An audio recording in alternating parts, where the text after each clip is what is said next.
Welcome to the GunChannels.com early lobby. I'm Night Strike. Thanks for listening. All right, start talking. Somebody else come in here. I already said all I wanted to say before we started. Oh, wow. It's going to be a long day. I mean, long evening, you mean? It doesn't matter. My days and nights are so screwed. It don't make a bit of difference. Nah, heck, we can have pretty much any gun in Illinois. I mean, I know. I'm just giving you shit for the whole Chicago thing. I thought that our gun laws were awful until I started seeing what was going on in, like, California, New Jersey, Maryland. Okay, technically your gun laws are awful if you look at South Carolina or Texas or Arizona or, Alabama. Your gun laws are pretty bad. Yeah. Compared to those states, your gun laws are pretty bad. So you're nowhere near the level of New Jersey, New York, or California. But you're close. Close. Hey, B. No. How y'all doing today? Oh, that's Heavy B. I thought it was a whale. A whale? Your mic's a little loud. Oh, well then that wouldn't be a whale. That would be like a screaming banshee or something. That sounds a lot cooler than a whale. Well, it's better now, so I don't know what it was. It was probably me just signing in and like a volume flux or something. Yeah, probably. Our concealed carry laws here give us pretty broad range of how we can use them, Your reciprocity sucks, though. Yes, it does. And the fact is, they also say unless you live in the state of Illinois, you can't bring a gun into the state of Illinois, and you can't even touch one in the state of Illinois unless you live there. Well, now you can keep it in your vehicle, locked in the trunk. That doesn't help competition shooters. And I don't know what to tell you about that one. Because I'm telling you right now, Illinois is losing out on money that they could possibly generate from people going and traveling for competition and sports shooting. By the crap laws they have in place. And all of that stuff is derived from Chicago. Yep. I wish Christ they'd bulldoze that son of a bitch into Lake Michigan. Make new wetlands.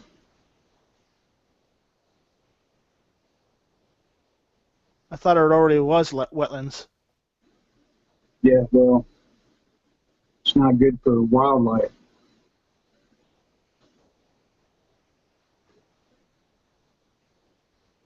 Yeah, I'll agree with you. Chicago is not good for any wildlife, period. But we are improving, so... Maybe. So, Heavy, what's going on in California? Well, evidently 4 of the 5 bills that were up for the suspense passed through the committee. Now they're going to go to the floor, which means we got to try and stop them on the floor now. I sent in that petition on that page that I looked at, so I'm trying to help. Thank you, appreciate it. We're doing the same thing out here. I just sent another signature and a petition out. And I'm just hoping that maybe we can stop it. Maybe people. But okay, so 4 out of 5. Now I'm worried about the other 5 that they're going to try and push through. I'm actually surprised they were there to vote on the crap today because it's freaking Friday of a holiday weekend. Yeah, I don't see why they'd be there either because they're don't they have like some like tropical island to go spend all their tax money on and mess with drugs and hookers like Flippy would? No, you know why? They can't do that right now because the election's coming up. Oh, that's never stopped them in the past. It's true. Why do they got to be so fucking, dedicated to the work now? I don't know. You answered your own question. Right. They're so dedicated now because it's power. So in response to all that, I bought a Glock 23 today. Is that what I was telling you about? The used one? Yeah. For it was $425. It did have night sights on it. It's a Gen 2. And it comes with 110 round mag. But whatever, it was a used gun. And I took it apart and looked at it. The damn thing looks like it's been put in a holster, but it doesn't look like it's been shot a lot. I mean, there's very little wear patterns on the gun. I mean, it does not look like a well-used firearm, so it's pretty cool. Which is cool. I'm cool with it being a Gen 2 because I don't need a rail on a gun I plan on using as my concealed carry. So. I'm curious. What was the one that didn't pass out? What? That got all weird. I said, what was the one that didn't pass out of committee? Hold on a second. Let me mute myself because we're getting a lot of roboting from Dano too. Dano, are you there?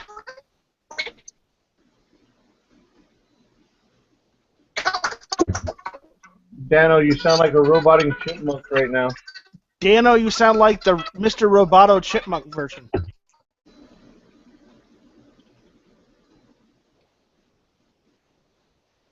What was the one that didn't pass out of committee?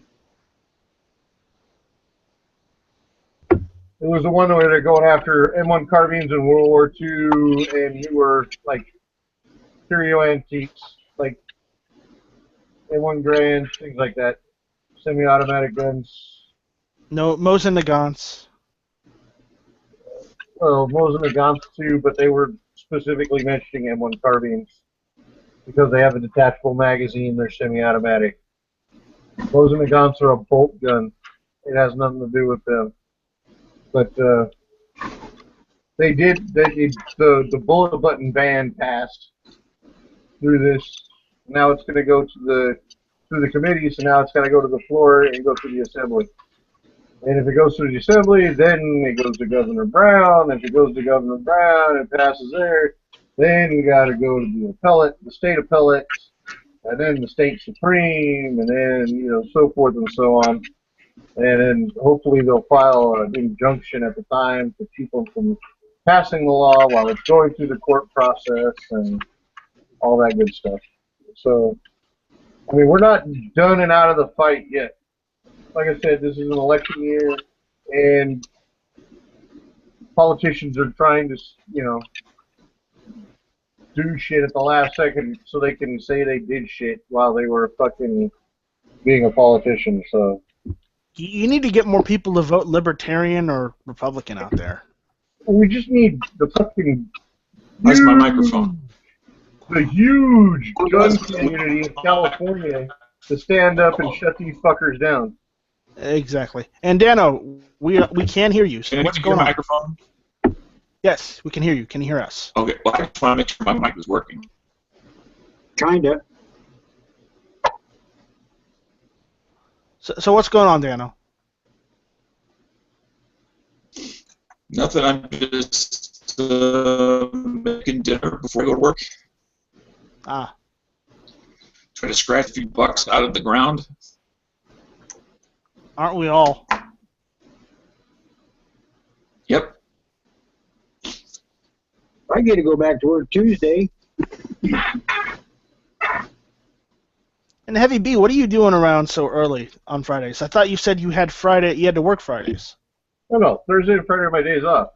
So this morning I got up and I went and bought a gun. And then we went to another gun shop and I bought some defensive ammo. Which is funny because I got SIG defensive ammo to shoot through my Glock.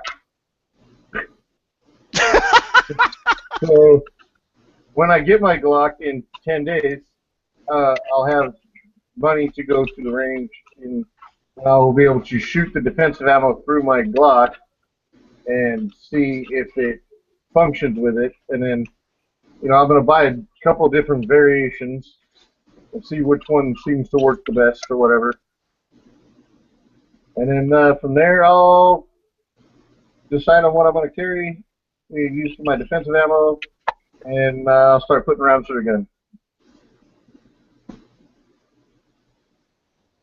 So there is that. Yeah, well, good luck on that. That's what I say.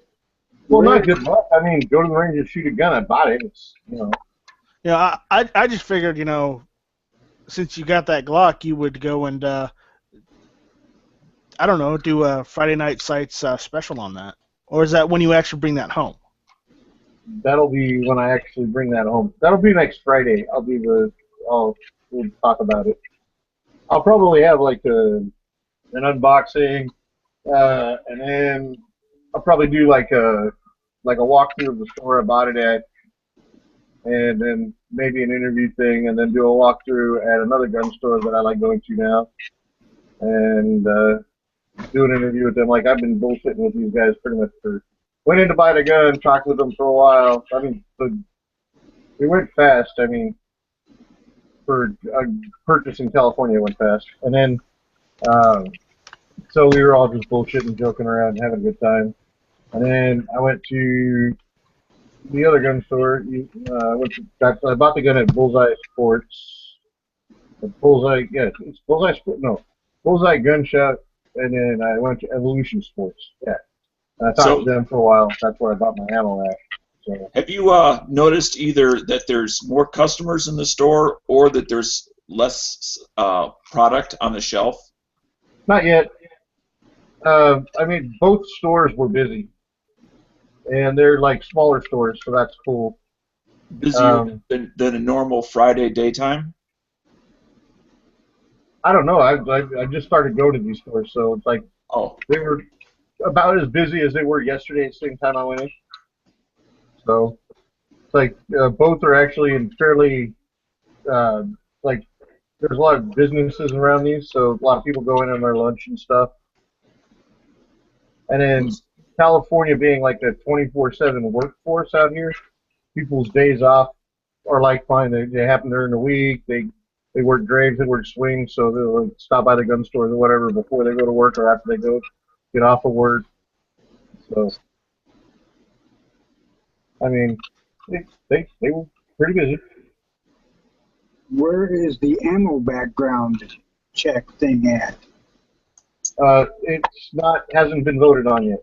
That was not one that was put on the put forth to the committee. The ones that were put forth to the committee were the bullet button one, the possession of a privately manufactured firearm without a serial number. So like 80% receivers, things like that. If you do make a gun at home, you have to apply for a serial number and do a background check. So as if you were buying a firearm. The one firearm, no longer just one handgun every 30 days, but any one firearm only every 30 days.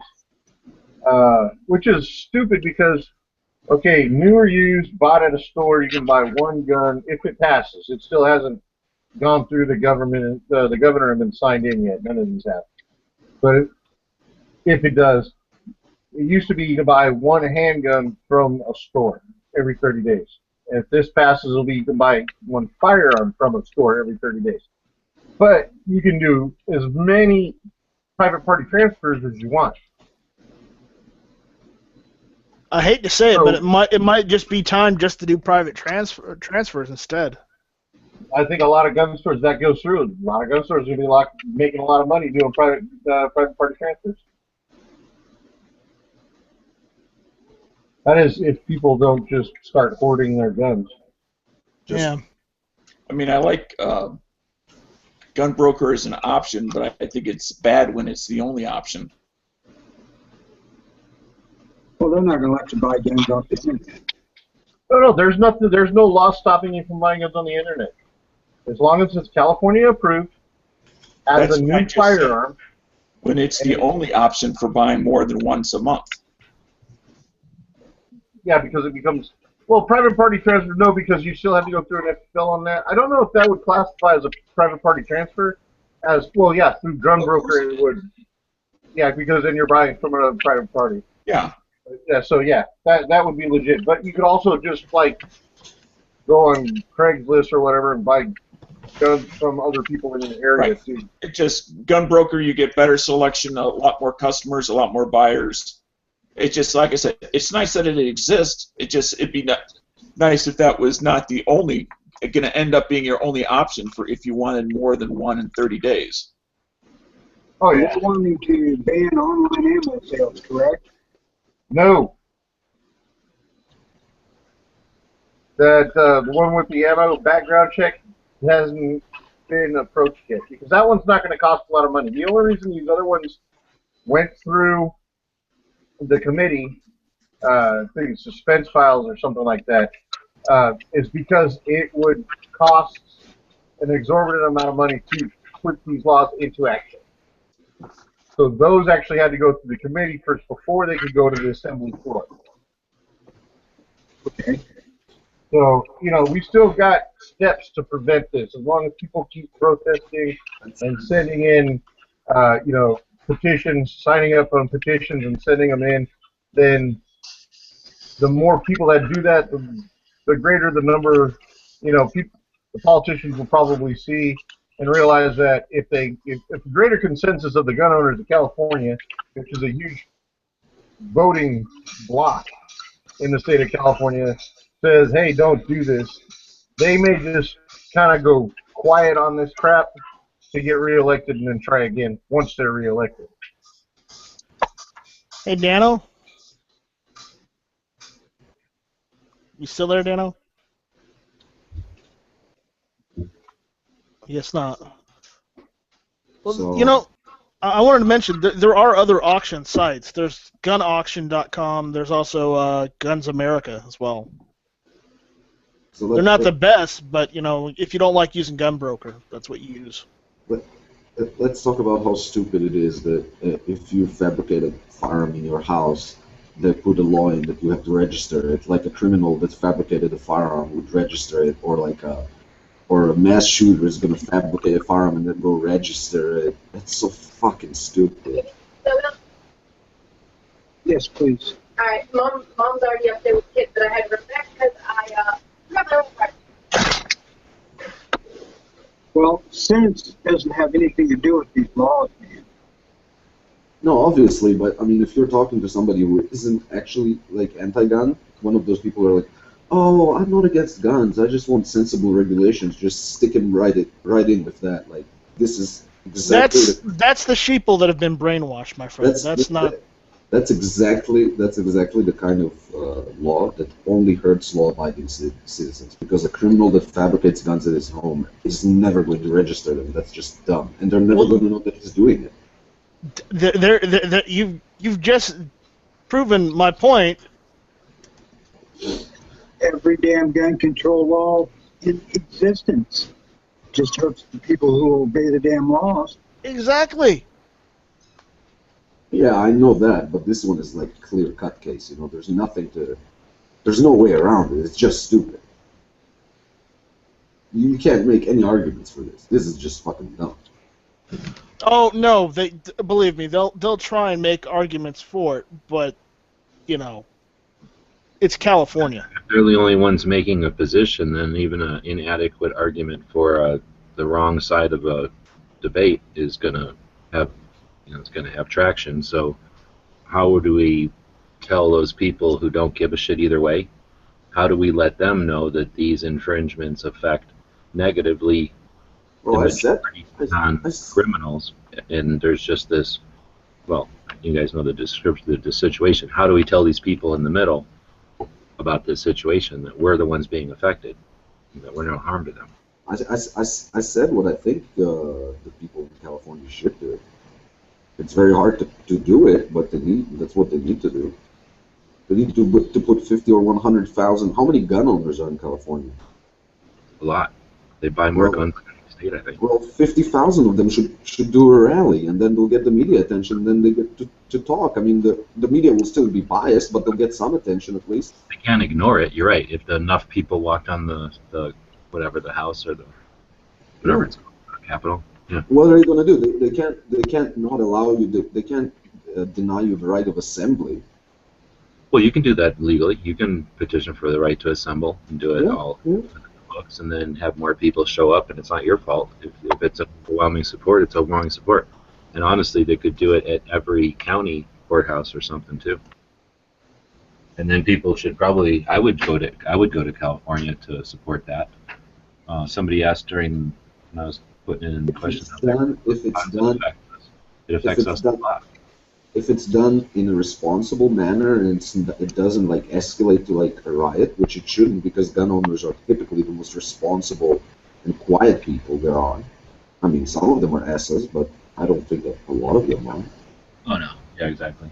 As far as groups of people go, they're for the most part law-abiding and moral.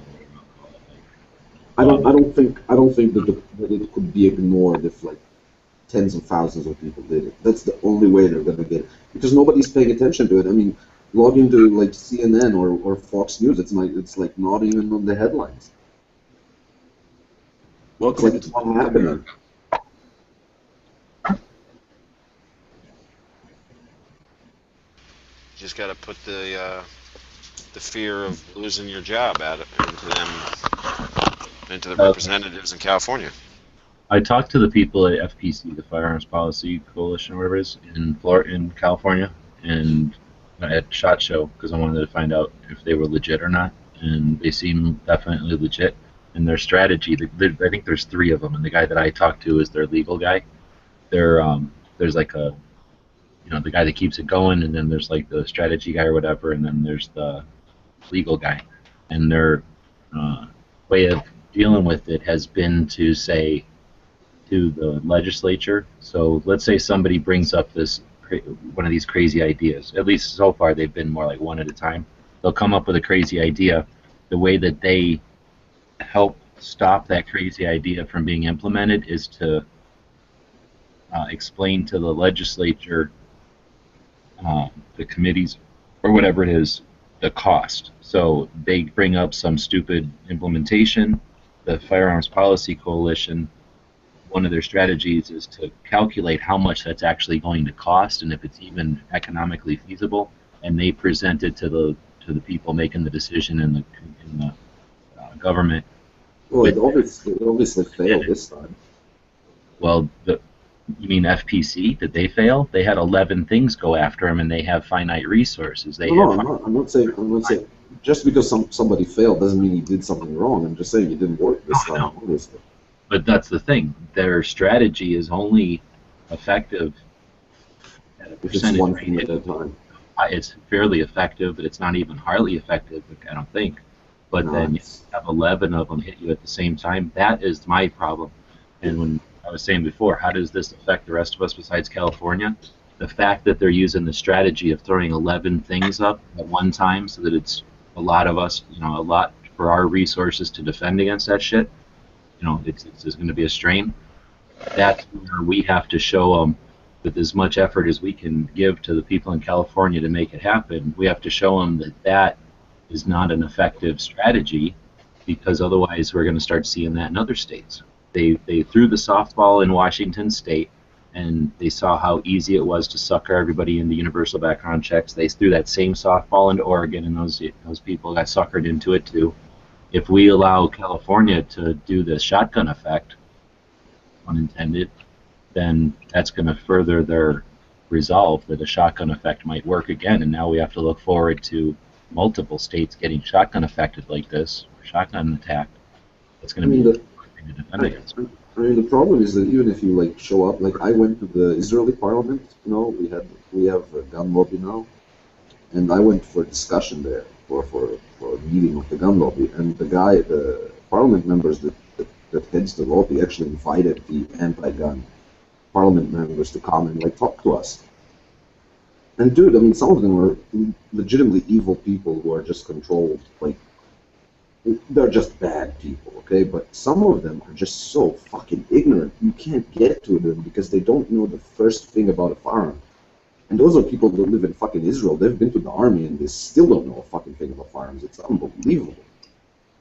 Well, all right, let's look at cars, right? Everybody drives around. Either you take a bus or you get driven somewhere or you drive. And how many of us give a shit about what's going on underneath the hood? Some people would refuse. They will do everything they possibly can to make enough money so that they never have to open the hood of their car, because to them a car is just a way to get here and there, right? And then there's people that hate cars so much because of the environment and because of natural resources and the political shit that happens because of dwindling, renewable resources or whatever, that they hate cars and they won't drive, right? So that's what we're talking about, is the people that are against guns because they're just against guns. So they might not, have knowledge of them, and they may have actually dealt with them, and they may know that they're not a threat, but they hate guns, and they're just going to hate guns because of the icon that they are. No, it was I'm sorry, go ahead. Hey, B, are you a member of the NRA? Who? He's talking to me. Yeah. Oh. Yes, I am a member of the NRA. Do they send you the alerts on this stuff? Yes, I am also signed up with the Firearms Policy Coalition. Not actually a member yet. Will be soon though. And I got to renew my membership to Cal Guns because I'd let it slip. That's my bad. But Cal Guns more than the forum then? Is that like an organization? yes. I guess I just didn't think of it as a forum. So it's did it evolve from a forum, or did I just only ever interface with the forum end of it? Was it always just like a gun owners group, or was it one that came out of the forum? I joined Cal Guns when it first came out, back when I was doing armed security. So it's always, I guess it's just a forum or whatever, but they're an organization that fights for our rights. And it's and they've been effective. It's been so long. I may still be, I don't even remember if I ever had to give them any money. Or if I just had to sign up. I don't know. I'm going to go check that out again. But there's a couple out here that I think there's like a donation thing right on the front page. Yeah. So, and same thing with Firearms Policy Coalition. They take donations as well. I haven't collected a dime in donations from anybody, and I managed to get to like politicians and get stuff out to massive amount of people. I mean, you don't have to take donations. I mean, it helps when you have a lot of money, but you can do little things too. Right, I get that. But getting the information to you is where I was going.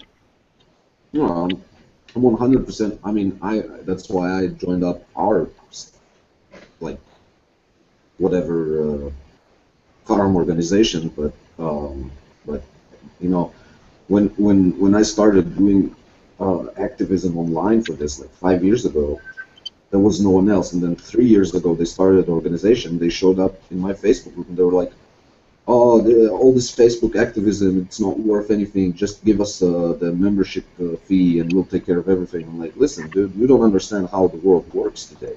There's online activism, there's offline activism, and both of them are useful. Like, you can do a lot of stuff for free that gets to a lot of people on Facebook, on Twitter, on whatever." Yeah, the only problem is getting that out there to the people that will pay attention to it. Well, that's a part of it is building. I mean, and that's very different from the U.S. to Israel. I mean, the principle isn't, but the ways of doing it is. You need to build your messages not for people who are members of the NRA. You need to somehow, I don't know how, get the message to the middle ground people. I think social media works. Aren't there any rallies going to happen over this in California? Is there a lot of rallies in California? Because I know in Pennsylvania and Jersey and a lot of others, actually, there's a lot of huge rallies, pro-gun rallies. I have not heard of any rallies being organized. That's where you would find them on Cow Guns. That's Yeah. what I said. That's what they should do. They should bring 10 or 20 or 30,000 gun owners. It'd be hard to organize that many people, but you could do it. There's power in just having hundreds of people. It'd be very hard to load the fucking AR-15 by opening the upper. So, like, I think it's easier to go to a demonstration once. I'll drive over there from Arizona, for sure. Oh, that would be awesome. Someone has to pick it up, man. Someone has to just start an event on Facebook, share it on every gun group they can, and see how many people they can roll with. And if it's 500, it's 500. If it's 1,000, it's 1,000. I'm sure you can get 1,000 people. Come on. Someone just has to do it. If nobody does it, it's one of those cases where everybody says, "Oh, someone should." Well, that someone is one of the people saying someone would. I mean, should. I mean, that's it. Someone has to do it. The time frame's what, a week?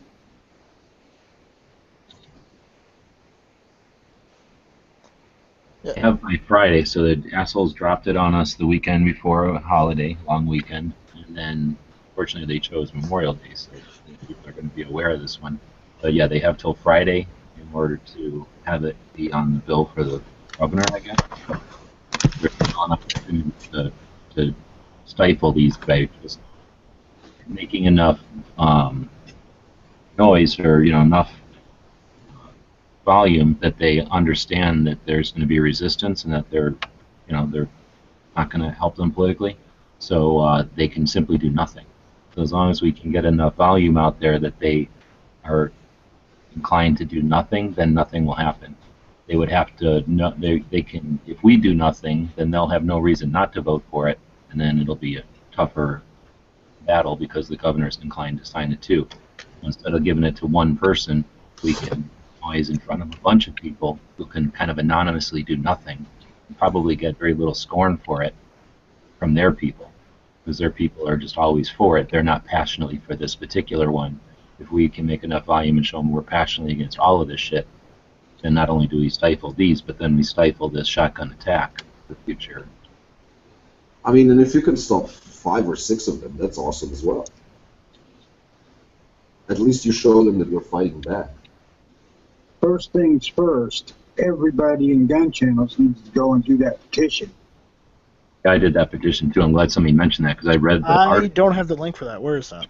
I'll throw it back up here. It's just their thing, but if you go to the bottom of that description of the situation, you can either donate the $20. Money is power, so you can give power to the FPC, the 3 individuals who are out there, with this website and all this. But anyway, if you don't want to do the $20, you just click a little down arrow.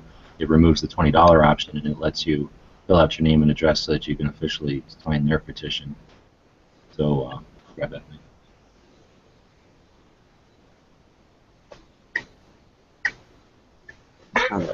And plus, it's fun because when you do all this stuff, you get to go to like places and argue with people that are just fun Thanks, to mess with. Webs. You know what I mean? Link? Yeah, that's the link.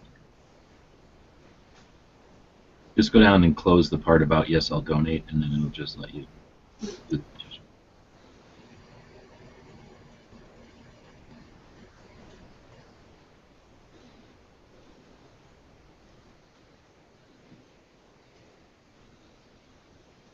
I mean, when they have these committees, right, that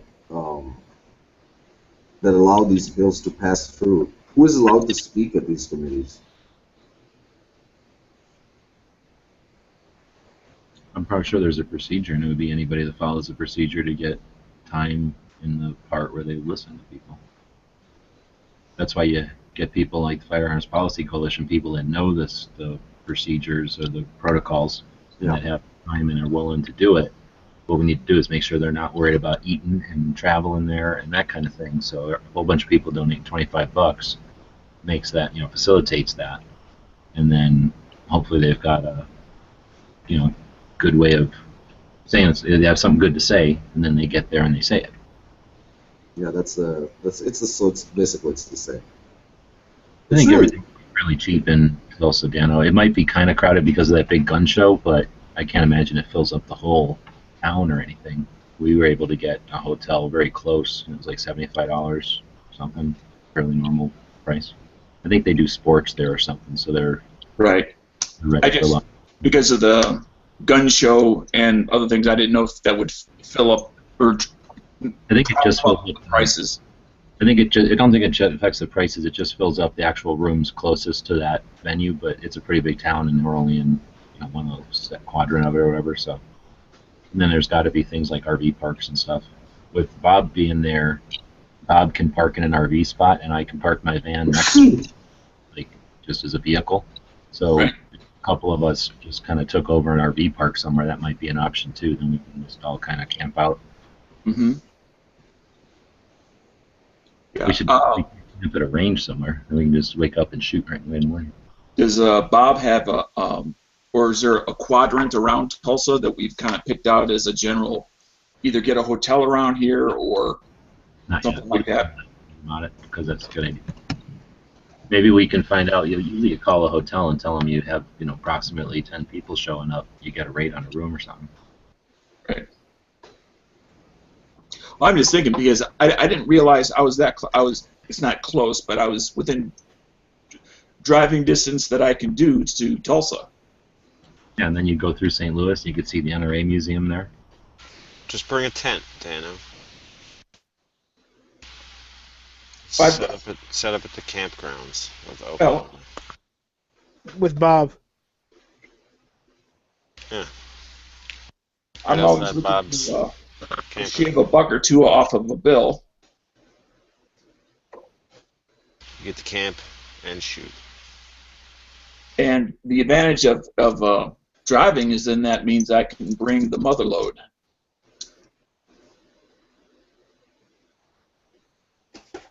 Yeah. Now, for most of Just you, leave that the would mother load at home. be, what? Bring your guns. Now, for most of you, that'd be pretty pathetic. But over a handful of. You have more AKs than I do. Yeah, but I bet you. I'm sure you got more handguns than I do. Maybe. I got 3. Oh. I have like 10 times 3. I know little baby kids that have more guns than that, Dano. Yeah, I know. I'm ashamed. I need to go to my safe space. I'm in my safe space. Yeah, you look like you're in your fallout shelter.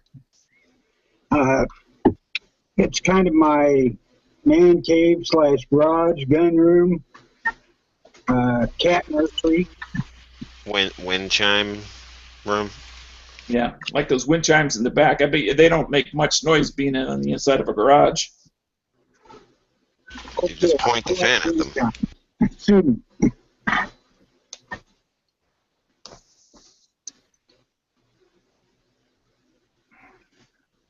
So that's tentatively the second week of November. Weekend, I should say. The Oklahoma thing. Yeah, it's the second, so 12th and 13th. Okay, I'm gonna go write that down. Not tentatively, that is the weekend of that gun show. Oh, okay. 10th through the 13th. 12th. What? Come on. It's the 12th and 13th is Saturday and Sunday, so it'll be 11, 12, and 13 is the actual show. And Standing on Second suggested doing the shoot after, so that if anybody gets anything at the show, they can shoot it, which sounds like an interesting idea. So, I don't know. I mean, it's easy enough to just be there before or after, so we'll do some sort of live shows to get a feel for what people think. It's a large show that you could literally spend 3 days walking around in it, or if everybody's got to worry about work and stuff, I don't know. So, we might do it, the shoot on Friday or something. I don't know. We'll see.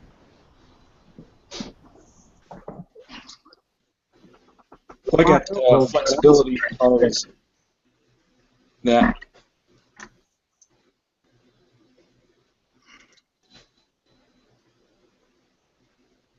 That's, I suppose, one of the good things about being a contractor rather than an employee. So far, the only one I've come up with. Can't you just There's try? no rallies listed though thus far for Calguns at this point in time. Probably because it hasn't gone through the assembly yet. But I will definitely keep up to date. Who are you talking to, Heavy? Us. Oh, Yeah, people that asked if there was petitions or rallies going on. oh. Okay, on a Glock-related note, seeing as I bought my first Glock, will Gen 4 mags work in like a Gen 2? Say what? I bought a Glock 23 today. It's a Gen 2. Oh, it's I Gen found 2. I found California legal 10-round magazines, but they're for Gen 4. Well, does it matter? No, it shouldn't. Does anybody have Gen 2 or Gen 3 with Gen 4 mags that they use? The fours will work in it. Oh, they will? Okay, cool. It just has a cutout for the ambidextrous, like, slide or mag release switch over for the Gen 4s. Okay, cool. Well then, I'm buying 2. I found them for like $23 a piece. Which You were is supposed to pretty- find a rally and you found mags instead? Oh no, I was looking Yeah. for the rallies. I didn't find it. They were.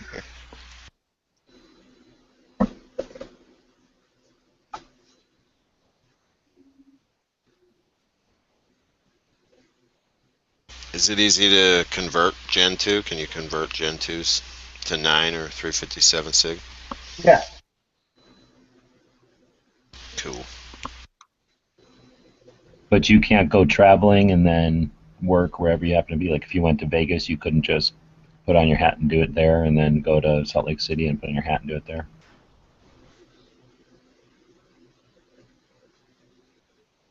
You're like in zones or something.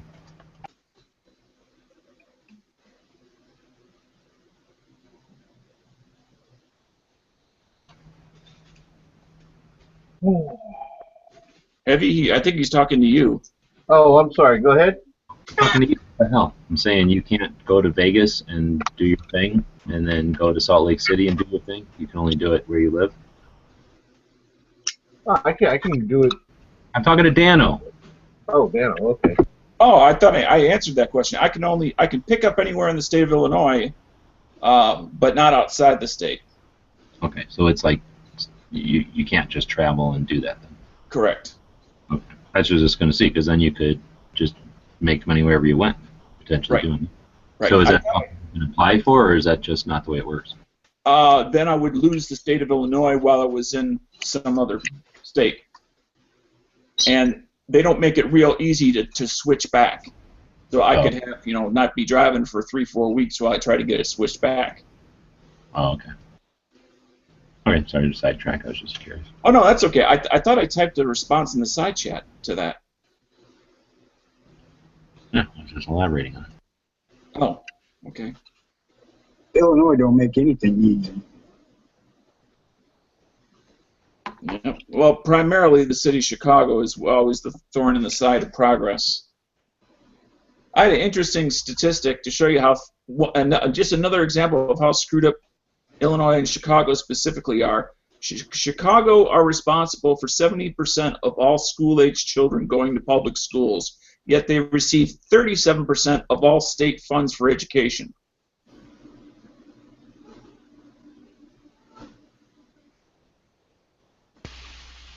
What are you trying to say? When you have one city or area that dominates the entire state, they raid the state to bring everything to them, all the resources. So they got the best schools? No, in fact, they get the worst schools, Well, but they that's pay, not helping. but they pay the most for them. What are you gonna do?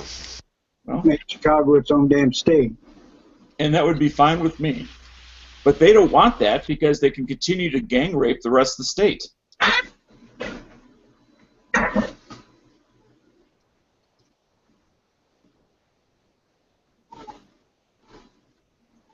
I mean, they have, just look at like transportation, the waterway, they can cut off the Mississippi to the Great Lakes access.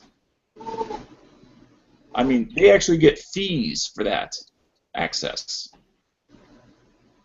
There's a lot of barge traffic that still goes up and down the Mississippi every hour of every day, raw materials from grain to coal to various ores, you name it.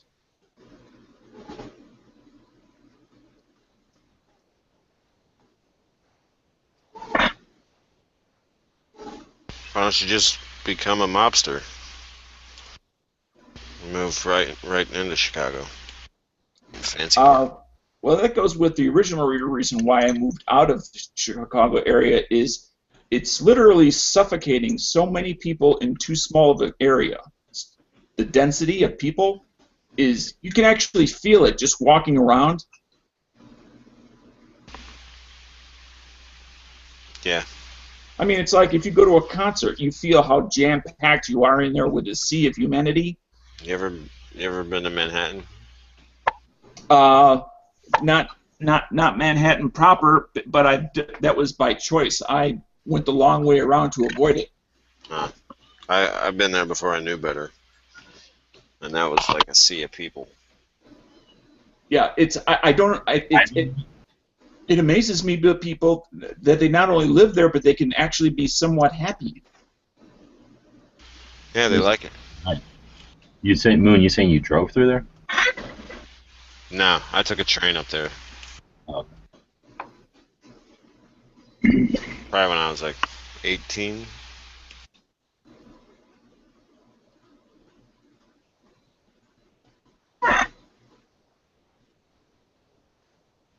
Well, I personally hope that there's never any reason for me to go back to Chicago. But with my daughter being in the reserve, we get to go up there once a year. You Great Lakes? I don't care about the lights. No, Tony, that's not what I said. Do what? I said, is she at Great Lakes? No. They go up there for some orientation that's in a hotel.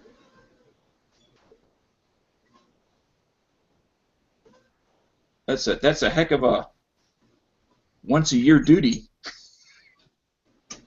Have to go to a hotel? Yeah, the military rents the whole damn hotel. Huh. I guess that's cheaper than having a facility that you're not going to use very often. Well, it's what it is. It preps them for deployment, and then it decompresses them when they come back is the idea.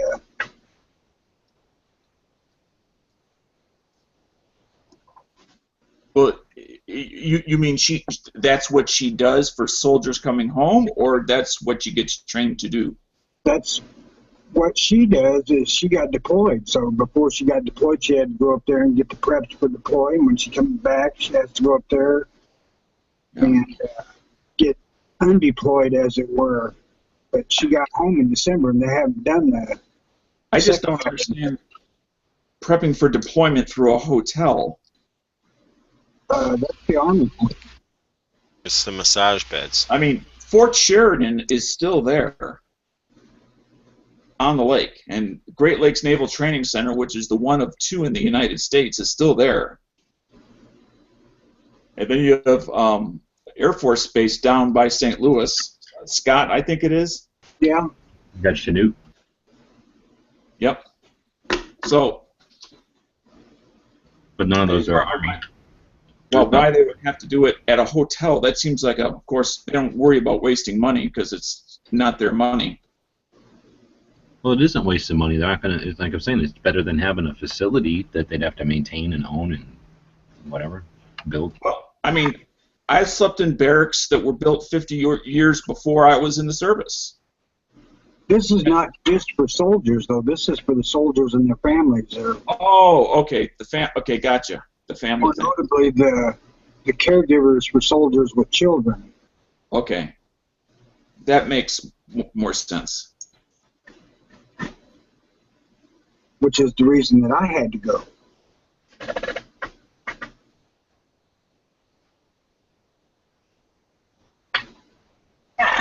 Then what, they have activities or something?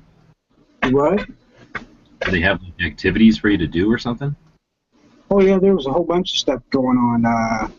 They went through a whole bunch of different little training classes about what to expect and how to get help from the Army should you need help with, caring for the kids or contacting your soldier, the whole spiel. That's kind of cool. Yeah, I thought that part was kind of cool. I didn't know about the part when they come back. I don't know what the hell's the point. Probably to tell you about after care and procedures and stuff. How long was it? Like a weekend or a day? Yeah, the weekend thing, 3 days. Wow.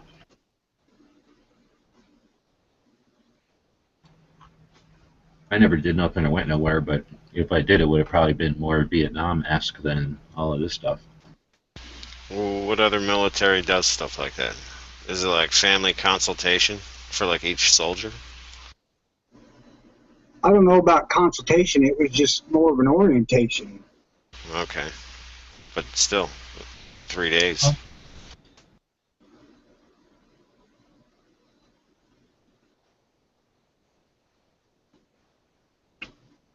That's why we're the best.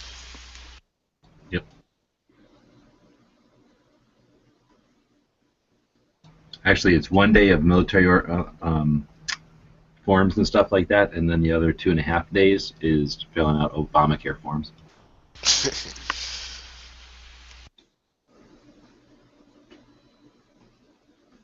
I'm trying to remember what all went on. It was a whole lot of about caring for the soldiers' kids while they were gone and how to contact the soldiers so that they could keep in touch with the kids and different ways you could get the soldier informed they needed to come home in the event of emergency, how to make all that work. It was useful. It was just kind of odd to me because I never thought about the Army in that respect. I figured, it's time to go. You just go.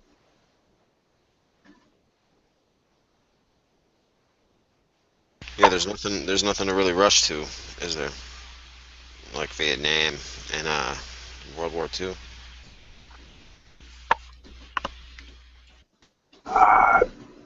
Don't know. It was her time to replace the reservists that were there. And where's she going? She was in Kuwait. Okay.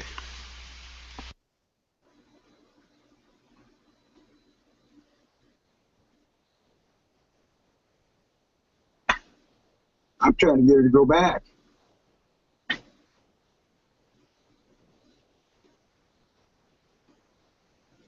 Does the military let you ship like packages home for free, or do you got to pay for that? They get shipped home for free. So then I would take like a 2-liter bottle and go over to the gas factory or the oil factory or whatever it is, like one of them wells, and just pour it off and pull out 2 liters or whatever, and ship that home like periodically. And when I got back, I'd go in the oil business. It'll melt through that 2-liter bottle. You need something better. Oh, well, something disposable. I don't want to pay a lot of money to get rich. I know she sent a couple of Foot Lockers and stuff home. Oh, now we're talking. About 5 gallons of oil in there. I ended up with this nifty Zippo.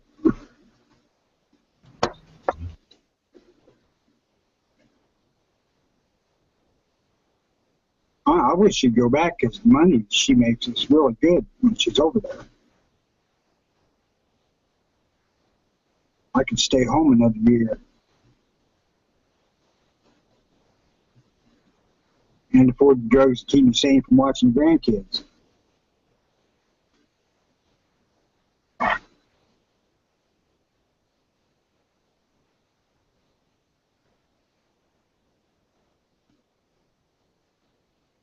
Jesus Christ, I just killed the Chad.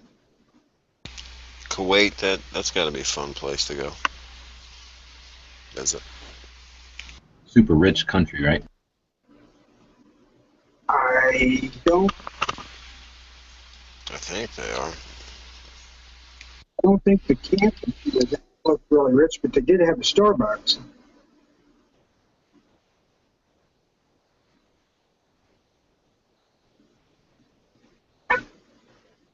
I think Kuwait kept westernizing when Iran stopped. But now they all stopped over there.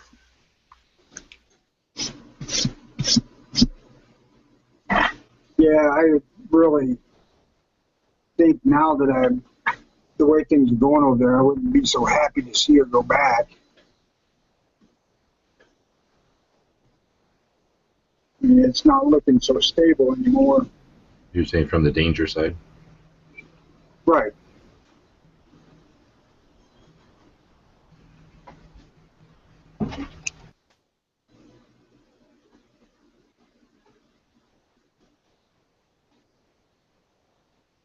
They were relatively safe where they were at, and there was only a couple of times they had to go into hotspots. And, they were never in a battle situation, so the risk was relatively small, but I think it would be worse now. So, I think everybody will agree that if Clinton gets to be president, she's a warmonger, so she'll go to war. But what about Trump? Do you think that he would hard troops everywhere? Or do you think he'd pull them in to save money? Or no, he'd go. I think he'd go try to fight ISIS, but also be a diplomat with other countries. you think he'd make ISIS pay for the war, like the whole Mexican stand for the wall? Yeah, somehow. We'll make him pay. Then we'd be more like imperialists, though. If we're like, hey, we're gonna kick your ass and then take all your money to pay for the amount of money it costs us to kick your ass. He's gonna buy ZQI factory, where they get all their terrorist ammo, and charge them more for the ammo, so they are actually paying for the fight against. There you go. Have you listened to his NRA speech, G? Yeah, I listened to it twice actually now. He said in that he was going to go over there and kick ISIS's ass. Well, that's true. But I don't know. I mean, he's politician-ish. You know, he's a politician now. So, you know. Yeah, I definitely don't trust when he says stuff. Well, I don't know. I don't distrust him as much as I distrust Hillary. He's You got to think about the best con man in the world, or he's just speaking off the top of his head. And it sure seems like he's just speaking off the top of his head. And you don't do that at that level without being fairly consistent. And like I say, he'd have to be the most devious. Yeah. I don't see any think Oscars on his shelf. Yeah, I don't know, man. I think he's good at pandering. I'm not saying I want him less than Hillary or something. Trust me, she's evil. But I find him to be disingenuous. I'll tell you something about Trump. He doesn't want anything to make him look bad. I think Trump has tells. Like, you can tell when he's lying. He makes a certain face. Or when he doesn't want to talk about something, he makes a certain face. I watched a lot of his interviews. Most of the time, he's just talking shit from his head. He doesn't care. His head. Yeah, he'll answer any question, anytime, whatever. But the thing is, that means that he's either, like, not all that serious, and he's just, you know, so that means he's probably going to change his mind just as easily, or, like I say, or he's really, really smart, and he's just really good at making it seem casual. Well, the NRA speech, he read notes. He had notes, but, I mean, he definitely wasn't reading a script, and he went off those notes so often, and in such, like, just off on tangents, that he just seemed like he was talking to a bunch of friends. He didn't seem like he was nervous and trying to make a political speech, and he didn't mean a word of it or anything. I think he meant literally everything he said. I agree with you. You know, Clinton has a tell also. You can tell when she's being a cunt because she has a face. Yeah. You can tell when she's lying because she opens her mouth. No, she doesn't have to open her mouth. So you can tell when she's lying because she has a face. By breathing, she's a cunt. That's pretty obvious tell. Yeah. And her Kim Jong-un pantsuits. She only wears those because she worships him and his power. I think she's going to be working for the UN if she doesn't become president. I really think that's where Obama wants to go. He wants to become like president of the UN or some shit. That's right, and then take over the United States, and he'll be the king of the world. So that'll be an interesting battle. They haven't had very many movies about the UN trying to become the boss of the planet or anything. So how would that happen, do you think? Would our Navy be doing it and like fighting with other navies and our air forces, or would it be like their blue little helmets are running around and we're shooting at blue little helmets with rifles? That's how I would imagine it. Blue little helmets. Seriously, if you look at the resources other countries have, we have all the Air Force, we have all the Navy, we have all the tanks and stuff, and the only people that can rival us are like Russia, period, right? Is there anybody else? No. There's little tiny state-like countries over in Europe that act like they could fucking do something, but they're got like Israel with their so-called Air Force. We gave them? Superior Air Force. Isn't China built up pretty good? Oh, that's a good point. China exists. So there's China, Russia, and us, but China's kind of buffoons. They're inept. So, I mean, they're dangerous. Yeah, China's got, like, what is their big destroyer ship or their something, and it's, like, pitiful. They don't have any navy. But what these countries do have is tons of individuals. They have tons of people, too many people. Oh, yeah, they got, like, it's like 100 to 1 Chinese soldiers to American, I think. So if they were able to indoctrinate the president, like, what was that movie where they brainwashed a president and then put him in? If they were able to do that,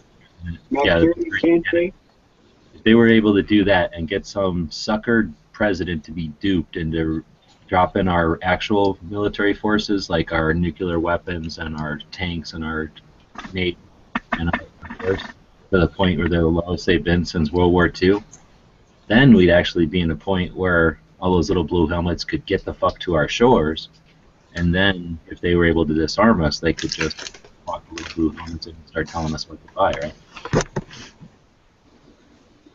Yeah. Without a fight. But luckily, we're not anywhere near that yet.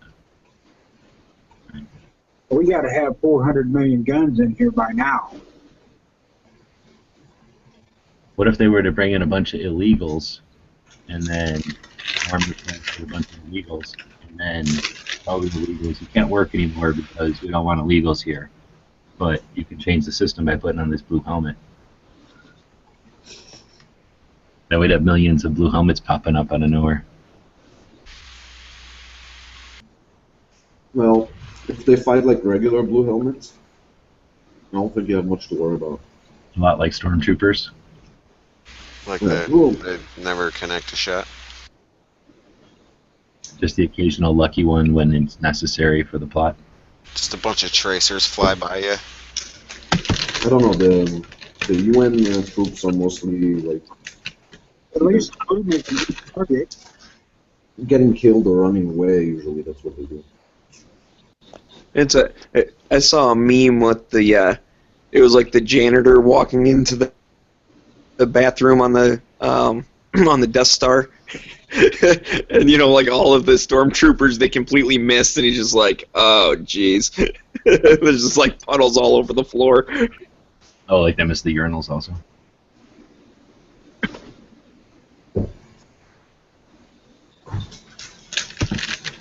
Yesterday, was it the 25th? Remember the hell the 25th was 2 days ago? Was that the day that Star Wars came out? don't know. I saw some memes about Alderaan blowing up. Like, remember those fallen in Alderaan? They don't even have months and days in Star Wars universe. That's what I kind of Oh, thought. That's laughing not at us. it's just like the date that the movie came out or something. I don't know. I like the meme where he's targeting Alderaan, you know, Darth Vader is or whatever, and then Princess Leia's like, but Alderaan's a peaceful society. They don't even have weapons. And then the next scene, it's blown up. It's like, yeah, when your entire planet's a gun-free zone, the Death Star is going to come blow you up. It's a gun-free planet. That would be We can't learn from that history, even though it was far, far away. But we should be able to learn from that history. should teach it in school. Like the Death Star was a fact. Why would they teach something in school that was useful?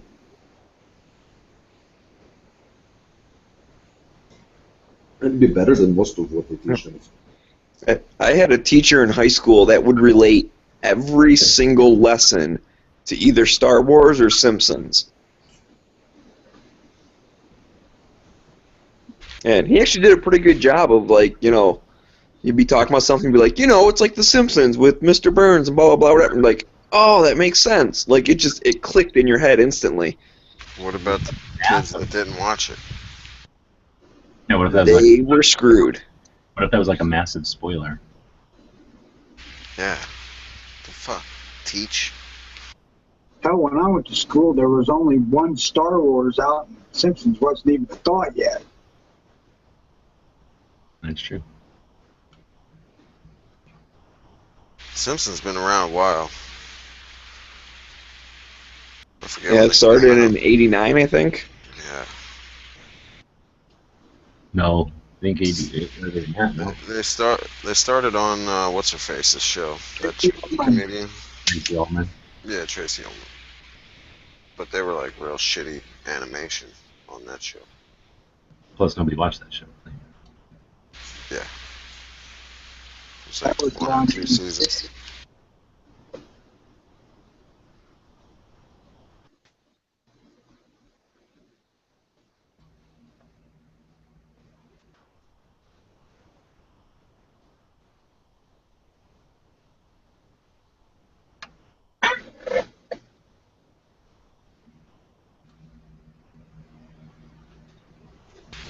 The Simpsons. That must be the longest running. I guess it's a sitcom ever. Yeah, it's the longest running, like, primetime scripted show. Basically, the only thing that beats it is like a, you know, NBC Nightly News and, you know, shit like that. I remember. I think Cheers was at the time when it had 11 years. Damn, that was a long time. Well, how long was Friends? I mean, Seinfeld would have been long, right? Seinfeld ended at 7 or 8 because he didn't want it to get like too stale to the point where they had to end it because the show sucked so bad. He wanted to like end it on a high note. Yeah, I never thought Seinfeld's funny. I liked it. Gunsmoke ran 14. Which one? Gunsmoke. That was before me. I remember that one, but That's I know not sitcom though. but that was back when they only had a few channels too. You know, so that was tougher probably, and then also a different playing field. When your Seinfeld had cable, or definitely has a million things. The fact that they're still on is pretty crazy. I haven't watched them in years though. I can't remember last time I seen The Simpsons. Are they still on then? Yeah, they're still on. The last time I watched Simpsons was probably a decade ago, and I didn't like it. Yeah, they weren't really all that funny whenever I seen them last. Yeah, I didn't get the jokes if they were funny. I hope they make it to 30 years. I mean, they're at 27 right now. Oh shit. So at least get to 30 and then you can stop it. It's like Saturday Night Live territory. Like the people that do the voices must be getting elderly at this point. 30 years. They weren't young when they did it. Oh yeah. Well, one of them passed away, and they were able to find someone else that can still do it. Yeah, they can usually find people to do impersonations pretty good. You Which can't one died? tell the difference. Whose voice died? God, I don't remember. I'll have to look that up. I feel like it was just like a couple years back. It was a lady, but I think she did like Bart's voice or something. I could be making that up, but No, it's a chick that does It Bart. is a lady that does Bart.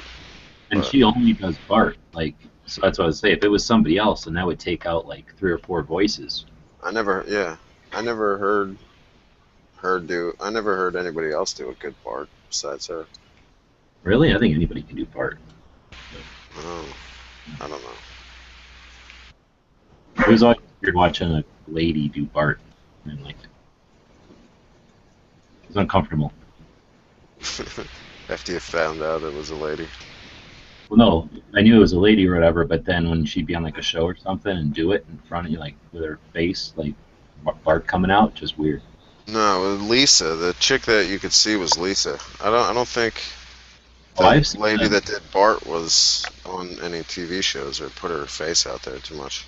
No, she didn't too much, but I've seen her on interview shows and stuff, like, her a couple of times. Saying Yeah, Bart's- I saw her back in the day, like recording for the show and whatnot in the booth.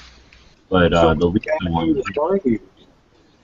well, the thing is, she talks like Bart intentionally. The Lisa one just talks like Lisa all the time. Yeah, pretty much. That's terrifying. So which bathroom does Bart use then? Uh-oh. Oh, Jesus. Bart's an anarchist. That joke was almost as bad as what I was going to ask. I was going to say, just like, imagine that woman that does the voice for Lisa, that she speaks like that all the time. Imagine that, like, in bed and shit. Yeah. so apparently it was the voice that did Edna Krabappel, the school teacher. Ah, okay. So it was Marcia Wallace plays Edna Krabappel. Has Now, died at age 70, It was- and I feel like that was a couple years back. Did they kill the character, the teacher, or did they just get a new voice? No, I think they that got would a new be voice. distasteful. Oh, really? I would think that would seem like honor. I mean, unless they killed it. Like, Simpsons don't kill people lightly. That's what I mean. If they let the character go because she's not there to do it. I guess it would be honor No, they retired her if they didn't like. or something. Oh, there you go. They could make her retire from school so she's just not there anymore. But if she died, then they'd have to have somebody at least do that episode, right? Like if she got hit by a bus. Jesus Christ. Bart does something and it kills her. How does It kills her, she chokes out. how does this chat like manage to make even talking about The Simpsons like completely macabre and horrible? Because The Simpsons is awesome. It's not that awesome. Yeah, they're only cartoons. It has its moments. I quit watching when Homer bought the gun, and I seen their anti-gun agenda. I was done with it then. Yeah, they've never had a good gun agenda. But I don't think that's true at all. How are they anti-gun? I think they were like kind of making fun of it a little bit, but I don't think they were anti-gun. Because there's a way to make fun of something in a jovial way, or like a comradeship or whatever, or camaraderie, and then there's a way to make fun of it in like a hateful way, but then there's a way to make fun of it in a like totally oblivious way, and I think in a lot of ways that's the most dangerous, because if someone's coming at you like Rosie O'Donnell with an obvious agenda, or Michael Moore, everyone knows there's an agenda, but when there's no agenda and they just don't care and they're willing to trivialize something that's freaking foundational to our country, that's where I find it's unappealing, and at best unappealing, at worst destructive. You know, Trivialize something as important as the Second Amendment and stuff by making light buffoonery of the whole concept. Like I say, if you're doing it from the inside with the knowledge and you're making fun of an aspect, and there's an equal balance of like, and we're kidding because guns are crucial, you know, ha ha ha, but we're not we're just kidding, guns are crucial. They don't add that. They don't care about that. They're oblivious to it. So to them, they're just passionate about it, and I think that's potentially worse than somebody who comes at it with the just hateful. Yeah, but I want a silencer and a loudener. No, I know. That is definitely one of the funniest scenes for gun stuff. But that was back in the days when Matt Groening was still around. And it was like actual Simpsons. What show would you say that isn't anti-gun, that actually has any gun content in it? I mean, I can only think of maybe one or two. Red Dawn. I mean, nothing. Well, Red Dawn is a movie. No, like Red Dawn was done by the producer who was passionate about the Second Amendment and freedom and all that. So there's nothing in it that's gonna just be frivolous or whatever. So that's one I can think of specifically. But I don't know if anybody now isn't. Justified was fine. I mean, it was pretty okay. Is that a TV show? Yeah, Justified. You don't know Justified? I haven't seen that, no. Dude, you have to watch Justified. Come on. Is it on the Netflix? I have Amazon. Oh, I have probably on Amazon too. Justified was kind of okay. My criteria for a show not being anti-gun, it doesn't have to be pro-gun, but my criteria is if they show like a couple of times that a civilian draws a firearm, at least some of them have to like be A, justified, and B, effective. You know what I mean? Like if a show only shows like bad use of firearms by civilians, then for me it's an anti-gun show. So the only two shows that I can think of are Justified and Blue Bloods. Which one? Blue what? Blue Bloods. That's the one with yeah, my dad, Tom Selleck. He's still alive? My dad? Yeah. Tom Selleck, I mean, that's a current show. Yeah, it's a good show. Oh, shit. I've seen a bunch of them off the Netflix. Well, he is pros two-way. It's Rosie O'Donnell tried to yell at him. I think that's an anti-gun show, though. It's not an anti-gun show. I don't know. How is it an anti-gun show? They I even don't have think like. you would do it. I can't say that I was prepared to talk about it because I haven't seen it in a while, but I can definitely say that my impression of it after watching a bunch of them. I'll tell you what. It's not a. I don't know if it's a pro-gun or anti-gun, but it's not pro-gun. They're sort of like that ambivalent, like they're just sloppy enough to be dangerous. I worry about people like my mom or my aunt or my grandma or people like that I happen to know who know that I'm a fan. But they didn't mock it though. I mean, they had Blue Bloods had one episode where a woman shoots like one of the criminals in the show just gets ended by a civilian that owns a firearm, like a nurse, a registered nurse that happens to have a firearm license. They had an episode where a guy was carrying a firearm. He was like a vigilante or whatever, like he shot some criminals, and he was carrying the firearm illegally in New York, obviously. And there was like a discussion if it's okay that they even have those laws in New York, like as part of the episode. It's kind of they're balanced. I mean, Tom Selleck is a fucking NRA member. Board member. I'll admit that it is not anti-gun, but there was just enough like stuff that Tom Selleck was willing to tolerate who wouldn't have written himself, and it just like every once in a while they'd be like, then we shouldn't have guns, and they'd all kind of look down and go, no. Yeah, I feel like Blue Blood is kind of like it's okay for cops to have them. Like I got that kind of mentality from it, and I can't think of a specific, but I think I remember, like, I haven't watched a lot of them, but it's like, they look like, well, of course cops have them, but like regular people, nah. Well, the general statement that's often used is if we could just get them off the streets, implying everyone. Well, it's a show about cops in NYPD. I mean, if they show them, like, busting someone with a gun and then, like, oh, that's cool, man, you're a firearm owner, that's cool, we like you, that wouldn't portray the reality of NYPD, though, would it? You know what's a great pro-gun show? is Last Man Standing with Tim Allen. He's got like 3 daughters and whatever. He's just a basic. He owns like a Cabela's kind of thing. But there's always guns in it. That's how I found it. I was flipping channels, and he had an AK pistol like up on the wall. I'm like, what show has an AK pistol as like wall art? And it was in like his study. He had like a nice 1911 and like a bunch of like show guns or whatever. And the episode I just saw it last night. His daughter, even though she's like kind of super liberal and she's dating this granola eating hippie kind of guy, or I guess they're married now. They have a kid. But the whole thing was that the kid's friend wanted to come over, so the husband was saying, yeah, his mom was asking me that we had any drugs or guns or blah, blah, blah, whatever, and I told her we didn't, so, that's fine. And the lady goes, well, I feel bad lying to other parents. And he's like, what? She goes, well, yeah, that safe in my closet? And he's like, yeah, I thought that was for jewelry or something. She's like, no, when have you ever bought me any jewelry that is worth anything? Because apparently, he's poor. But it actually opened up a pretty good discussion of, I have a gun here to protect me and our family. Now, I don't agree with not telling someone you live with that you have a gun if they don't know about it, but it was a really good pro-gun thing because she was a single mom for a while. Does Tim Allen play a role of kind of like a dumb dad or a normal dad?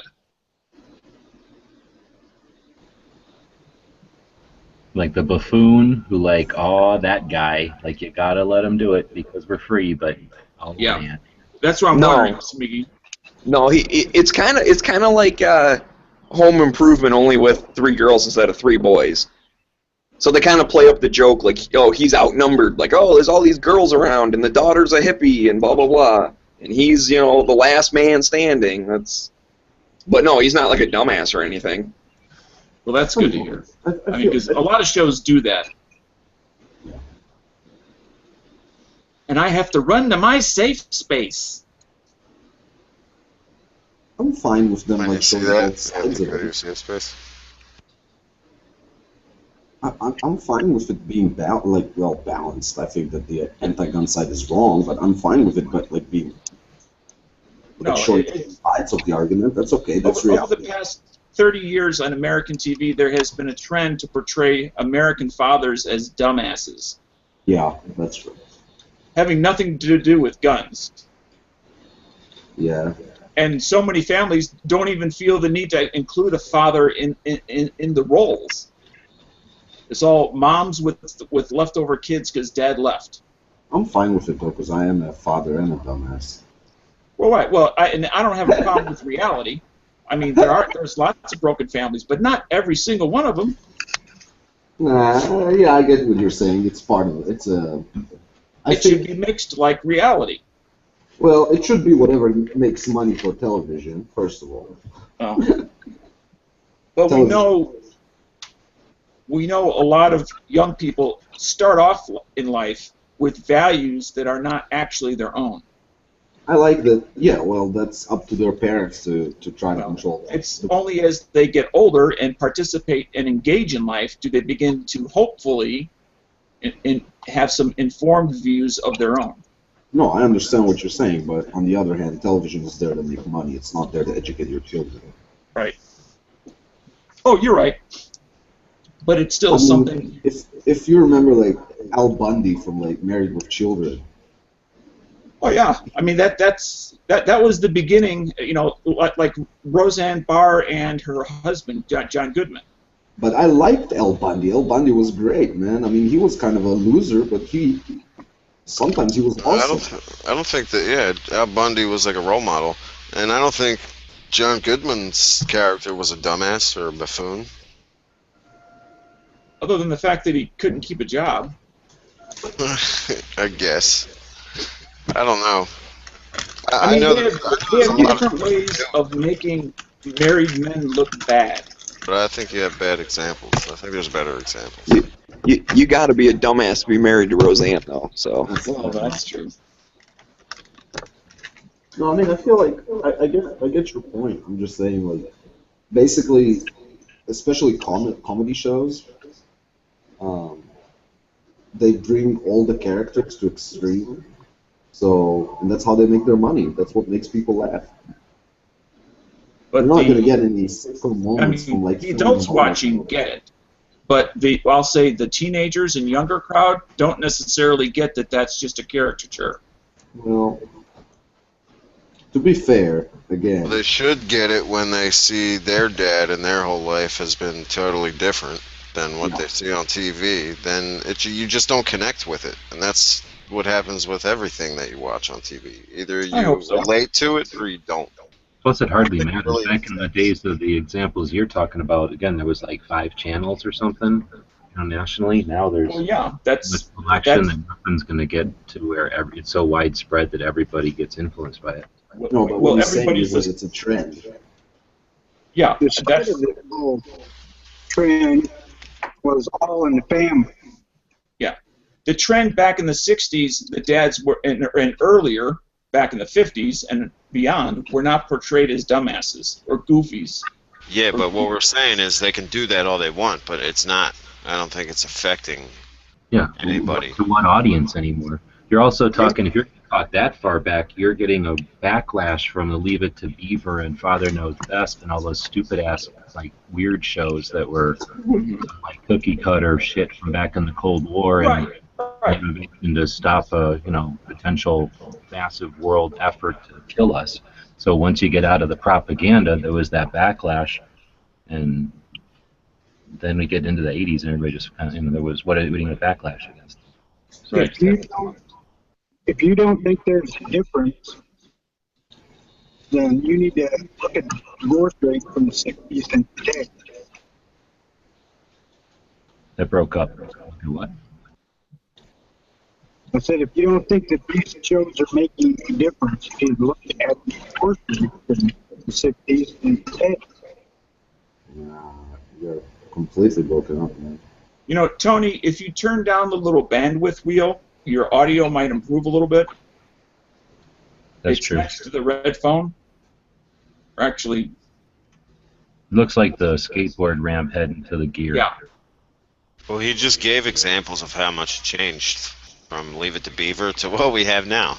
Yeah, but that's a circular argument because we don't know if the shows changed perceptions or perception changed the show. In the end, the media produces public opinion, but it also panders to public opinion. You know what I mean? Well, yeah, I think marketing does, and media tries to.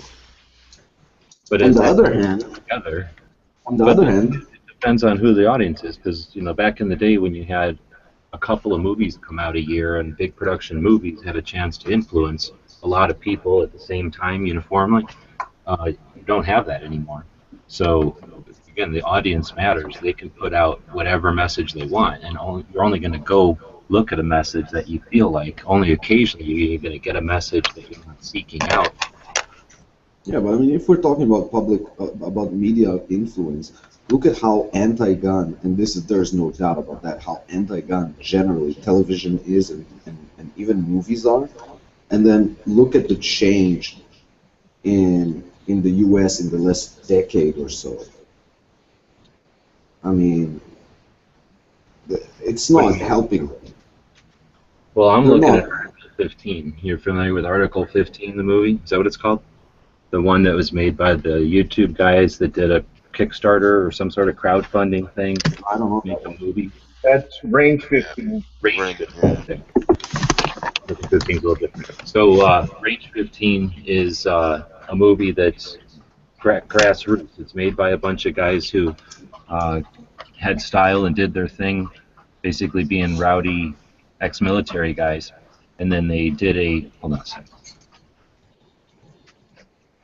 Then they did a YouTube channel and people like it, and then they did a crowdsourcing thing and to make a full-time movie or whatever, big screen movie.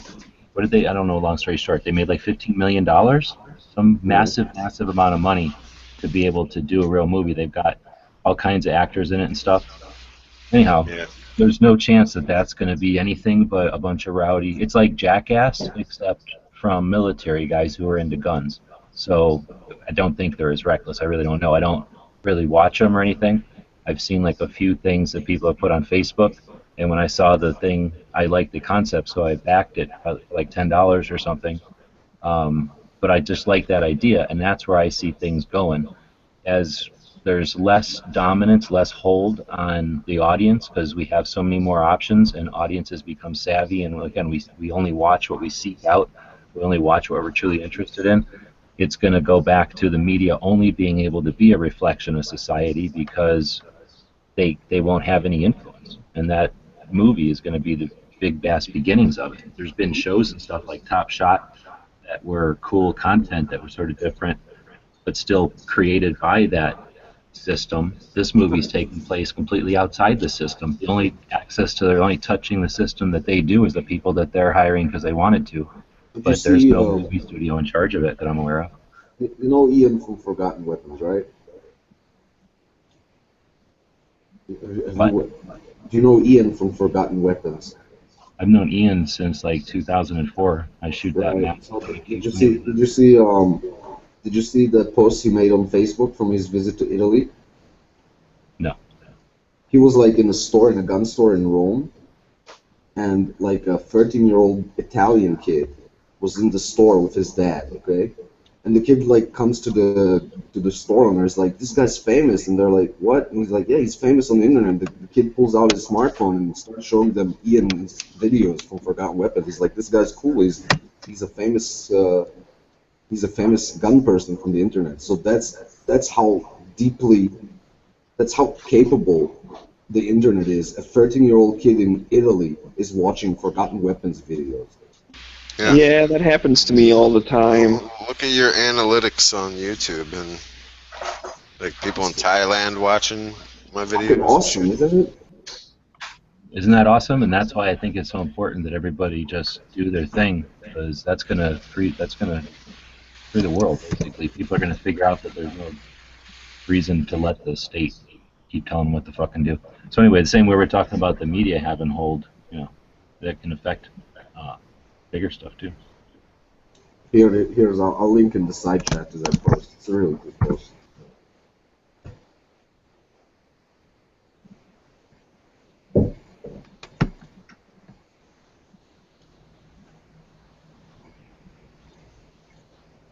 My mouse is too far away. They need to make these air mice already. Do they have them? Yeah, those they got people things where you can just kind of wave your hands around, dude. Shit. I mean, for us outside the U.S., it's absolutely critical that we keep putting content out because we can't do it here.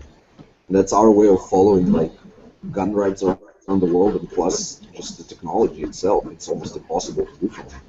Because I can't go to a gun range and shoot guns. I can't.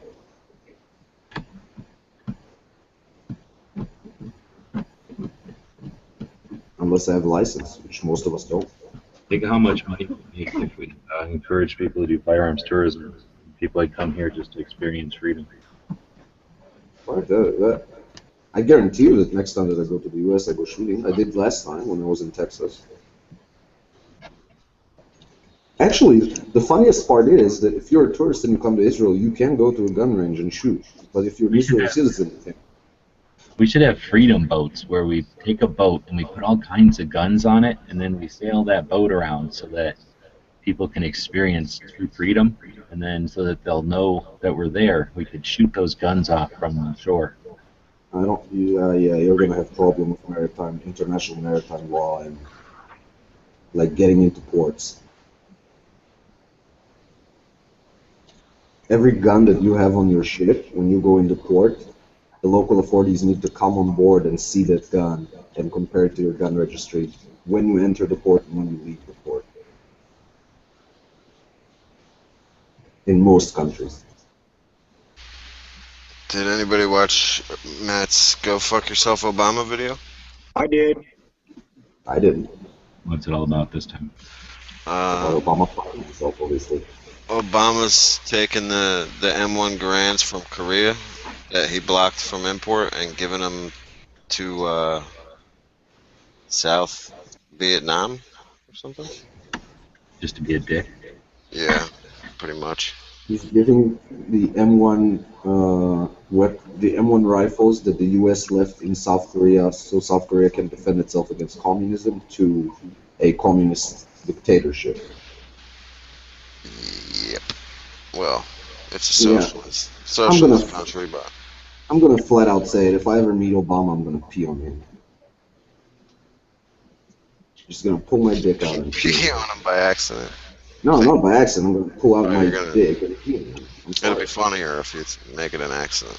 It wouldn't be so funny because I'll probably get like completely bashed up by Secret Service agents. That's it. Well, I'm sure that's They'll wait till you're done peeing to tackle you. Yeah, I wouldn't tackle a guy with his dick out.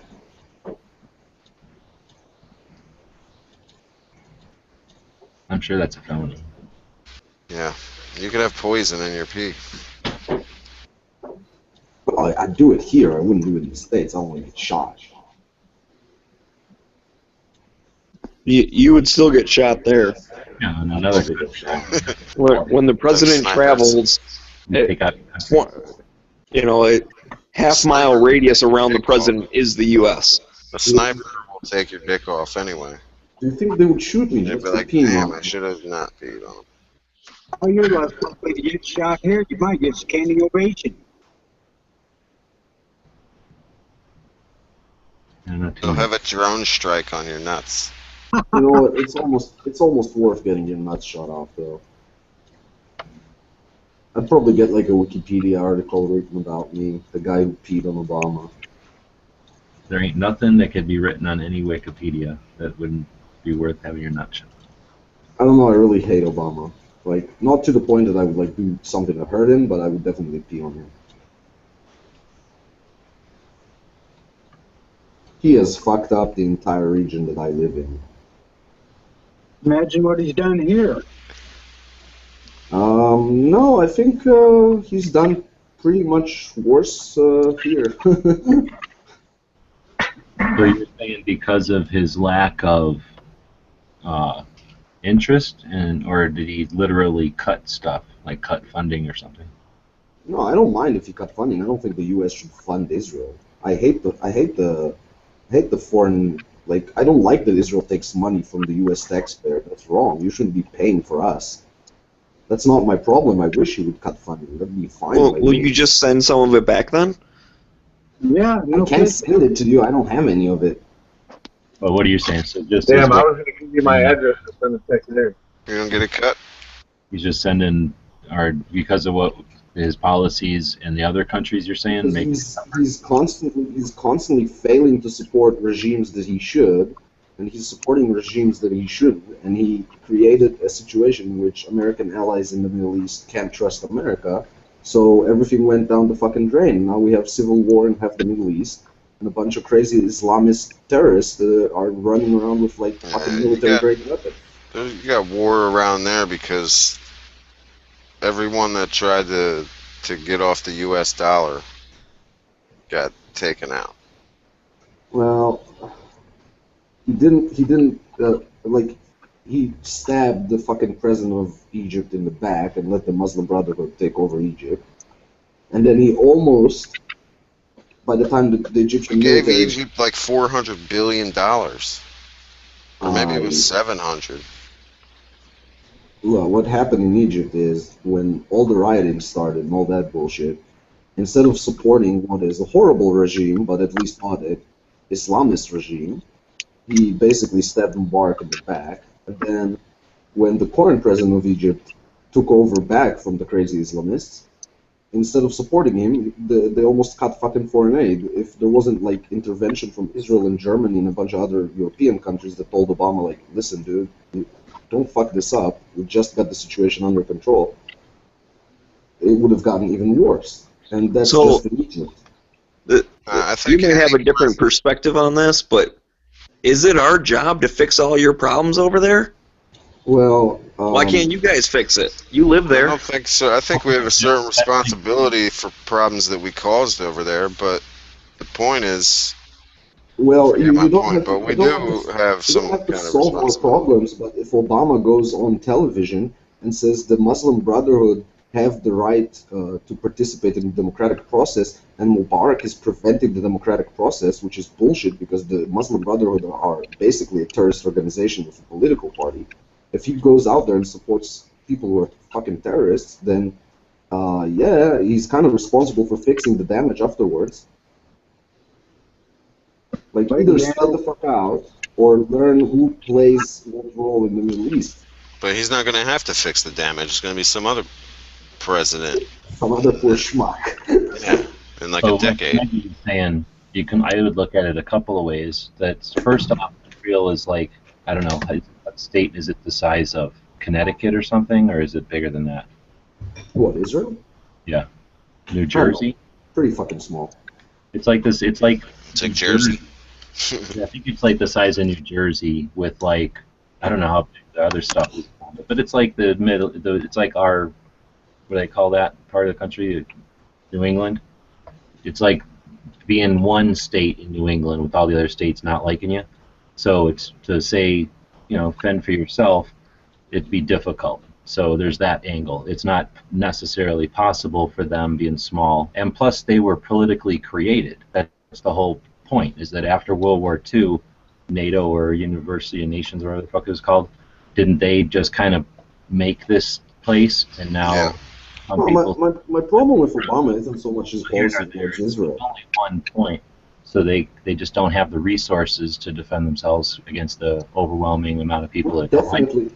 We definitely. So the second point is that, yeah, we have no obligation, or you might not feel we have an obligation, but do we have a tactical advantage by having a sympathetic ally in an area that is historically, since the beginning of history, been a pivotal part of the world's situation? I think worth having some people there that are, for the most part, 100% allied with us, right? My problem with Obama isn't so much his policy towards Israel. That disturbs me less than the amount of intervention that the U.S. is running in Arab countries, and all of it is failed intervention. None of it is useful. All of it is fucking everything up. Israel can fend for itself, and it'd be hard, but the U.S. gives $3.5 billion a year in military aid. Israel has a $16 billion a year military budget, so instead of 16, we'll have 13. We'll manage. I don't think that we should dump the whole alliance. We should still cooperate on things because we're both democratic countries. We have common interests. That's awesome. We help each other with intelligence, all that stuff. I don't think we should take money from another country. That's just wrong. It's wrong to tax people in one country and move the money to another country. I don't like it with the United Nations. So what you're saying, though, is basically by us intervening in certain ways, we're just making it worse. Yes. So my suggestion, I don't know how you go back in time and fix it, or if there's a way to at least mend some of it, but maybe going going, in the future, sorry, words aren't working with me, we just leave everyone the fuck alone. Because it seems like every time we touch something, we screw it up. So... There's two ways of looking at it. From one hand, I understand that, and it kind of makes sense. On the other hand, the problem is that when the U.S. steps back, things are not. The void doesn't stay a void. There are countries that step into the void. So the question of U.S. interest is to leave things alone, or, definitely there should be less U.S. intervention. There's no doubt about that. Or fucking let people that understand the Middle East advise you, because the people that advise Obama, I'm assuming he's not doing it on purpose, which is, I'm giving him the benefit of the doubt. The people that advise him are obviously fucking retarded. There's no other explanation. If someone fucking thinks, they're short-sighted. They're short-sighted and idealistic. It's worse than short-sighted. It's just short-sighted. It's unbelievable. All you need to do, like, the Muslim Brotherhood in Egypt is a good example because it's fucking amazing. The Muslim Brotherhood is basically the root of every jihadist organization that we know today. Okay, Al Qaeda, Hamas, Hezbollah, every fucking military Muslim organization in the world came from the Muslim Brotherhood. And Obama went on television and said, "Yeah, sure, they should get to participate in the democratic process." No, they shouldn't. If your ideology is that you're going to murder people, then you are not a part of the democratic process. It doesn't matter if you get democratically elected. Hitler got democratically elected. That don't make him a democratic candidate. I want to say that I think it is done on purpose. It might be. And example of the Middle East. You what? You're saying he intentionally did it to manipulate a bigger chessboard or something? Well, I don't think he wants us winning wars. I agree. He wants to dismantle. And have you seen that that movie called The Dream of My Father or something like that, or Obama's America or something like that? No, I have not.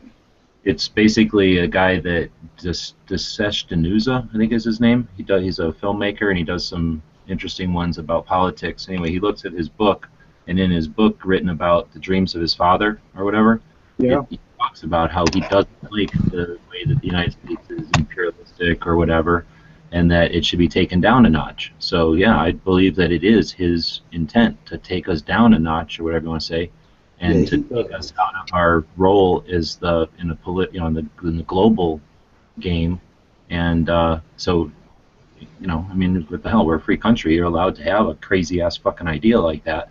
And I think it's super short-sighted to just think that by taking us down, you sound like you said, there's no void.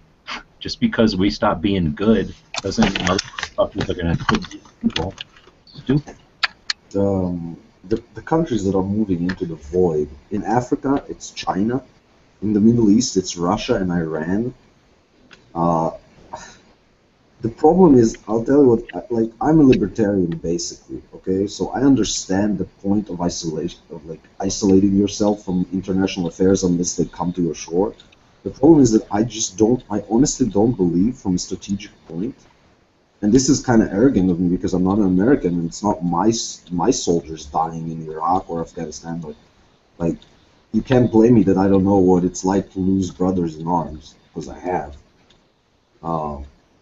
I don't think that the U.S. can sustain its economic power without being also a world leader in geopolitics, and you can't be a world power in geopolitical terms without sometimes using military force. It's just how it works.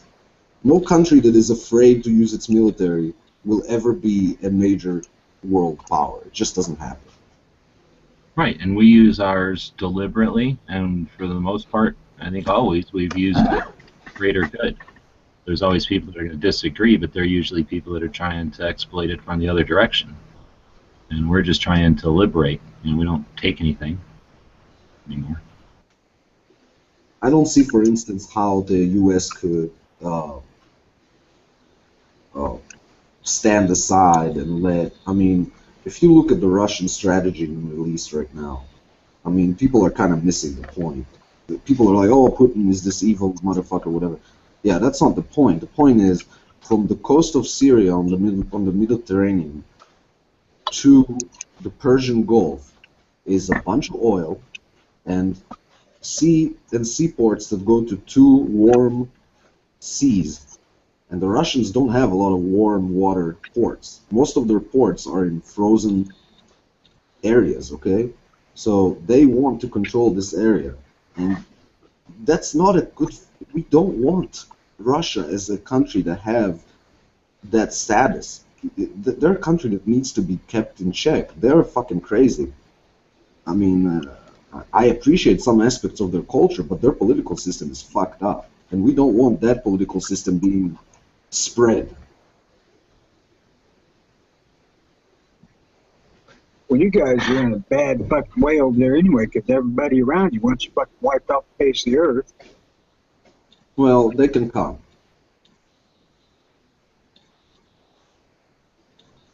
I'm not worried about the Arabs. I mean, again, my main problem with Obama is not the damage caused to Israel, although some damage was caused, obviously, because we have to spend more money, and we are going to have to fight more wars because of him.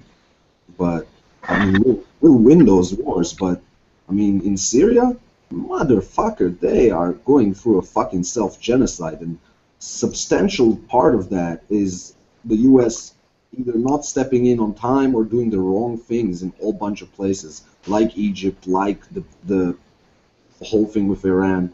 The void gets filled by crazy lunatics supported by Chinese and Russian money. Well, part of the problem, you mentioned Syria, and you'll have to forgive me because I don't remember all the different groups or whatever, but they actually did a thing. I think it was on Daily Show, but they broke it down of like, you know, the people we're supporting are fighting against this other group that Russia's supporting, but everyone agrees that ISIS sucks, but it's like everyone that they support, and some of the groups that we're supporting is fighting ISIS, but then they're also fighting our ally, so then we support our ally, and our ally fights them, but then they also do the other one. It's like, holy shit, man. It was nuts. I mean, I think one of the things wasn't Al-Qaeda like hate ISIS, so it's like, well, that's good. Let the two of them kill each other or whatever. But like we were supporting Al-Qaeda in one country because they were taking out ISIS, and then we're supporting like the Taliban in a different country, even though we're fighting them in the other one, and then Russia's supporting the rebels, and we're fighting the rebels, and well, it's like, what the fuck is going on, dude? It's just way too many groups that all hate each other. So it's hard to put it's hard to back anyone because you're always going to back the wrong person eventually. Well, no, let's say you've got 16 or 160 or 1,600 people in an area that align themselves with a cause, and then we've got a global game, and so those people are at that local level with their interests and their allies and their divisions, right? And then you get up to a global level, and you're going to have to you have systems in place that look at the whole thing and say, okay, those 16, 160, 1,600, whatever it is, that amount of people who align themselves with something or another, what do they really have as far as resources? How aligned are they, such and such? So they can analyze all that stuff, and they can decide, okay, these 16 people can affect change on a global situation by defeating this particular insurgents or whatever you instance. So maybe we back, as a global player, maybe we back a specific agenda here because we know that they don't have, once they affect their change, they're not going to become, not going to change from a pawn to a knight. They're just going to be another pawn there, and they may fly one flag or another, but it doesn't matter because we're playing with pawns and we're trying to stop a knight from getting more power or something. So I'm saying if we're playing chess and they're down there playing their own little game of chess or a game of checkers, then can you see how we might back multiple positions at a global level with the knowledge of a global game instead of just looking at it as black and white and these people are aligned with these and these people are aligned with these. And he's thinking of like, when we start thinking like some of these groups of like the Mujahideen and all that, these are like tribes of 12 people in a valley. It's not a political thing that governs the whole country, hundreds of thousands of people aligned against us. This is 16 people that were resisting the fucking Russians coming in and taking over a country. So they may not have every position we have, and in a moral way, black and white, it might not be the best thing to do. And in some kind of, ultimate universe, we could just do things based on the morals of everything. But in real life, if we're trying to stop a bunch of fucking Russians with Heinz, and we can do it with a couple of dollars worth of stingers, and we can do it by 8 and 12 people who aren't really on our side, I think there's more to it than just letting us be duped into this idea that it's all a big black and white world and we're good or we're bad. Yeah, Rewards got it. But the thing is, we're doing all this, and we don't go in and take over Afghanistan. We begrudgingly stick behind sometimes if we have to in order to not leave chaos. But we didn't fucking take these places over. We don't have free oil now because we're in the Middle East. The problem with the way this game is played is that it makes us look completely untrustworthy. Perhaps. I'm hoping that, I see the future as being more information available, more transparency demanded and able to, technically be available, and then people not being duped and people that are interested in having actual facts. And when that changes the dynamic from a bunch of people who assume everyone's ignorant and just no one's responsible because of that, it can change the dynamic a lot to where we're each individually responsible, and we take that responsibility a lot more seriously. We all appreciate it, and we all take advantage of the resources that we have now, and we could come together and be Star Trek in like a couple of months. I mean, there's the speed that things can change now, the abilities we're achieving with all the technology and the abilities we have to communicate like we're doing right now. I mean, this is a freaking awesome conversation we're having from Israel and all corners of the United States. I don't know how many people are watching, but it's going to be archived for the rest of fucking time. our grandkids' descendants might be looking at this and going, "Wow, this is the beginnings of the way things are now." Back when they had wars and stuff, people like this, you know. Look, the thing about And stifle. the thing about Syria is a clusterfuck, and now I can't blame the U.S. for supporting the wrong groups. So everybody's making mistakes. The Russians are making a bunch of mistakes there. Israel is making some mistakes there.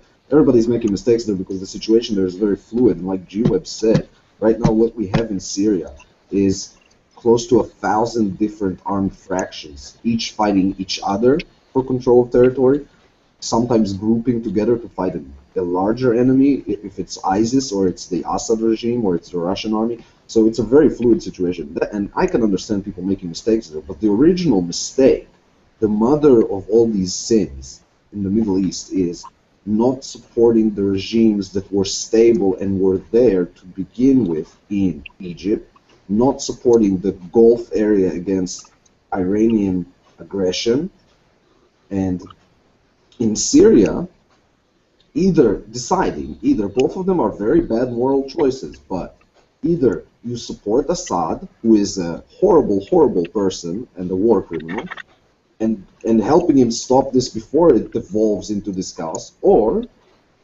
bringing him down like they brought down Gaddafi and ending it in 2 weeks. Instead, what both the West and to a point the Russians and to a point Israel, my country has as much blame in this as any other country. I mean, we share a border with Syria. We have a lot of influence on what's going on there. The problem was that they didn't step in when they should have, and then when it became a clusterfuck, suddenly everyone's stepping in, and there's no way, it's like waiting for a house to catch fire on each single floor and then trying to go in and sit and turn and put the fire out. So you need to put the fire out when it starts, or else you're in the current situation, which is, I mean, for Israel, the strategic ramifications of what happened in Syria is we are going to have, eventually, when this is finished, and I believe that it will be finished within the year or two, we're going to have one front from the Mediterranean all the way to the Jordanian border, and it's all going to be Hezbollah. And I don't know if you guys know Hezbollah, but they're not very nice people, and I really don't want them to be there because sometimes they get the idea in their head that it's funny to shoot missiles at me. So, I mean, everybody fucked up in Syria, everybody, including the Americans. But the Americans started fucking up way before that. It all started in Egypt. Everything started in Egypt. In Egypt and in the Gulf. And now, are they power? Are they a nuisance? Are they out of the game, or what's their deal? Who? Egypt. Well, they're regaining their ability to control their own country, but it was in complete chaos for 2 years because the Muslim Brotherhood tried to run the country, and they're not only are they horrible people, but they were also horribly incompetent in running their own country. So, I mean, you know what that's like. I mean, it's not. Look, I would love it if every country in the Middle East was a thriving democracy with fair representation and everything, but we are just going to have, as Westerners, and I include myself in that definition, we're just going to have to live with the fact that we either support so-and-so people, okay, or we let them fall, and then we will meet ISIS, or Hamas, or Hezbollah. They're all the same. There's no difference between ISIS and Al-Qaeda. They're all the fucking same. They all have the same ideology, and the only difference is sometimes the way that they do things. But the end goal is the same. The end goal is to put the Islamic flag on every city in the world. Now, that's not something that you can just say, okay, I'm going to isolate and I'm going to sit this one out, because that's an enemy that's definitely coming for you. It might not be a very strong enemy, it might not be a very competent enemy, but on the other hand, Western society is kind of pussified, so they don't have to do a lot of damage to get what they want. I mean, look at how they got Spain out of the war in Iraq back, like, I think a decade ago or something like that. All they did is blow up a couple trains in Spain, and the Spanish were like, okay, we're done, we're out of Iraq. That's the kind of societies that we have right now. So, I mean, not everyone. Israel is not like that. They can blow up all the trains in Israel. We're going to just come after them. But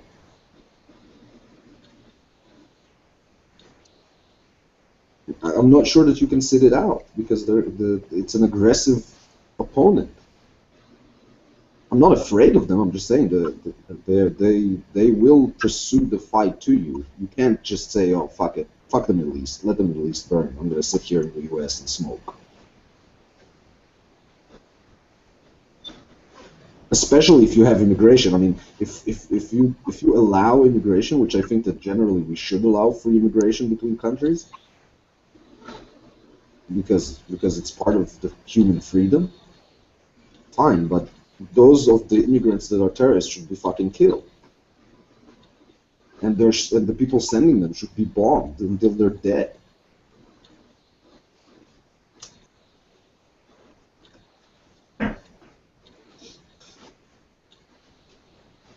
Maybe we should talk about guns. What do we do on the podcast today? We talked about the AR-180 and No, I feel like selling guns online, and then sporting clays. And then rock. You know what pisses Oh, me you off? talked by the about way? selling guns online. I like those types of topics. Did you get into like the details about it a little bit, or just in general?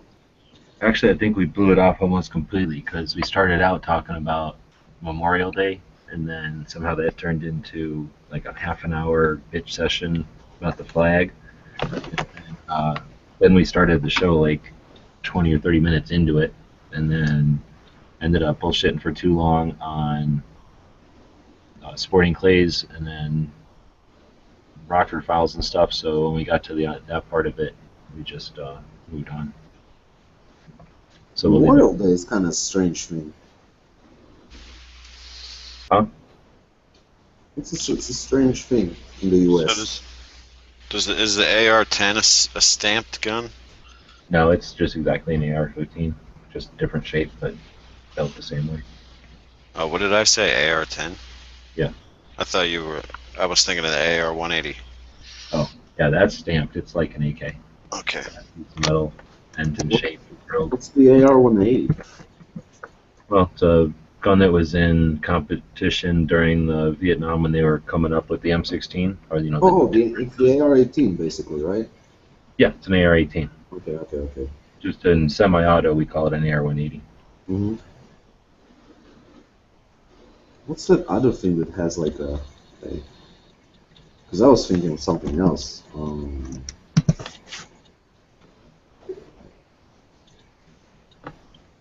Nah, never mind. Not that interesting.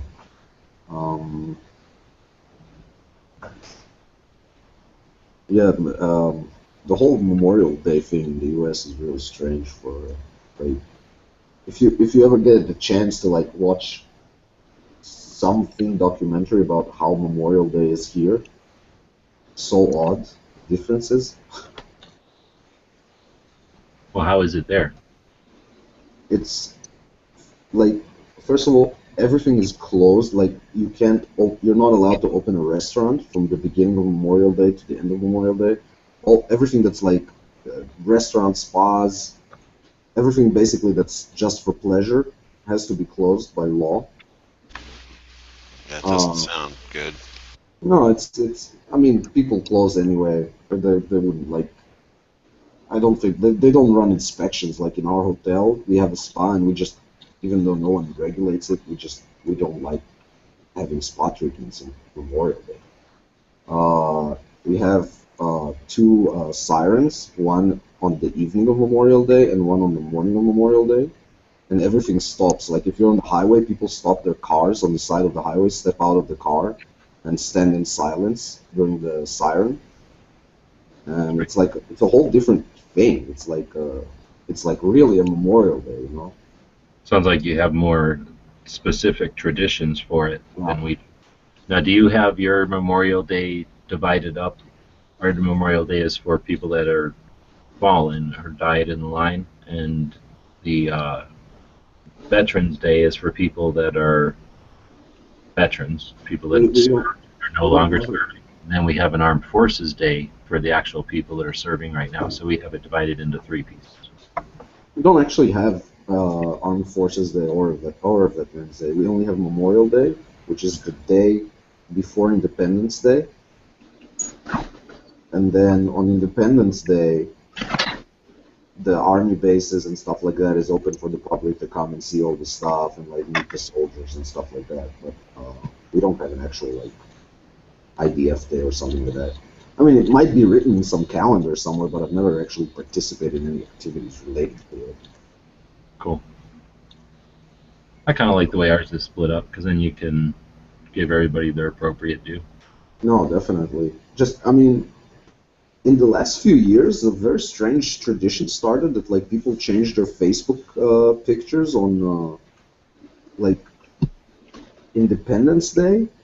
That people, like, changed their pictures to their pictures from the military. It's like a strange thing happening online, and I think it might be going to that direction of, like, incorporating the Armed Forces Day into Independence Day. You have mandatory service there, right?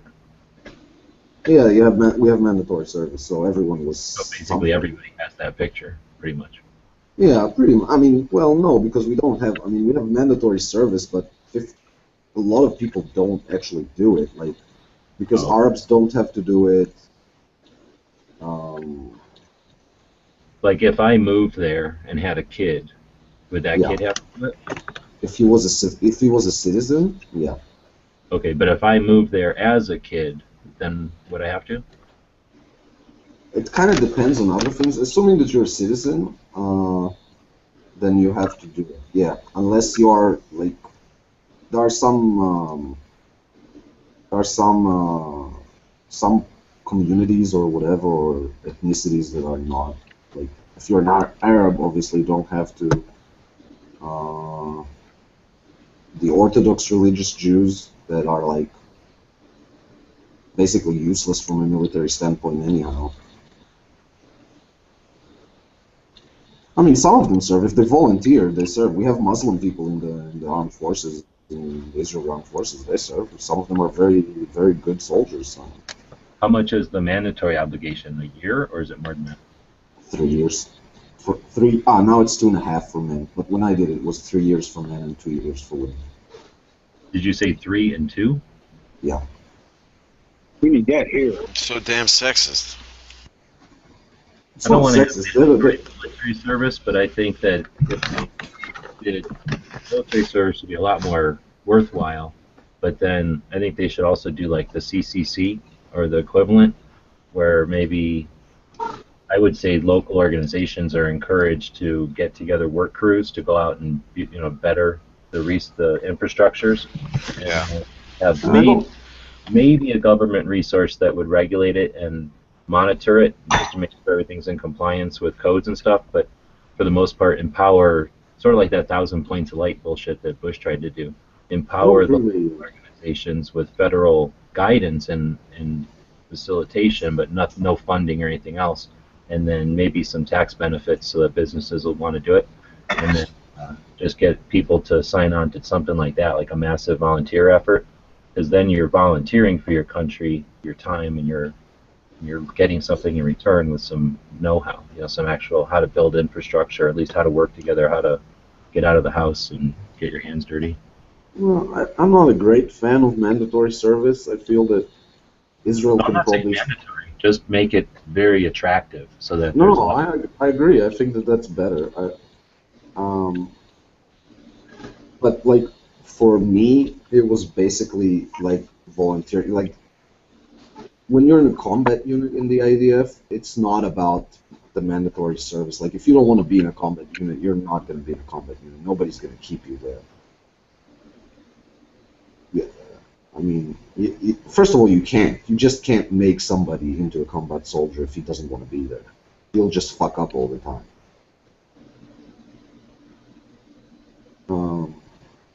So what are the people that don't want to be in combat do? They just push papers for a couple of years, or well, some people stack boxes or something. For every one dude that's pulling the trigger, start thinking about how much people it takes to get them there, to supply Takes them, 7. to train them, to keep them on their feet, to keep them medically, and The answer is 7. 7? No, Yeah. 7,000. Nah. We have roughly. Lots of people. No, Come it's on. it's it's Well, you roughly. got a tiny army that's maybe the size of one of our battalions. So maybe when you have a tiny country the size of New Jersey with a tiny little army, then maybe it's different. But over We have here, 140,000 standing military service members and 500,000 reserves, bro. 7 to 1's a pretty damn good sized force. It's 7-1 in the land army, and probably in the air force it's much worse. It's probably like 40 to 1 there, but I mean, I would say it's hundreds to 1, though. If you're talking about all the different stuff required to get that person there and then to train them. well, it depends what you count as non-combat personnel. The rest of the bloat that is the military.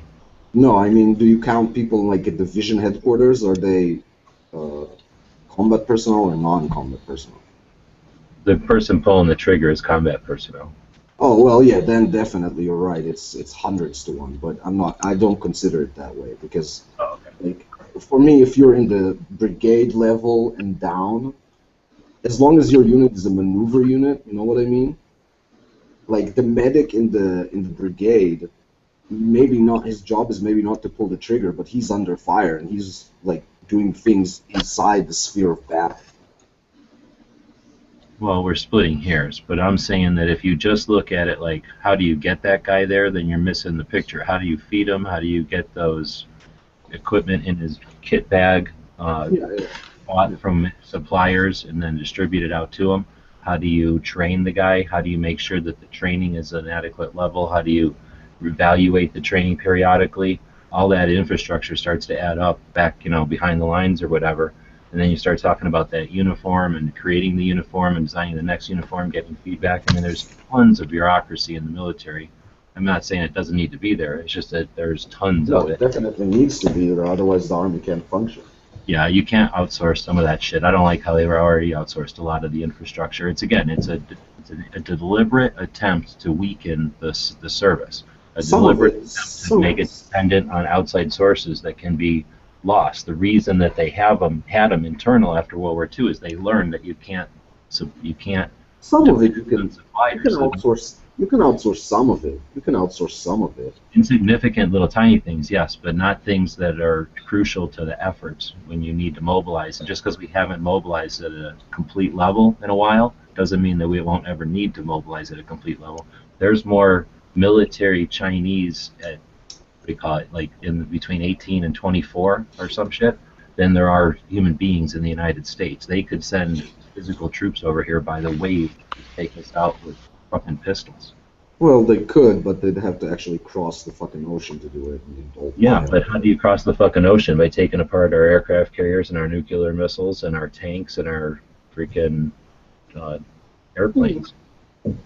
You still got to deal with that 350 million guns in here.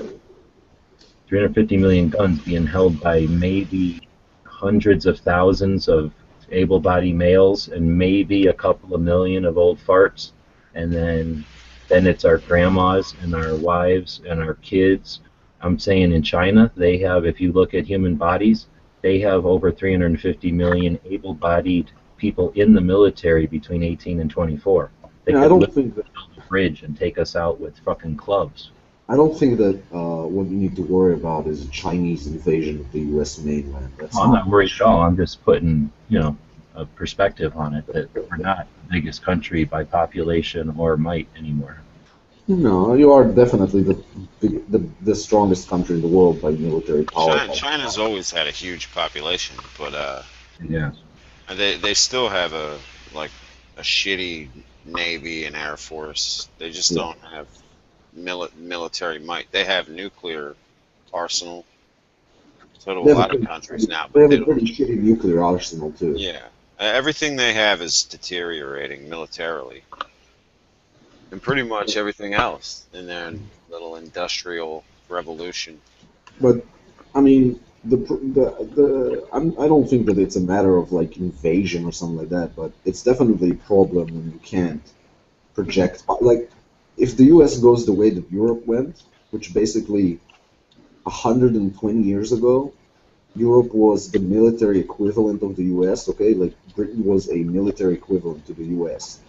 And today, the entire European Union can't muster up the same military power that Israel has, and we're one country with 8 million people, and they're like, I don't know, 250 million people in the European Union. They have less military strength than some of their neighbors.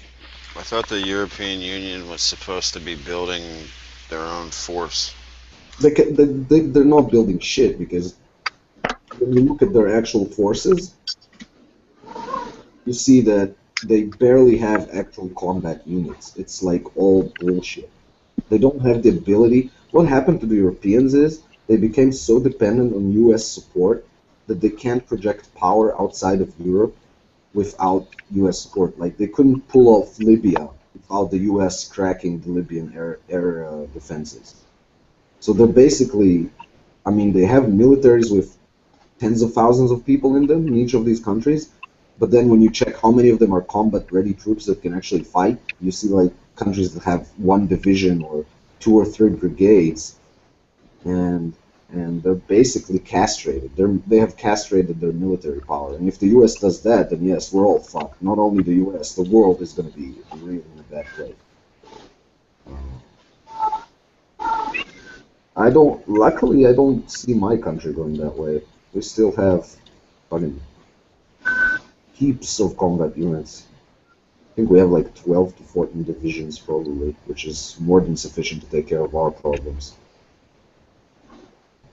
If you think about it for a minute, and you find it strange that Europe, with their European Union, created, with the exception of Russia, Hitler's utopia on their own.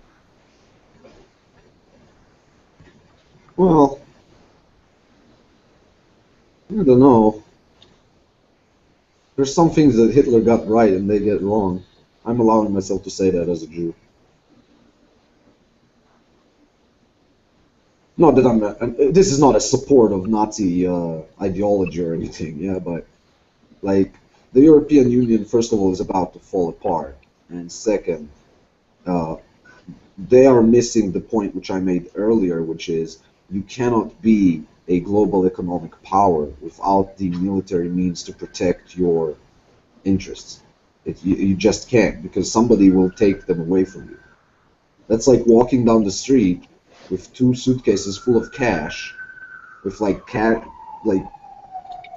cash sticking out the side of them, in a bad neighborhood without a gun. You're only going to be rich for a couple of minutes before someone robs you. That's not why they're failing, right?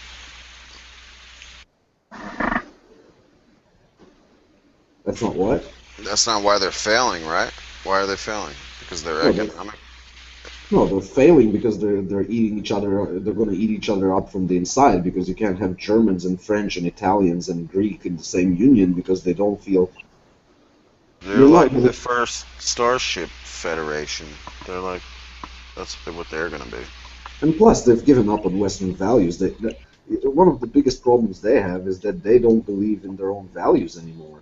Like, they're not willing to protect them. Because if you're going to stand there and say, oh, I stand for freedom and democracy and all this, but not if you're Muslim. If you're Muslim, you can murder your wife if she cheated on you, and that's fine because that's your culture. Well, then you just gave up your values. You're not enforcing your minimum level of values on people. Like, again, I'm against. I don't think you should enforce your values onto anybody. Oh, you should fucking definitely enforce the value of human life on people. No. Reinforce, but not. The value is to kill your wife because she's a whore. They don't value the life the same way that we do, so they will kill a chick, they'll put acid in her face, and that's good to go. I'm sorry, there are values that you should definitely enforce. Private property is a value that it should be defended by society. Fucking human life is a value that should be defended by society. I'm not saying you should go around telling people to pray 5 times a day or whatever, which, by the way, Muslims would do. I'm saying that there are basic values that the West is built upon, like private property and liberty and human life, and if you stop protecting those values against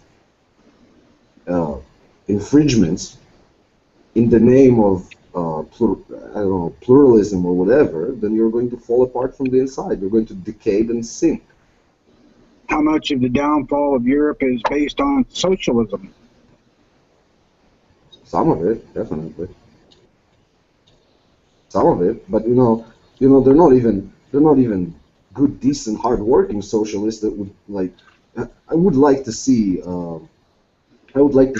like Muslims try to pull the shit that they're pulling now in Europe in like the Soviet Union. That wouldn't have lasted very long, though, would it? Probably not. That was Afghanistan, right? Their Afghanistan war. I don't think that Europe should invade Arab countries and enforce European values on them. I'm saying if somebody moves into my neighborhood and starts like murdering his wife and children or whatever, or mutilating his daughter. I don't think that has anything to do with values. These are just psychotic people that you're always going to have. It's not psychotic people. It's part of their culture and religion. That's part of their way of doing things. That's how they grew up. Oh yeah, well that too. Let me change the subject then, since it's getting all crazy, whatever, too much that we can actually affect change on. I can actually answer a question that... I thought we solved it. I thought we solved the problem. Well, we were, at least. Effectively, we just have to get Obama to watch this chat now. Alright. So, Jake is a new member over on Gun Channels, it looks like, and he's saying that he's going to try to AK build. So I'm just going to address him because it's easier than typing. If I don't know where you're starting from, but feel free to jump in if you want, and then you can just talk to us. It's a lot easier. But it's not like assembling an AR. If you have, I'm not sure where you're starting from with insight on it. So it's something that's going to require quite a bit of money and tools if you don't already have an extensive machine shop that you can create your own fixtures and whatnot. So if you have to acquire tools, there's going to be no cost savings at all. And unless you're getting your kits at incredibly cheap prices, you won't get a real price break on parts or anything. So it's really a labor of interest and a pursuit of a hobby. But if you're into erector sets and tools and putting something together, you're muted, Hosh. No, I know. I'm doing a live stream on my end. I was telling people to go to Gun Channels, gunchannels.com lobby. Well, you jumped in right at the right time. We got a new member over on Gun Channels that's just asking about AK parts.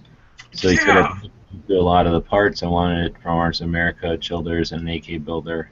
Is the hangout for anyone? Yeah, it's for anyone. So the link is in there. I'll throw it in again. We've now got, I'll just act as host real quick. We're just as an informal lobby, but since we're, Emmett is from Israel. We got Heavy from California, Hosh from California, Moon's up in Pennsylvania. Night Strike is hosting this one in North Carolina. Tony, where are you from? Illinois. Where the country? Oh, that's right.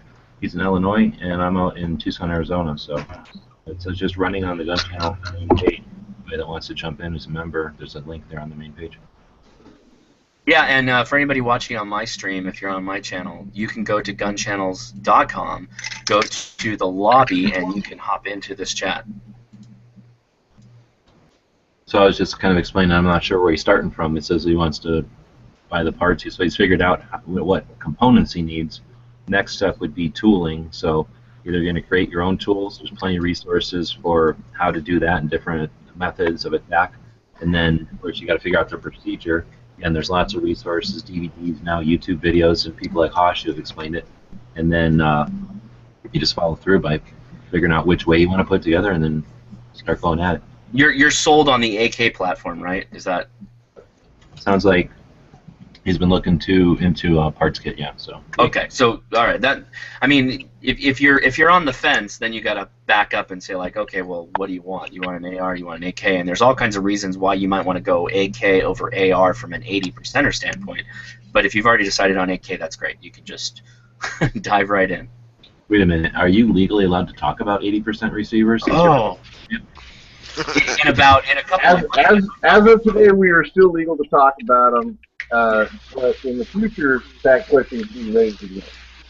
They might. Well, so what happens with the Gunpocalypse laws was that you can still build them, but you have to get a serial number from the DOJ, and you have to inscribe it on the receiver, which is, of course, it's another step of infringement. Yeah. And again, these laws have not passed yet, but they are en route.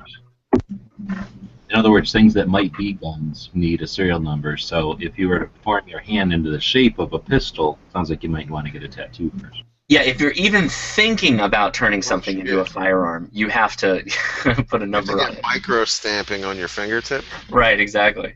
Yeah, let's not get Actually- into the whole.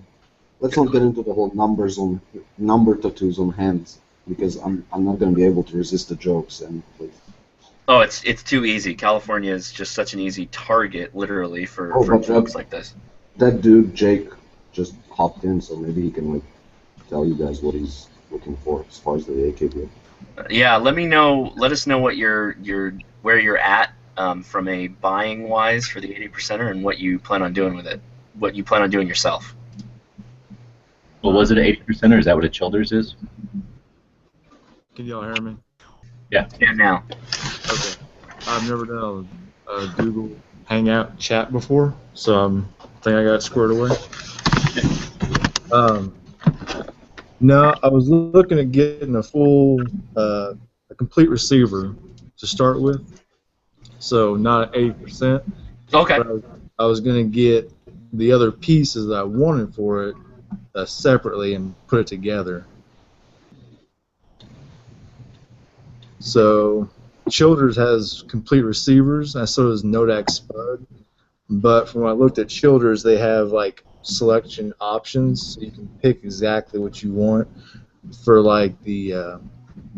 I know like different folding AKs have different, like the Hungarians and the Russians are apparently different millimeters thicknesses on the receiver or something, and it has like options for that. So once I find out exactly which parts, like style, Hungarian or modeled after, Russian or modeled after, what have you, then I can go from there. So you are going to buy a receiver, and it's going to be a completed receiver with a serial number on it. You're going to go through your FRFL or your gun store or buy it online, whatever you do. You're not folding the receiver yourself and heat treating it and doing that whole thing, right? No. This is my first one, so I kind of wanted to work into it. Sure, absolutely. I come back from going to get Chinese food, and we almost have a full panel. What the hell? This never happens. You're When you ain't here. The good thing is that you could possibly go about this a couple of ways, right? You can find the receiver you like, start there, and then you could buy a parts kit, and that parts from the parts kit you can put onto that completed receiver. So really, you just have to decide on the style that you want, and then make sure that that receiver mates up to those parts correctly, which most of them will, if not some modification required. But that's usually, if you're doing an AK, you're going to expect that there's going to be some kind of modification. Right. That's 47 or 74? 47. Good man. At least for the first one. But I was looking. I want to do a triangle folder. Okay. That's what I want. And I seen that there's Hungarian, Bulgarian, and Russian mainly. Is that correct? G-Web's the right guy for that. Parts. Triangle side folders are Bulgarian and Russian for the most part. Okay. So I guess then Bulgarian would be the best bet for getting the parts. You can buy a Russian stock maybe, but you're not going to find a Russian gun. We can't import Russian stuff. Right, yeah. I would say we're getting a little bit ahead of ourselves. So if you're talking about building, we haven't asked you where you're at with mechanical and tools and that kind of thing. So again, this isn't something you buy the parts kit, you buy the components that you need, and then poof, 20 minutes later there's an AK on your table that's ready to go.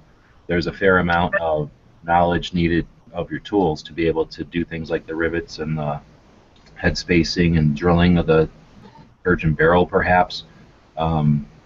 using the fixtures in a vise or a 10 to 20 ton press? Are you mechanically inclined? Where are you at with all that? Yeah, I should be able to manage that pretty well just fine. I don't have a press yet. Once I get figured out what I want to do and get more concrete about doing it, and when I decide to do it, then I'm going to get the tools accordingly and the gauges for head spacing, go gauges, no go gauges, and all that. You don't need a 20 ton press. I've got a 6 ton. Yeah, you don't need. Wait. So the only thing you need a press for is the rivets and folding the receiver. But I'm not going to go buy a 6-ton press and waste floor space. Wait. What do you need? What do you need the press for? You can use a press for riveting and for barrels, all kinds of stuff. Yeah, but you don't need that to build. You don't need it at all. No. You can go buy.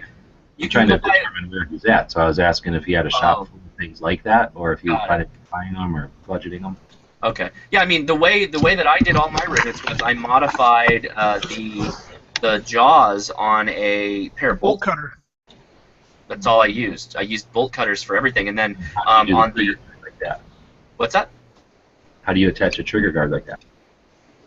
Oh, for that, that's different. For that, I had a flat metal surface, like an anvil, and I peened the rivets on that way through the inside. So you use a center punch, right? So if the rivets, you take some kind of metal plate, dish it out a little bit for the rivet head, set those on top. I made all the tools. We didn't buy a kit or anything.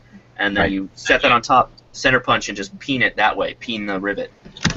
So you videos on tools and doing it so that people can go check out.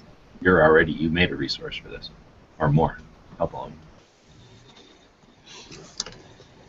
Okay, I've seen several people use the presses. I've seen somebody who did the bolt cutter thing where he took the heads off and replaced it with a special head just for. Or you can modify the jaws yourself. Yeah, we did it ourselves. Okay, there you go. I've seen that before. I wasn't sure if there's any other tools for putting in rivets that I didn't know about besides those two. There's a company called Toth, T-O-T-H, and his tools are costly, but they're wicked because they use screw instead of the hammer and punch. So what Hosh is talking about is got a fair amount of handiness required. I mean, first you got to have dexterity and then a little bit of finesse to be able to not make it look like a big mess, or at least the patience and the skill to take it all apart and put it back together, and mess it up and then take it all apart and put it back together. Sometimes you can take off one rivet and put it back, but more than often, if you're trying to get a good finished product and you've got the time and you've got the dedication to it, you'll just keep taking the soft rivets out of there and putting them back in until you get it right. So, using a screw instead of a hammer, which is a bunch of unknowns, a bunch of forces and vectors and shit that you got to be able to control with your muscles. You can use a screw, and the Toth tools use that tech. So you're basically using like a ratchet to to smash your rivets down. A lot more deliberate and slow. It's easy for a first timer. It's more like an erector set than hammer and nail. Quick little thing. There is a handheld tool for riveting. It's kind of like a set of pliers, but it's designed specifically for riveting. It's an aircraft tool. They use it for riveting sheet metal onto wings and things like that all the time. That's what I started building on. That thing is not cheap. It's built for making airplanes, which are tested sounds expensive. Requirements. Yeah, but you're going to get really good rivets out of it. That's designed. Sure. If you make that thing is not 20 smaller than a AKs. regular riveter. It's a big ass air tool. Like No. There's a handheld one. It's like a set of pliers. You put it on there, and then you squeeze. And it's almost like channel locks. Yeah, or not channel locks. It's like ratcheting. It's like a ratcheting tool. You put the rivet in the hole. You put the tool on it. You ratchet it down, and you use hand power. Yes. And you squeeze it, and it forms a perfect rivet. So those work, hold on, Joe. So those work for some of the rivets. They won't work for all of the rivets. Right. None of that will work for the trigger. I don't like it'd be good for doing all your surface rivets where it's like thin pieces of sheet metal on top of sheet metal. Yes. I don't think it'd be good for trunnions. The problem that you have with the AK is you have clearance issues. So a lot of times people go with the bolt cutter route because they clear the front trunnion very easily. And if they can clear the front trunnion very easily, then the rest of them become very easy as well. There's another option for someone that's trying to get into this for the first time, and I know they have them in my area, and I think they have them down in your area too, G-Webs, is the AK Builder clubs. Like groups of guys kind of go in on tools as a group, so no one has to sacrifice a big investment up front, and they get together, you know, once or twice a month, and they build a couple AKs in a dude's garage, and collectively they have all the tools, so no one has to come out of pocket for all the tools at once. So whoever's began this conversation, that might be an option if you're looking to get into your first build, is start looking for one of those clubs or groups around you. I thought you were going to say the builders themselves. So Builder has a class and Vince has a class. I'm sure others have classes on building. Oh yeah, those get expensive. They're expensive, but you bring your kit in, you learn from a pro, you learn all the little tips and stuff that we're talking about require usually, you know, repetition to acquire. You can go get a lot of experience along with a finished rifle when you walk out. It's about the price of a rifle to take the course, but you got to bring your parts kit or whatever. But now you pick your parts kit and you walk out with all that knowledge.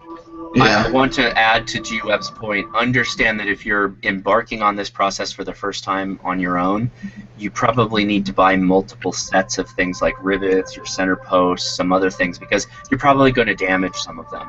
But if you go to a build party, they're going to help you not waste time and money, but you're going to exchange some money to get their knowledge to do that. So it's kind of a wash when you think about it. And they're going to have that toolbox of a shit ton of trigger guards when you're like, damn it, I just brought a trigger guard. Now how do I get a new trigger guard here tomorrow? Or which is the case in my case when I was doing AKs was we would always, can somebody mute? I hear somebody's like Enya music, mood like music in the background. Somebody's got a phone call center going in the background. The selector arm. The selector arm, that little stop that goes in between the trigger arm and the receiver, or the trigger guard and the receiver, I grinded that thing off accidentally. So, you know, things like that happen, and if you only have one kit or one piece, if you go to a build party, they're going to have a ton of extra crap like that. Uh-oh. Did I lose anybody? No, I still think that as an initial investment, finding one of those groups is probably the way to go, where you won't have to invest all the money and all the tools yourself. Oh yeah, totally. I think we all agree generally. Yeah, I think too. One of the benefits is you can find out if you actually like doing it or not. It might sound like a great idea, and then when you get in there and you start doing one for the first time, you might find out, hey, I'm not meant to build these things. Yeah, and, exactly. You know what I mean? Yeah, I mean, I was lucky that the guy, you know, where I end up building stuff, he's an amazing engineer, he's a machinist, he's a welder, he's everything, and so I just hop over there and use all his stuff, and we don't have a fixture, so we make the friggin' fixture and we do it. So all my learning has been through somebody that I met, but if you don't have that venue, the best thing you can do is go on the boards, find a gun group in your area that does build parties. I know California, we have an exceptional board of a forum of people that get together. It's called calguns.net, and they do great build parties, wonderful training. I highly recommend you go that route if you can. Okay, I haven't actually looked. I haven't heard of any of those in my area. Yeah, I haven't looked for them yet either, because I don't necessarily mind screwing up. I just want to do one so I can and then learn from it, and you know, make more if I desire. Yeah. Where you at, Jake? I got a real problem with the build parties though, because no policemen know about the guns that come out of them. God damn it, I know, right? Oh, snap. Those It's one of those loopholes. It's them loopholes. Where you at, Jake? I'm in Indiana. Oh yeah, there's build clubs all over around there. You want a bullet button on it because it'll make it go full auto. Oh yeah, I didn't know that. I put 2 bullet buttons on. Oh right, yeah, exactly. Exactly. Yeah, you the bullet button. When you push the bullet button, it'll make it do 30 rounds a second, right? I put 2 on mine just to be safe. Yeah, Thirty- double the 30 bullet. Yeah, cal, sure, of course. 30 caliber It's clips. 30 clips a second. If you Yeah. put bullet buttons on, does that make it 60 caliber? Yeah, it's just like a camera, you know. Like I Oh, shoot 60, shit. I shoot 60 frames per second with my camera for my vlogs, but when you put a bullet button on there, it's like double that. So can I ask about not necessarily buying a barrel by itself, which you can do, but I've seen the whole barrel front trunnion, all that already pre-assembled with an American-made barrel. Yep. Because that's one thing I would want for one of the compliance parts. Is that a good option to do, buying Yes. something like that for your first time? Yes, definitely. That's the toughest part, is populating the barrel. You got to have everything lined up. You got to have fixtures that are appropriate for your actual parts. Gas blocks and front sight posts are all different from each other, so having something that works is critical. So having somebody with knowledge do all that, they typically also headspace it for you. So you're doing the work of the riveting, which requires something like, I say, finesse and dexterity, but honestly isn't critical. It's only critical to the overall long-term survivability of the rifle. You can put in ugly, gross, misshaped rivets, it'll still fire safely, probably. Yep. But it'll just look stupid. But that front stuff, if you put it all together poorly, you're not really in danger, but it probably won't work, because if you get the holes wrong or something, not enough gas will come through. If you get a headspace wrong, it might, not be good. Yeah. The other thing you have to keep in mind too, if you're doing a barrel mount, is the rotation, the turn of your sighting apparatus from the front to the rear sight. Yeah, If you don't line that up perfectly, you're going to have all kinds of problems. And a lot of people who do the 80%ers, they get twists and they're slightly canted, and that is it's not something you can't work with, but it's going to bug the crap out of you. So if you're doing your first one, it's totally fine getting a barrel and trunnion all built up that you can then just bolt in the receiver. Okay. One thing about the barrel, I seen with the pictures they showed, this is more of a nitpick thing. They had the barrel on there and it was all pre-assembled, but it wasn't a black barrel. It was like stainless or whatever. Yeah.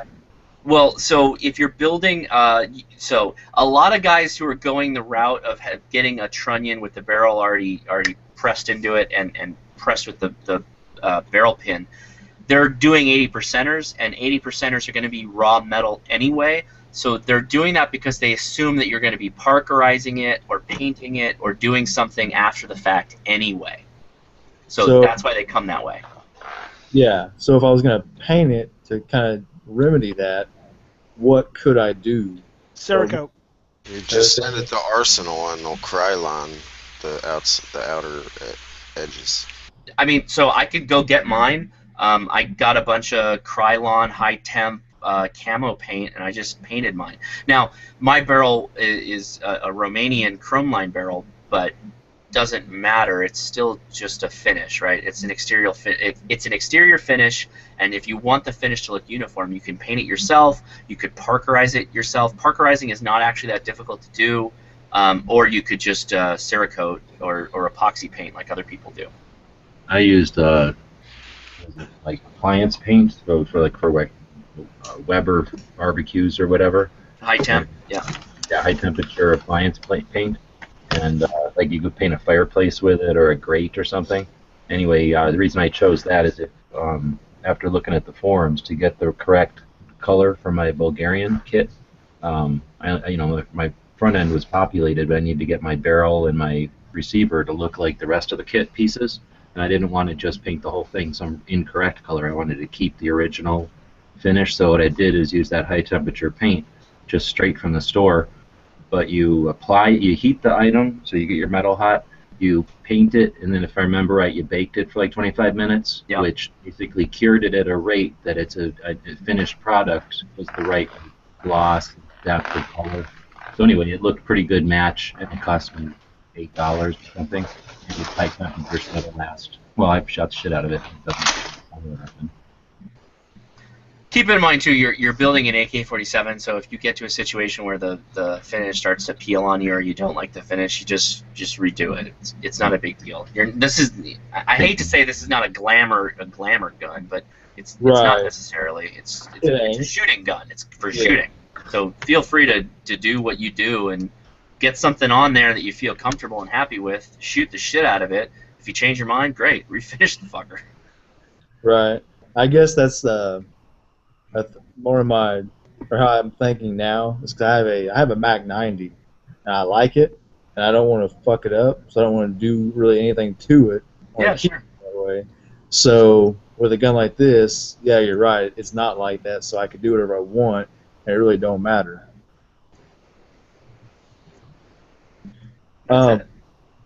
Have you all seen I think it's the CRHS American-made folding stock? I have not.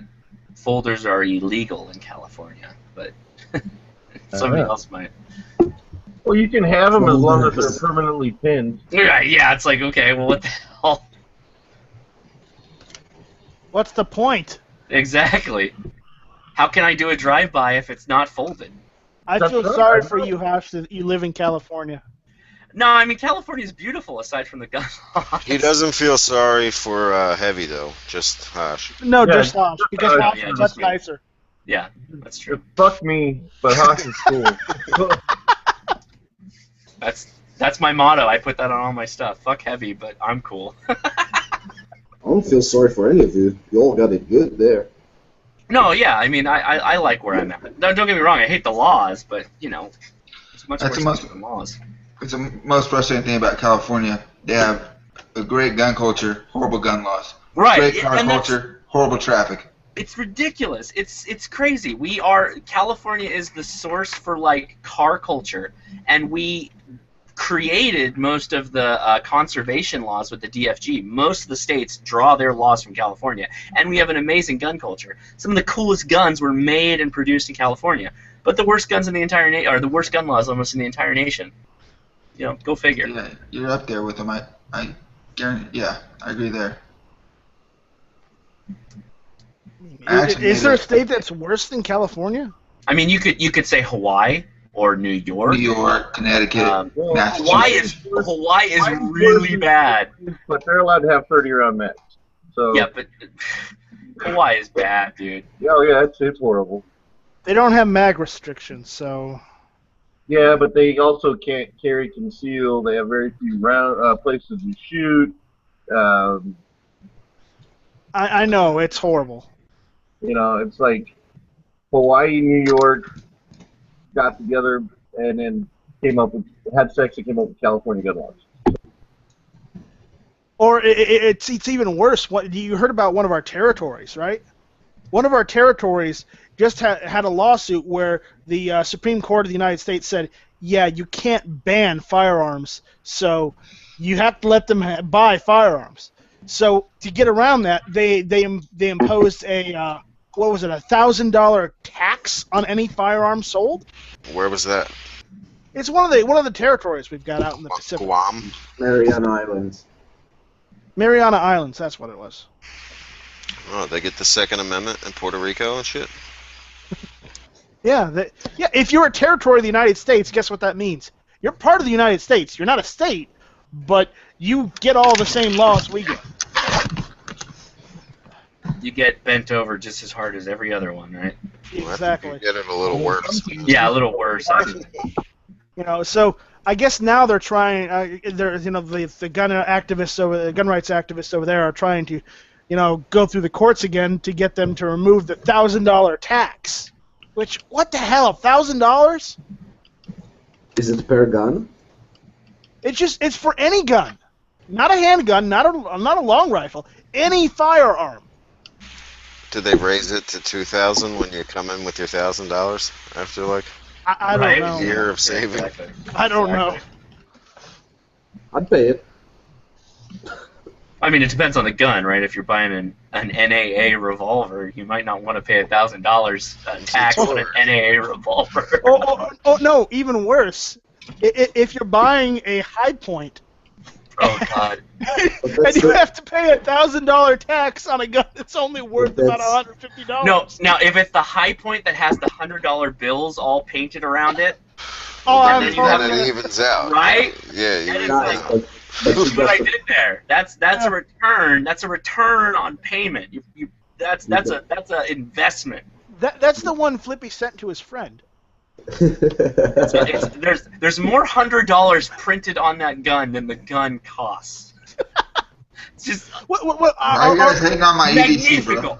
Magnifico. Are we including advertising? You know, the cost for power that they put into making it and everything too. It's like my favorite. I just love that. I don't know why you guys got to hate on my EDC. Well, it could be worse. I mean, you know, just think how much a Jennings would cost out there. Oh my God.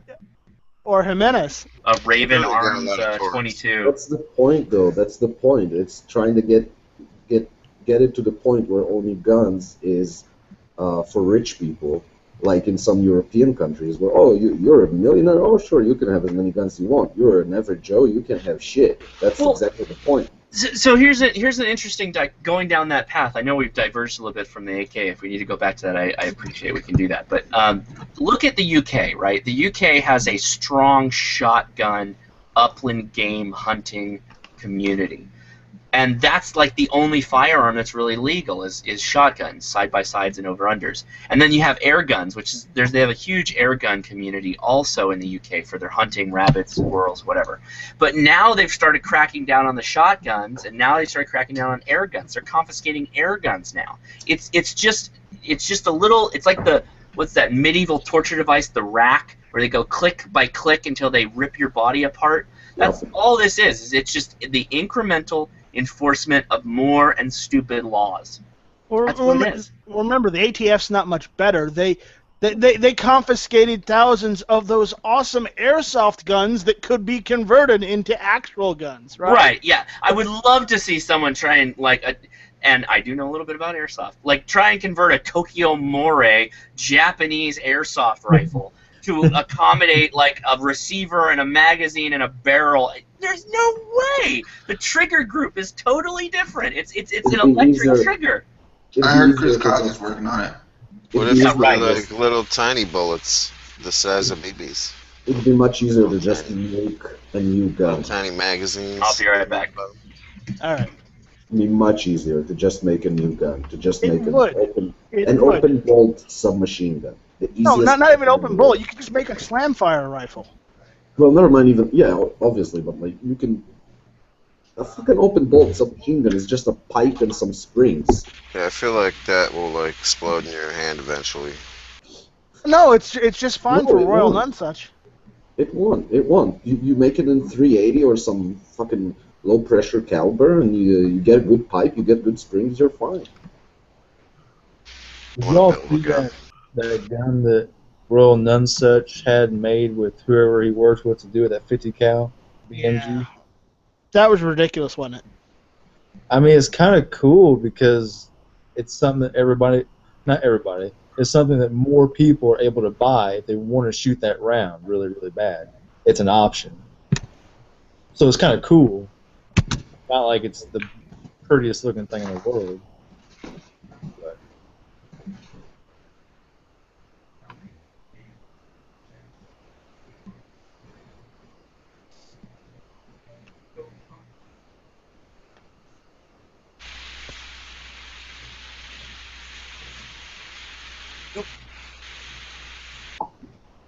Where'd Heavy go? I want to talk about his Gen 2.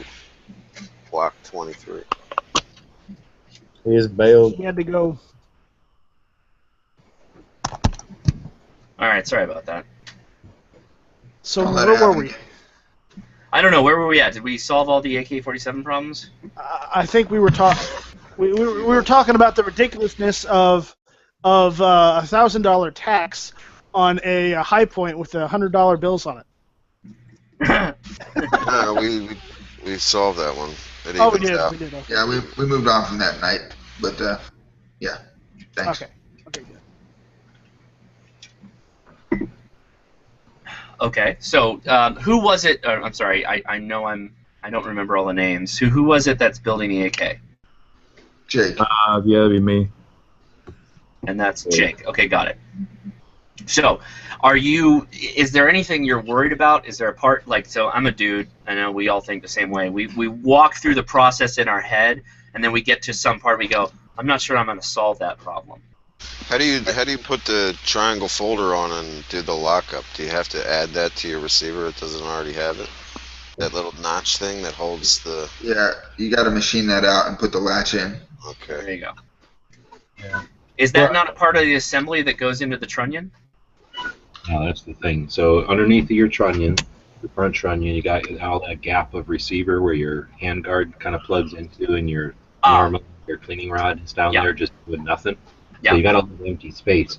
But now imagine trying to basically install this little gizmo with a lever, like a pivot and a pin and a spring, and all up in that little area. So it's pretty difficult. It's the second most difficult one to assemble, in my opinion. The underfolder, of course. Yeah, I would never even attempt all this stuff that you're talking about. I'm doing my SBR PAP, and that's the biggest pain in the ass that the Smith told me about. He's like, this is going to be the most work. This is what you're paying the most money for, is actually installing the latch for the side folder. Yeah, I can see the pin on the bottom of the receiver. Yeah, it's just a little levery thing that's kind of a seesaw hinge. Yeah. And a bit of a pain in the butt, because mainly because you can't get to it. You have to do it at last. You don't do it before you put in your trunnion. So you only got that little room to put it in. Or maybe you're supposed to do it first. I didn't do it first. Yeah. So that's the cool thing about the shoulder receivers, as far as I can tell. Get them ready to go with all the pieces cut. Oh, that would be cool, right? Because all it's got is the rectangle cut. You still got to assemble all the pieces inside. No, I'm just saying the cut for like the rivets and like the little latch for that for the stock and everything. So having to cut it yourself. And with Childers, you could have your own serial number. You could have all the markings for whatever country. Yeah, the safety. It was. Yeah. Those should already be on there if he's buying one that's pre-built. I'm not. No, not necessarily. Customize it, right? Yeah, I think you can do whatever you want, but to have a completed lower, it's going to have all that on there. No, yeah, it's a completed lower, but he's saying that company Childers will reproduce whatever the kit is. So if you want whatever specific engravings for your selector or something, or you want stuff right. Got it. And I have some receivers that don't have the markings on it. It's just a flat side. Oh, okay. I like to stick my serial numbers to the trigger, so between the trigger and the shoulder of the receiver, so you can see it because it's uncovered. I mean, the pistol grip ain't going to cover it. Nothing really gets in the way there, but you never see it if you're just looking at the gun. Unless who the hell lifts their gun up and looks down at the trigger, you never see it, but it's still there. That's all I do. I don't even look where I'm aiming. Just hold it above your head and spray. Yeah, I just spray. Up and down, they all look the same. With your bullet button. Just try to read your serial number while it's recoiling. That's right. Because I'm always doing something in front of the camera. I got to make sure nobody can see my serial number, so they don't figure out who I am. So I'm always looking at it. I'm just turning around. Oh my God, Seeing if it's blurry. That's such a big deal in Israel with people. People like you ask them for a picture of their gun to post, and they're like, yeah, but like blur all my serial numbers. I know, it's so stupid. It's so stupid. And it's even funnier here because we already have a gun registry here. The government already has the serial number of the gun. What are you worried about? So I'm assuming their concerns are much like the people in the United States, is that they don't want other random citizens to get that number, because then they're going to somehow figure out who you are and come get your guns. I'm guessing that's what they're worried about. I've never seen that. But report your gun stolen or something like that. Right. Well, you know what? They should be like more worried about like their cover garments. What I do when I'm robbing banks and stuff, I'll re-serialize my guns to some sucker serial number who posted it on the internet. Right. I changed mine to Yankees serial. Yes. That's why I follow him. You do? Shit. That's why I follow him on Instagram. When they enhance the video surveillance, when they enhance it down to see the serial number on my receiver, Somebody this. I actually saw a documentary was talking about I forget what country, some third world country kind of thing, but these guys make guns like by hand, and they make like Pakistan. Is it the Philippines? Khyber Pass, maybe. 1911th. Yeah, it's got to be the Philippines. So, anyways, the thing that they do, it's like sought after. If they have like an actual real serial number, like they get way more money. So somehow they get like a list of the ones that were manufactured, and they match the serial number exactly. And those apparently are worth more than just like they want other to buy numbers? I'll sell them all my serial numbers. Those guys go blind by the time they're like 30. We're talking about Filipinos, right? I don't know. No, I'm serious. The Philippines make some of the best 1911s you can buy. But they don't wear eye protection, and they grind this thing down on a big wheel. All the sparks are flying in their face. If there's like some dude in the Philippines or in like Pakistan who's willing to pay for serial numbers, next time I go on reserves, I could just like give him a whole bunch of AR-15 and M16 serial numbers if he's willing to pay for them. Yeah, give them a bunch of M9s, an M9 serial number. That's another place with a really good gun culture is the Philippines. Oh yeah. Well, and you get both, right? Because you get like mad, crazy terrorist gun culture, and then like really independent, liberty-minded self-defense like gun culture. Yeah. 5 miles away from each other. Yeah, they're right. They're an island apart, but it's like only like half a mile wide in the middle. They can just shoot across the water. When you go out here and you go to any of the like matches, there's a strong Filipino shooting community. Yeah, actually, in the shotgun community, there's a really, really big Japanese influence too. If you've ever been involved in skeet or trap. Really? That's because in Japan, if you're like a high businessman or you live out in the country, you're allowed to have a rifle or a shotgun, but they're highly picky about who they let have guns over there as well. Yeah. I mean, but here in the States, like you're talking about, like Japanese Americans, very large Japanese American community of shotgun shooters, particularly in Southern California. You know why they have them? It's because it's easier to get them in America than it is to get them in Japan. Oh, of course.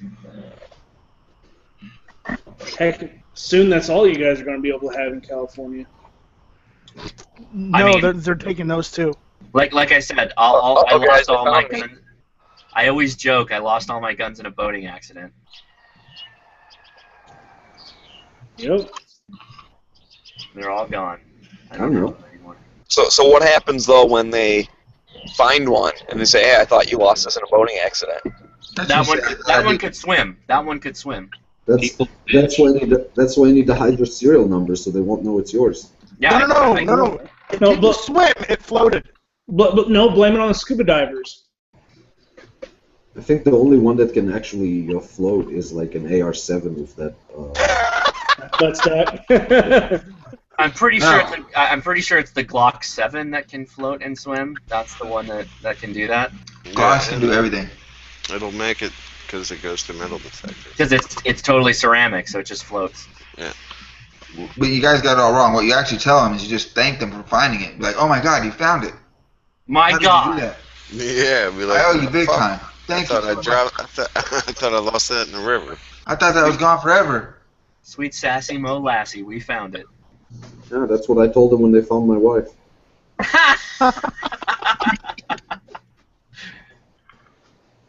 By the way, how are you doing, Emmett? I'm good. You guys want to see something cool?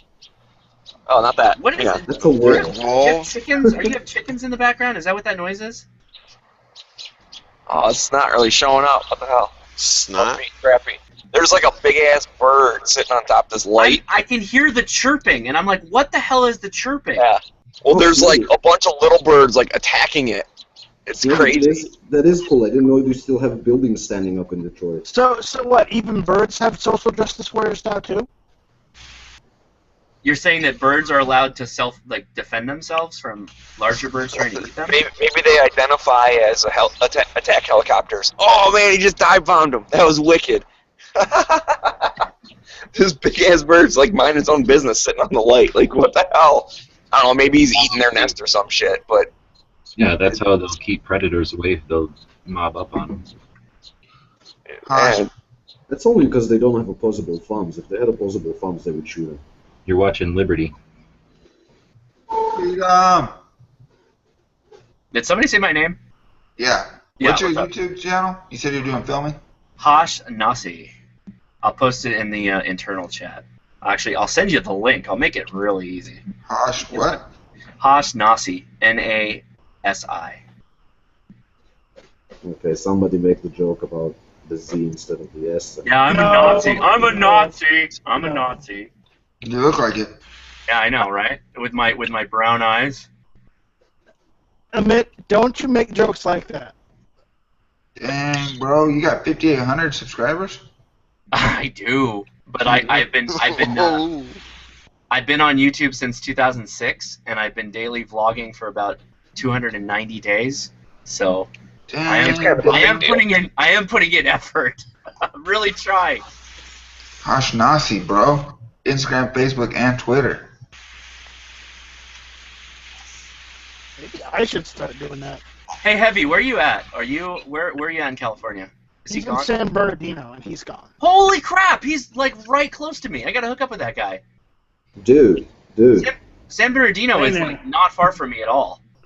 No, what you need to do is you need to go over there, get hooked up with him, get in the car, come back out here to Vegas like he did last time, and you, him, me, and Darren can all go out and do a shoot. You know, you guys can even shoot real American guns. Yes! Real American That gun. is awesome. So I keep threatening to go to SHOT Show, and technically this last SHOT Show was supposed to be the SHOT Show I was going to because Biker Bob went, and they needed to have a Sharpie knife fight with him. That didn't happen, largely because I had another kid. I put a bun in the oven, so I had to stay back. But I'm hoping that this year, or I'm sorry, next year or the year after is going to be my finally going to SHOT Show. Your rise to fame. And then Monkey knife fighting Bob with a Sharpie? What about going to Tulsa on November 12th and 13th of this year, so the largest gun show in the world, and then, no? No. I mean, I would love to. Don't get me wrong. I would love to be there, but that just doesn't. I've got to drag the whole family out. I don't think they want to drive to Tulsa. Yeah. No, I heard Arnold's babysitter is up for hire right now. Just there for gun channel stuff. I'm sorry, I didn't hear that, G-Webs. The world's biggest gun show is there, the 12th and 13th, so we're going to do like a get-together and then try to do a gun channel shoot to the people that can get there. Dude, that's awesome. That's amazing. So van life is working out for you, huh?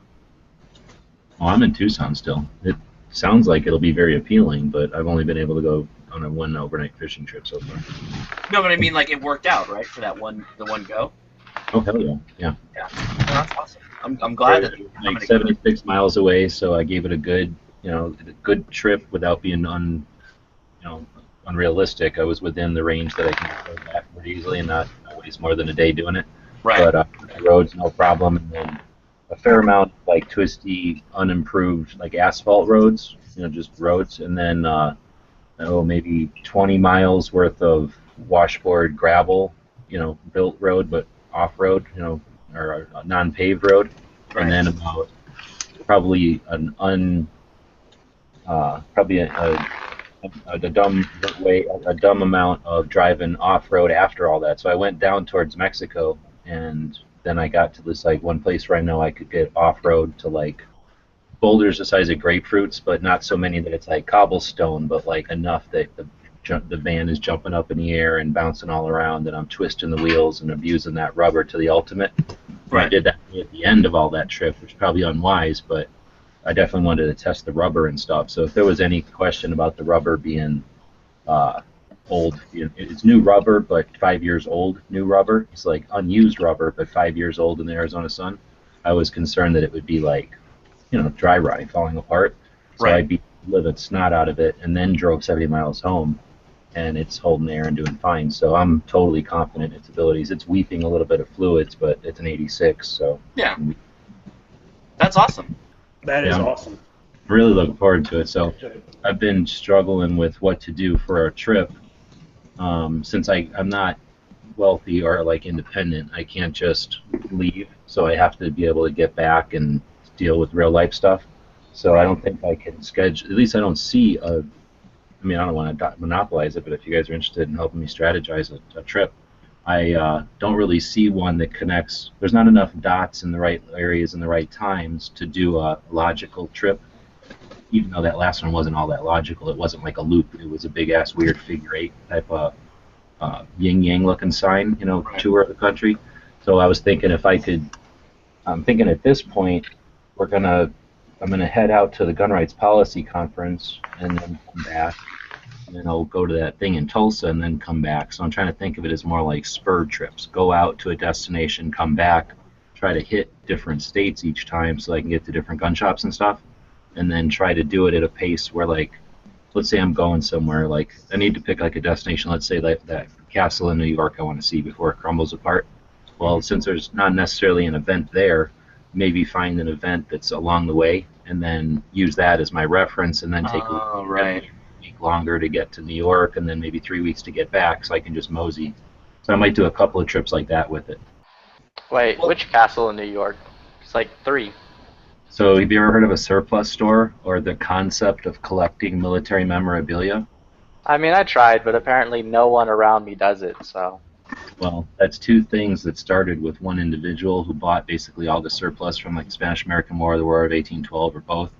He bought all the munitions and supplies from both sides of those wars and put them in New York City.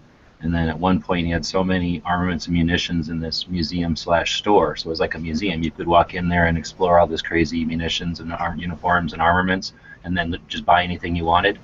He had this crazy museum/store right in the middle of downtown, and they said if that were to go off, it would take out New York City and like this massive leave. And then he said, okay, and up by West Point he bought an island and then built a castle on his own island, and then he filled it with all those armaments, and then he died and his family let it go to shit and it all collapsed in on itself, and then it was this crazy dangerous island of munitions from all the olden days that was like falling apart, and then still fire broke out. A few walls left before it all falls apart, and I want to go see it. So it's full of like old guns, like antique guns?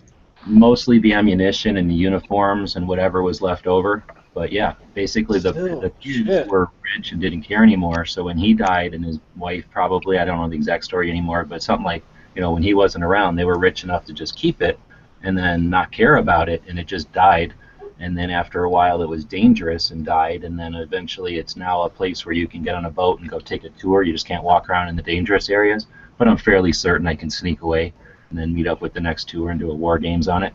So yeah, you can still go to it during the summer months. So that's one of my destinations. Like I'm saying, that guy literally, he created a catalog to archive all the shit that he was selling, right? That catalog became the first written like comparison of all the different military insignias and uniform armaments. So that created the whole concept of collecting military shit. And then that created surplus stores. Until then, people bought stuff from the wars and then sold it for the metal or the rope or whatever. They bought it with surplus material and sold it as such. He's the one that figured out, hey, people give a shit about these metals, not just melting them down for the brass, but the metals themselves. And then by putting them in a catalog to sell, capitalism, he created the concept of collecting and remembering military history, and it's fucking all brilliant. So I like everything about that. There was this catalog. Like the Sears catalog is as thick as a phone book, and it's his catalog from his store, and at one time it was really just a catalog. You could just buy stuff, anything you wanted, Gatling guns, Mosin Nagants for $1 or whatever, because olden days. And there was reprints of that catalog throughout the 60s, and I had one of those when I was a kid, and I would just sit there forever reading through that catalog. I'd go, okay, I got $50 this Christmas or something, I get my Christmas money or whatever. And then I would go through that catalog and be like, if I could have bought shit out of this catalog, I'd have like this Gatling gun and these 600 fucking Halbrids and like, this case of freaking whatever guns. So anyway, it was awesome. And then once I figured out that castle still exists and you can go there. So if there's any like curiosity of how does history disappear?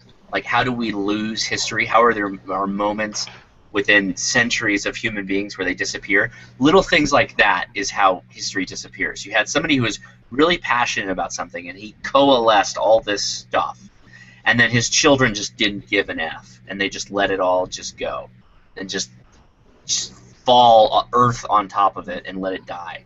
And that's how you lose history. You know why? I don't know if that was the castle I visited in New York, because I know there was when I was up there, I went to go see a castle on the water, like it was on its own island. You know why that happens? It's because if you don't include your family in your hobby and get them interested in it, then, of course they're not going to give a shit and they won't care. Right.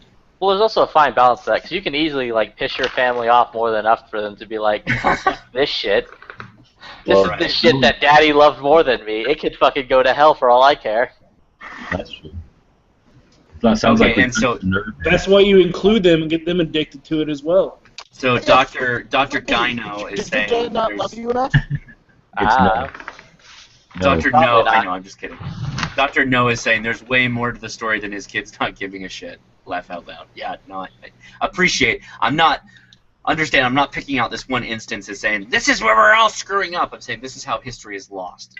A combination of bad situations where stuff gets destroyed. I get it.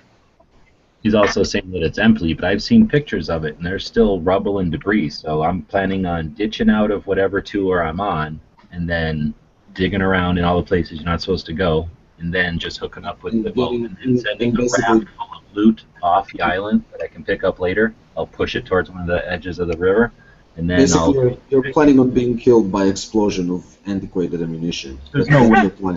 It's just black powder. It's stable-ish. That's the dumbest ass thing I've ever heard anyone. I'm gonna go on a tour to an island full of munitions, and I'm gonna dig around where they tell me not to. What could possibly go wrong? I'll give you a metal detector. Just use a stick.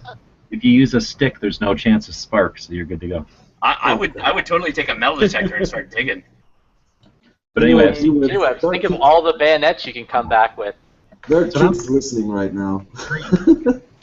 Good. Unless you count Flippy. Yeah, just send Flippy there. We don't care about him. Flippy's too lazy to go pick around the castle in New York. Well, if you're worried about ditching out of the tour, I could get myself a kayak or something.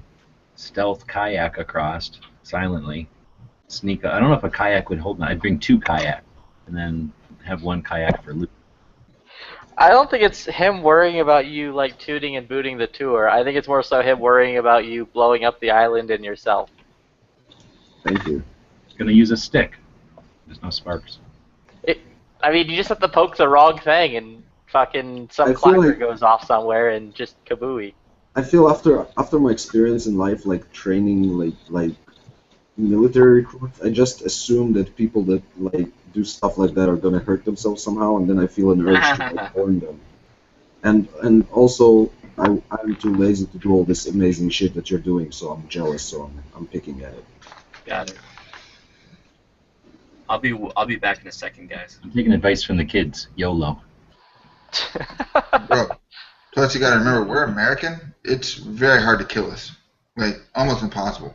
Yeah, it only takes a handful of cheeseburgers. Over your lifetime. I mean, come on. You have to go down there and set the whole thing ablaze and not get a scratch on it. I have a variety of jokes to make at that, but I actually love Americans, so I'm not gonna pick them. Cheeseburgers are healthy.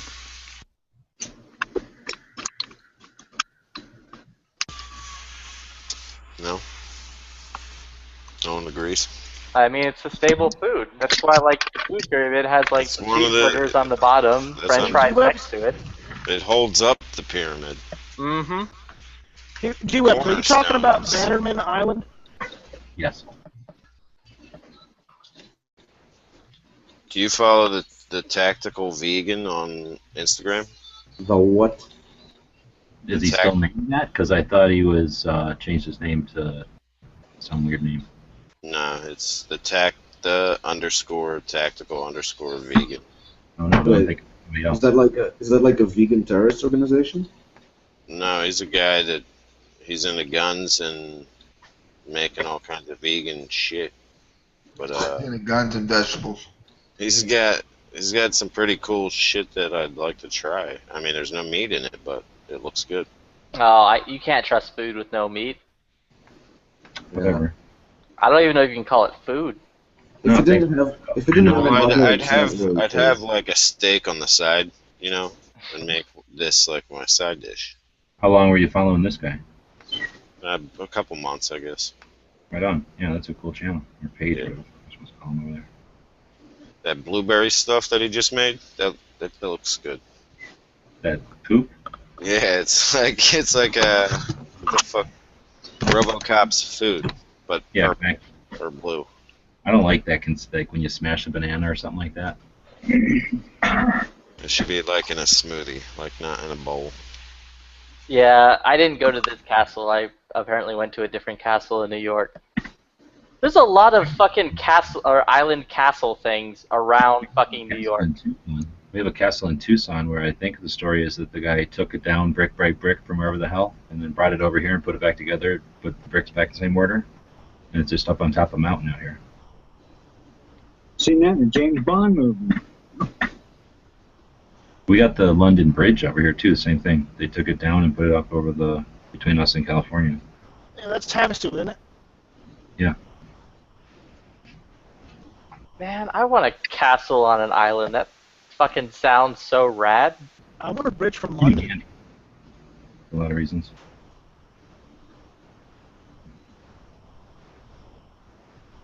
Oh yeah, I also just went and came back from watching the new X-Men movie. It wasn't bad.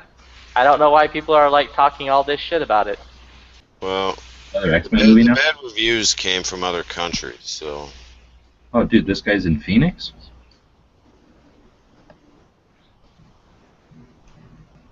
Sorry. Who's the Phoenix? I don't like Olivia Munn. Well, then you'll like this movie. She ruined my childhood if she's Psylocke. Dude, I am so about her being Psylocke. Do you know how many words she says in this fucking movie? 0? One or two. It's not bad. Exactly. If you just watch her bouncing her tits around in like a scantily clad outfit, I'm okay with that. But she doesn't even have any. What did they do? Like digitally enhance? They her digitally chest? enhanced her like boobies, and then like made her ass nicer. Yeah, they had to because she's no Psylocke. I don't know. I saw pictures of her when like the fappening happened, and Who are we talking about here? okay. Olivia Munn. She's hot, but she's like uber anti-gun idiot. Well, she's fucking Californian, so She like she's half she's a Japanese, nerdy half Californian. Italian or something. Half Irish, half Japanese or some shit. She's one of the X-Men now? Yeah. Kind of. Psylocke was an X-Men. X-Man, an X-woman. Yeah, here, this is Olivia Munn.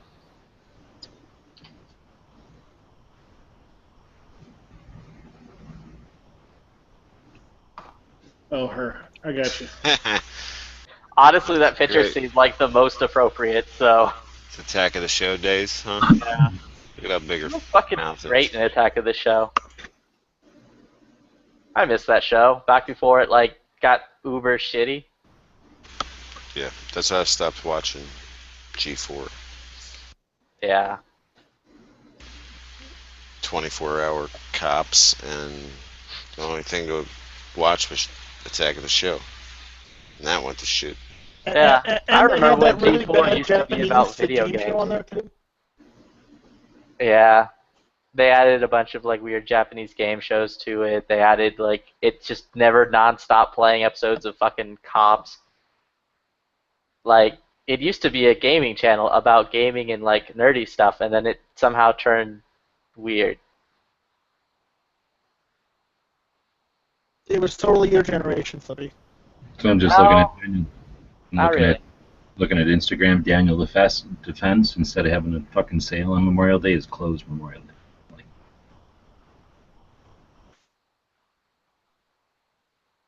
Is that good or bad? I think that's classy. So it's good. In my opinion. Okay. Did Oh, you according see to that Dr. thing? No, the island already blew up twice. It has. That's why the castle's barely there anymore.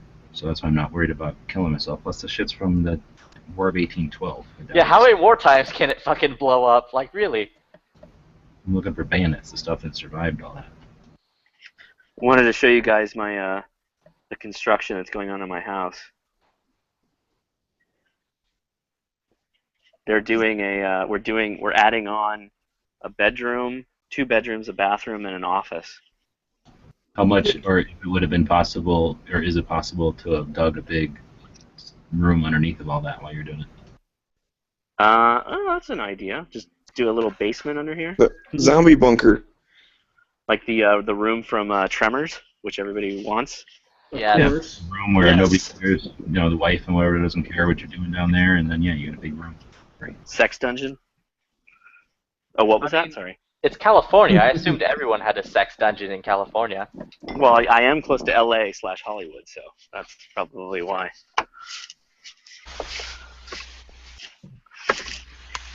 Are we going for a drive? Where are we going?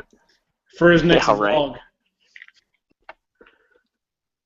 Yeah, my vlog. Are we going on a trip in your favorite rocket ship? No.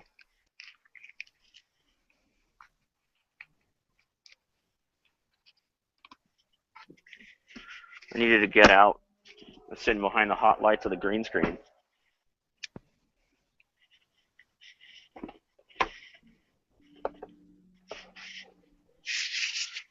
Well, don't stop your conversation just because I'm here. Too late. Mm-hmm. Killed it. Chat killer. I'm gonna walk back. Gonna go to That my needs to be a backyard. badge on gun channels. What, chat killer? Chat killer. Was it called the Night Strike Award? I mean, it should just level up to being like chat murderer.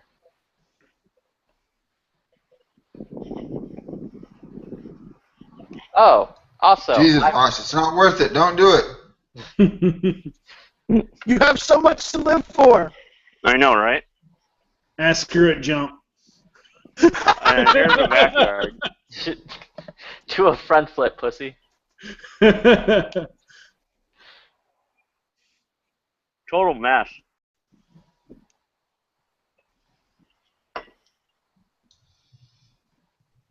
Jesus, how many bodies do you got to bury? Panteo just posted a picture of Jeff Cooper's like All the bodies. workstation or whatever. Kind of cool. They left it just as he left it. I think some group in Pennsylvania is lobbying for constitutional carry. Just trying to get it on the ballot or something. Good. To look it up. Yeah. I think Missouri's governing body passed and sitting on the governor's desk. Because I know they're open carry, and I think they're going to be put their already passed the constitutional carry, which is waiting to be signed.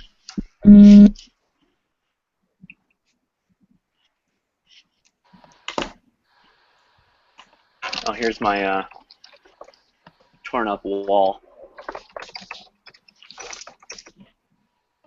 It's gonna be great when it's done. I'll have a room, G-Webs. You can come kick it. Have a guest room for you to come stay in if you need to. Right on. I mean, look at all that exposed copper. It's like, what, $5? Oh yeah, God, if there's any hobos watching, Jesus Christ, they're gonna be over here tonight. I know. Having all kinds of soup kitchens in your backyard. No, man, they're just gonna rip it out and go buy a pack of Newports. Newports. Might as well just buy fiberglass. Yeah, it's a bill in Pennsylvania, but we have a pretty anti-gun governor at the moment, so. In Pennsylvania? That Yeah, sucks. Tom Wolf. Yeah, he's a piece of shit. Oh my God, my cat. Jesus Christ, look at my cat. There's one cat. Dirtball. He is Dirtball. You're a white cat. What's wrong with you? Then there's White the black privilege. cat.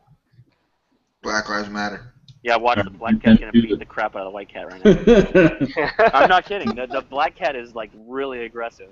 No, what? Is the white cat a Trump supporter? Get them two to curl up like a yin yang symbol, and you'll win Instagram for that day. Yeah, but it'll be like curled up because the black cat is seriously destroying the white cat. That's pretty cool. All black cat and all white cat. See, no, you fix it by giving both catnip so they don't know what the hell they're doing. Oh, dude, the black cat, when you give him catnip, he gets more violent. He starts just attacking inanimate objects. He just goes. He's not like how do I put it? He's not like aggressively trying to destroy everything. He's just attacking everything. Like he thinks it's a game.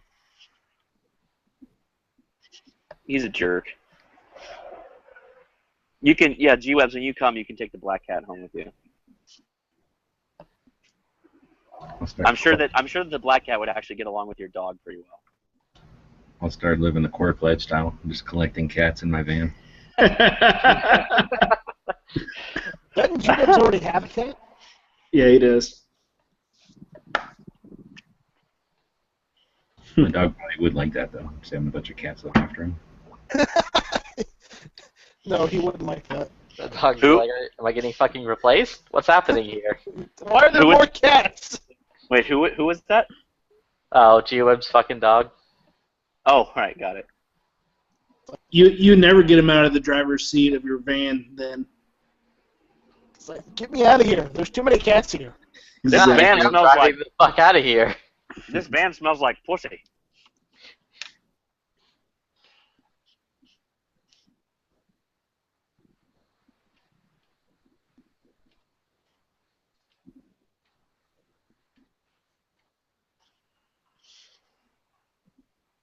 Well, I finished buying all the parts for my AR.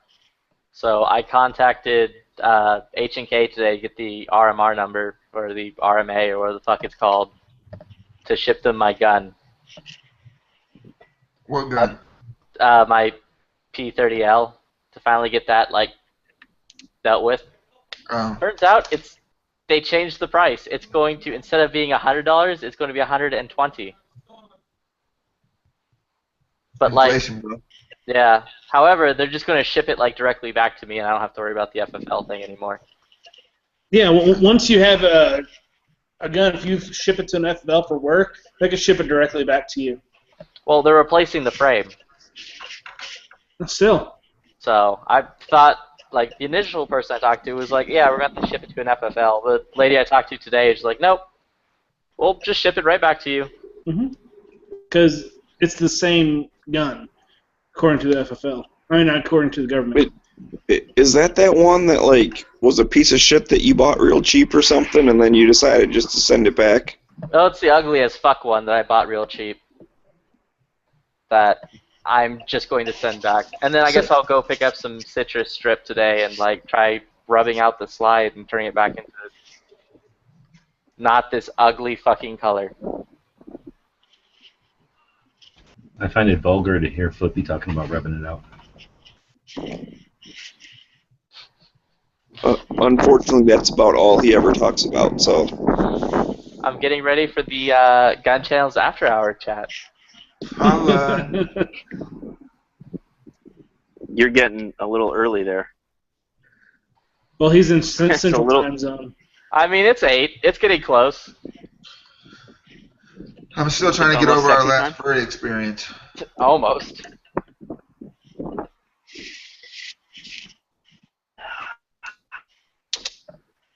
Oh man, it's too nice outside. It's like beautiful right now. This is the weather that I love. It's that spring weather where you still get a nice like wind. It's like 70 outside and there's fucking humidity. Sucks. Yeah, I got that it's like today. It was 93 degrees and humid as fuck. I don't understand how it could be like 70 and humid. Like that just boggles me. That's how it is here. Like today, the high was like 78. The dew point was 75. In the middle of the damn day. Yeah. It's been raining all freaking week. Pennsylvania is like the whole part of the East Coast where I'm at used to be a swamp, so it feels like a swamp. Like Well, that element of it is still there in the summertime. I'm not a big fan of this humidity you're always talking about, so what time of year would be the best time to visit everywhere where it's not too hot or too cold or humid or The winter. Texas, you want to come during like October to November. I was gonna say October, November, December, January for Arkansas, just because it's, you don't want to go too much into summer because the heat's still there. And Mike does his full auto shoot in Tulsa in July. I thought it was June. Is it June? Let's see. The full auto shoot is June 25th and 26th. That's going to be hot as shit. Oh, That's gonna be fucking hot. Tulsa's not too bad when it comes to like hot. It's drier than where I'm at, but it's still gonna be hotter. It's still gonna be pretty fucking hot. I'm gonna see if I can't get down there. If you're trying to avoid humidity, though, you kind of missed your window for the East Coast. That's what I kind of think. I think September, maybe the end of September, early October, Pennsylvania. Yeah. I don't think you missed. Late fall. It's only May. It's not supposed to be this hot. But Yeah, like January and it's gonna- February are typically frozen, so those around this time. So For here, we're already supposed to be hotter than what it is, but it's been kind of cool this spring. But like July and August, you're fucked in PA. It's hot as fuck. Like real feel 112 degrees and shit. also, no one up north has air conditioning. What? That's not I true. don't understand that. What are you talking about? You're Every talking time out your I go up fucking to ass. upstate New York, like they never have air conditioning in their houses. They Well, only then have, they're like, poor. heaters. Yeah, people in Colorado are the same. Oh, dude, Colorado can get some big swings. Mm-hmm. Yeah, we have a shop out in Colorado Springs, and they're like, "Oh, it's 91 degrees today. All the windows open, fans on because you don't have freaking AC." Yeah, P226 has just texted me. He's watching us, and he said it's going to be hot as shit for that full auto shoot. It will be. Yep. Yeah. The summer in the Great Plains, hell yeah, it gets hotter than shit. So yeah, we've been talking about ever since I think we went to when I went with Bob to that big gun show. Well, not this Bob, but I went to the big gun show in Tulsa months ago. Mm-hmm. May, I think. We started talking about having was it April? Yeah, we met up. I think it was April. Yeah. Moose went to it, and we started talking about doing a get-together for the next one, because they do it twice a year. And then P226 Nut said that he's got a hookup for the range there. So we're thinking do a shoot. I thought we'd been talking about that for a while, so he made it sound like he hadn't heard of the concept before. No, we've talked about it off and on for about a year and a half. It's just never materialized because we could never get a central location where people would go there. You know what needs to happen? Specifically this year. Okay. What? I think what needs to happen is someone needs to decide, okay, this is when I'm going to go shooting, and everyone's invited. We just did. Like I'm saying, I thought it was already, people knew about it. We've been talking about it for a while now. But November 12th and 13th is the biggest gun show in the world in November, in Tulsa. And then there's the J.M. Davis Firearms Museum. Hands down, one of the best firearms museum we've got here, probably in the world. And then P226 Nut has a hookup with a police range, so we can go shoot at a nice range right there in town. And yeah, so I guess we'll start making more of a big deal about it on the main page, so people start hearing about it. But it should be kind of. It sucks that that's opening weekend for deer hunting. Oh, really? In Michigan? Yeah. Well, November 15th is opening day. So. Well, that's the Tuesday. That gives you enough time to get back. Shit, how about it? My aunt lives over in Tulsa, so I can go stay at her house for free. I'm only 3 hours away, but I'd grab a hotel. Oh, wait, if Flippy's going, I'm not going. Did you guys already talk about the beginning of November? Yeah, that's what we're talking about now. I meant to shoot in Arizona, though. Oh, no. So we're talking about Tulsa. Oh, is that where it's going to be? We've been talking about doing a shoot, and when it was a tactical six-string, was really pushing towards Phoenix, I guess, because he get good deals on a place to stay. Yeah. I was thinking after SHOT Show at Clark County, whatever, but in Vegas. But if nobody's going to be able to get to SHOT anyway, there's no point in doing it at SHOT Show. So if we did it at this big-ass gun show that's next to the coolest museum ever, then people can show up for as long as they want, hang out at the museum, hang out at that gun show for 3 days, and then have some time to shoot. Oh. And it's in Tulsa, so it's not the best place for flights, but at least it's right in the middle. It's right down the road from where I'll be in Round Rock if I'm there. Oh, really? Yep. I mean, maybe not right down the road, but... Well, the 13th is in that time frame? Round Rock's right. What? Round Rock's like right outside of fucking Austin, isn't it? Yeah. So you're about 5 hours away. No, that was totally not the time I was thinking I was going, but maybe I'll just have to reschedule shit. Flippy, Tulsa's like, what, 3 hours for you, right? Yeah, it's about 3 hours. And I'm what? It's about 2 away from you? Does it sound right? Round Rock's actually probably about, like, depending on how quick you go, about 3 to 2 hours. Yeah, that's what from where I'm at.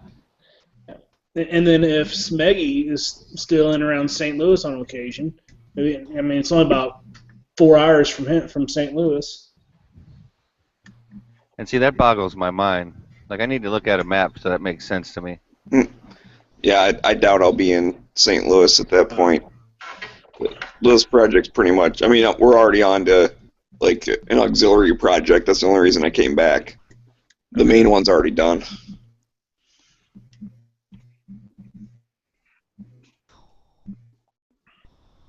There's not. But I'm here now. There's not some clever way you can sabotage some piece of equipment with a timer that'll go off just about a week before you're planning on getting there, so that it goes bad. I could, but then I'd miss deer hunting again. I already missed it last year. I mean, it's not like deers are going away. Just get Deers get in my an freezer are going away, and I need something to eat. You need an out-of-state tag, and you're good. What if somebody brings like a cow so you can kill an animal that way? Get your blood thirst out. I don't really want beef. I like venison. Wait a minute. Don't be so hasty now. We don't even have to shoot it. Just eat it. I mean, that's the only way to eat like a proper steak is you don't cook it, you just eat it. Grandpa used to say, knock it down, wipe its ass, and serve it to me. That's what he used to say. But he was colorful.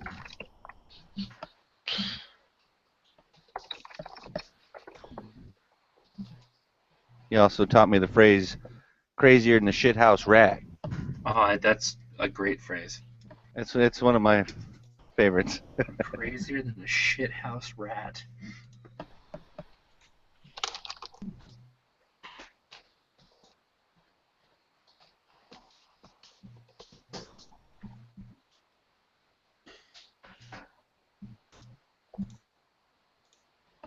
Well, that's just a thoroughly different concepts to think about.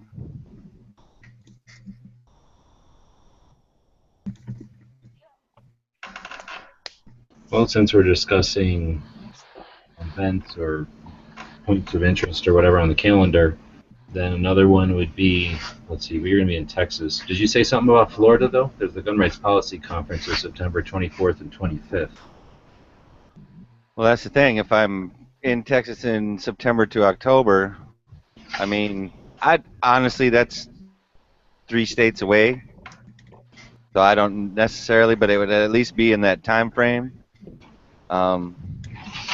Just think of it this way, Z. Everything is a short flight compared to just coming over back to the mainland. But it's expensive. Yeah, I was going to say, that shit adds up pretty quick. So then you also got, if you're anywhere near New Mexico, the White Sands Missile Range has their Trinity tour, so you can go see the place where the first nuke went off. on the first weekend in October, so Saturday 1st and 2nd. If you're going to be anywhere near Arizona or Vegas, Big Sandy is October 22nd and 23rd. I should probably go figure out where Knob Creek is. It's probably right around then too. The problem with that White Sands, tour is that like there's not a lot of great places to stay around that area. Hell no. But I live 5 hours from there. I've already mapped it out. So when me and Bob went to New Mexico, it's one of the things I wanted to do is figure out how long it's going to take me to get there. It's 5 hours. I have to get there. You have to be there like a certain hour in the morning, and then you get caravan in. You've looked into doing it? No, I've stayed in Las Cruces multiple times. Las Cruces is just south of the Trinity site. Oh, I'm sorry. I'm sorry. You might have. Yes. I'm sorry. The next Knob Creek is October 14th and 15th. What are you saying sorry about? Oh, Las Cruces. It's You've been okay. there? You're forgiven. Have you been to Las Cruces before? I got a few friends from there out here, and I hear pretty good stories there. Silver City, and then I had a couple of roommates from Taos. They were pretty cool. I understand where Breaking Bad comes from now. You have an interesting dichotomy with Las Cruces is there's a very large aerospace community, so you get a lot of engineers that are like TDY out there, but other than that, the local flavor is much different. You got that right, sir. Yeah, very different. So you get a lot of engineers that, they're kind of young because they're TDY. A lot of the family guys don't want to go out there, but so you get a lot of young guys that like to party and all that, but then they're hanging out with like in areas where the locals are, and the locals kind of don't play that game. What did you just say? TDY? What the hell's that? Temporary assignment or temporary deployment. You never heard TDY before? No. Oh, it's a military term. We Yeah, use it in aerospace. They're that band that did the song "Don't Go Chasing Waterfalls." Yeah, exactly. That's it. Yeah, TDY. Don't go making phony calls. Don't go making booty calls. Just stick to the 7-digit numbers you're used to. Please stick to the drunk texts that you're used to. Oh, I was thinking of Weird Al from the 90s. Back when people actually had phones that you could prank call on. And just get the phone book. There is, so if you end up in Las Cruces though, if you're staying in the area for the Trinity site, there is a place called High Desert Brewery. I highly recommend High Desert Brewery. Big fan. And carrying extra magazines. Yes. Yeah. In all of New Mexico. All of New Mexico. Yes, I like to hear my voice on Echo. Thank you. Sounds good. Sorry, that was me, I think. Oh, so you're also a giant narcissist. That's awesome. Yeah, well, I mean, you got to be if you're going to daily vlog, right? Hey, wait a minute. If you got a voice like that, you want to hear it. Yeah, right? Yeah, I can't say enough good and bad about that area. There's nothing like flying into El Paso, which we have affectionately redubbed El Passhole, and then driving an hour and a half by Juarez to get to Las Cruces, New Mexico, which is just like, Jesus Christ, what the hell is going on here? It's the ass crack of America. Drug deals. That's what's going on there. Yeah. So you ever get up to the Astronaut Museum in Deming? No, I'm always on some kind of like heightened, like express reason why I'm there. It's never like, oh, hang out over the weekend and fly home. No, it's like, shit needs to get done right now. We're sending you right now, and when it's done, you get right back, so it's finished, like that kind of thing.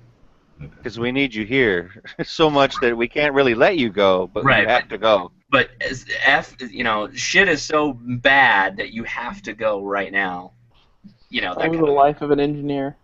yeah. That's pretty much it. It's kind of crazy though. I mean, everybody that I've ever worked with that lives there, that is their thing. Really cool people, real down to earth, real love the liberty that they're offered by living in that state. But at the same time, there's some shitty aspects. Well, the people that like living there are the imports. Because they actually have something going on. It's like a job or something that brought them there. Like Sure. You know what I mean? The people that are native there have no hope. Where did I lived in Albuquerque, Las Cruces, and one other place. Oh, you've been to... Okay, so you lived in Las Cruces. Oh, yeah. All right. Oh, yeah. I got When stuck were you in New there? Mexico. My dad, when I was a kid. Oh, okay, so it was a while ago. All right. Yeah. What's another one of the towns? Albuquerque and Las Cruces are the only ones I know of. Santa Fe, So sure, Santa Fe too. Las You mean- Vegas. In That's Nevada. No, Yeah, they There's have one in Las New Mexico, Vegas. too. Oh, is They- there really a Las yeah. Vegas? Yeah. Yeah, I was tripping. I was driving across country from Michigan all the way down to like Glendale or something like that near Phoenix. And on the fucking highway, there's a sign for Las Vegas. And I hadn't been to that part of the country ever. I'm 16. I'm driving my friend's mom's car as we're fucking wagon training. And I'm like, this don't seem right. There should be more lights. And how the fuck is Vegas in front of us, you know? So all of a sudden, like, had no clue that there was a Las Vegas, New Mexico. Everything was supposed to be, thought we were fucked up, heading in the wrong direction for hours. The Thought state Vegas started- would have more lights. Like, what is going on? Then we cruised by and we're like, oh, well, this isn't that. This is this. So I've fallen for that Las Vegas trick before. They have a San Antonio, New Mexico. It's like they can't come up with their own fucking names. There's a Las Vegas, Missouri too. There's a Paris, Nevada, or a Paris, Texas. Yeah. Absolutely. Mm-hmm. So even a little fucking Eiffel Tower there too. Like, what is it? New Mexico. It's the land of enchantment, right? But it's not. And the T-shirts say it's not new and it's not Mexico. Land of enchantment. I like their state flag. I think their state flag's pretty badass. One of the best for sure. Yeah, and they've got this IPA that they brew in the state that it's just it's the flag. The whole can is the flag. It's really cool. They do a really good job. Well, that, and if we're going to talk chilies, I mean, we're going to talk Hatch and stuff like that, and that's going to be some of the best in the world. Yeah. Yeah. I mean, you're going to make some enchiladas. Hey, I'll be honest. You're gonna need more than a cool flag and some chilies to get me to want to live in your state. I'll be Hey, honest. I'm not disagreeing with that, but also New Mexico, what? It has the highest ratio or per capita of PhDs like in the world, right? Yeah, because it's all TDY engineers or expat engineers. Well, I was going to say Los Alamos is the other town, right? That's big. Or known. Los Alamos. Yeah, Los Alamos. Yeah, Happy Camper IPA. So that if you are in New Mexico, you got to get Happy Camper IPA and drink it. It's very good. I think The Los other- Alamos. Sorry. I was just gonna say the other shithole I lived in New Mexico was called Gallup. Oh, Terrible. okay. Yeah. Terrible. Horrible. Talking about shitty locales, what's it? Kingsman? That's another great place. Ugh. You have to. G-Webs, you never go around Kingman, right? Go to where?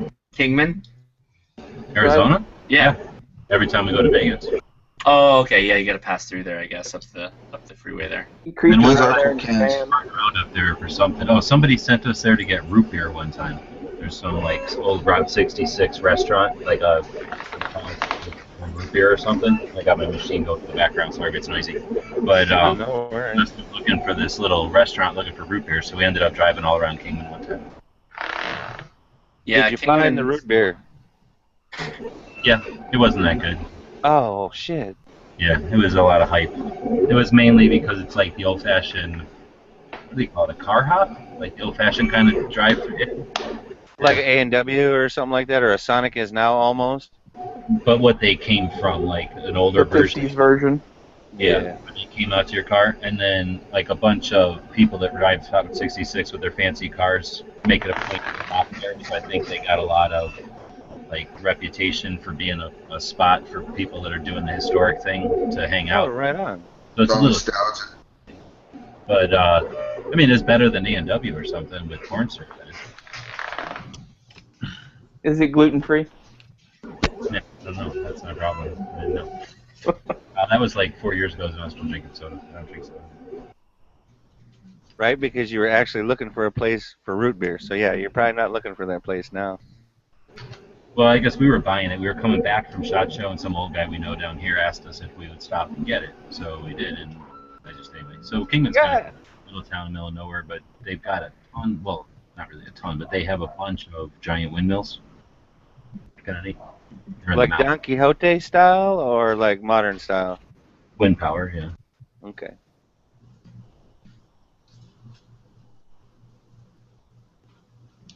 So you guys want to do this shoot in Tulsa still? Are you guys done talking about that? We're still talking about that. Yeah. So when is that going to be? The next Wanamaker, you said? Yeah, 12 and 13. By then. Are you going to have a table again? Yeah. By then, we should have a bunch of post-sample machine guns built up. Cool. So we should be able to take those up and play with them. I don't want to speak for anybody, though. I don't know if anybody's going to want to shoot a bunch of machine guns.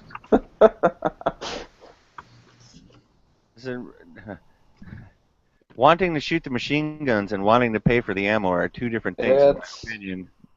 Two very different things. Well, this is November 12th and 13th, so we have the potential to line up some sort of an ammo thing if we're going to have crowdfunding. Potentially, or just round up an ammo place that appreciates the amount of coverage they might get with a bunch of YouTube people showing up and individuals shooting for fun, not like a big thing that people are going to roll their eyes because they're being sold ammo. Some people might find that attractive to. Yeah. Right. Yeah, that'd be real cool.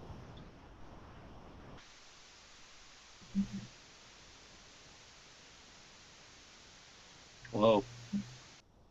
Are we Did I done? miss anything while I was gone? Oh. We solved all of the world's problems. Well, shit. No, that's a good thing. Now we don't have to do overtime. Well, fair enough. Union break. Yeah. We built that AK for you, but since you weren't here to see it all, we took it all apart. So. Yeah. We We threw threw it it away. Money? Could have stole it for some money. Unless she was like building that much.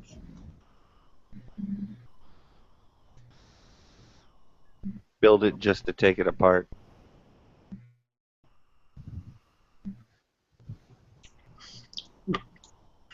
I've That's gotta built have one. some type of medical classification. I don't know what it would be called, but that's got to be one.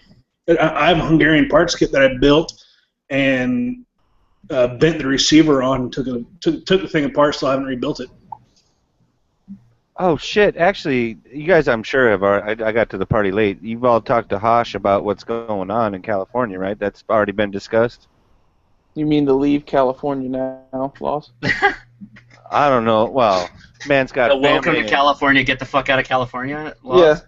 Yeah. We'll add those into the other 90. Well, Shove it up your ass because- sideways laws we already had.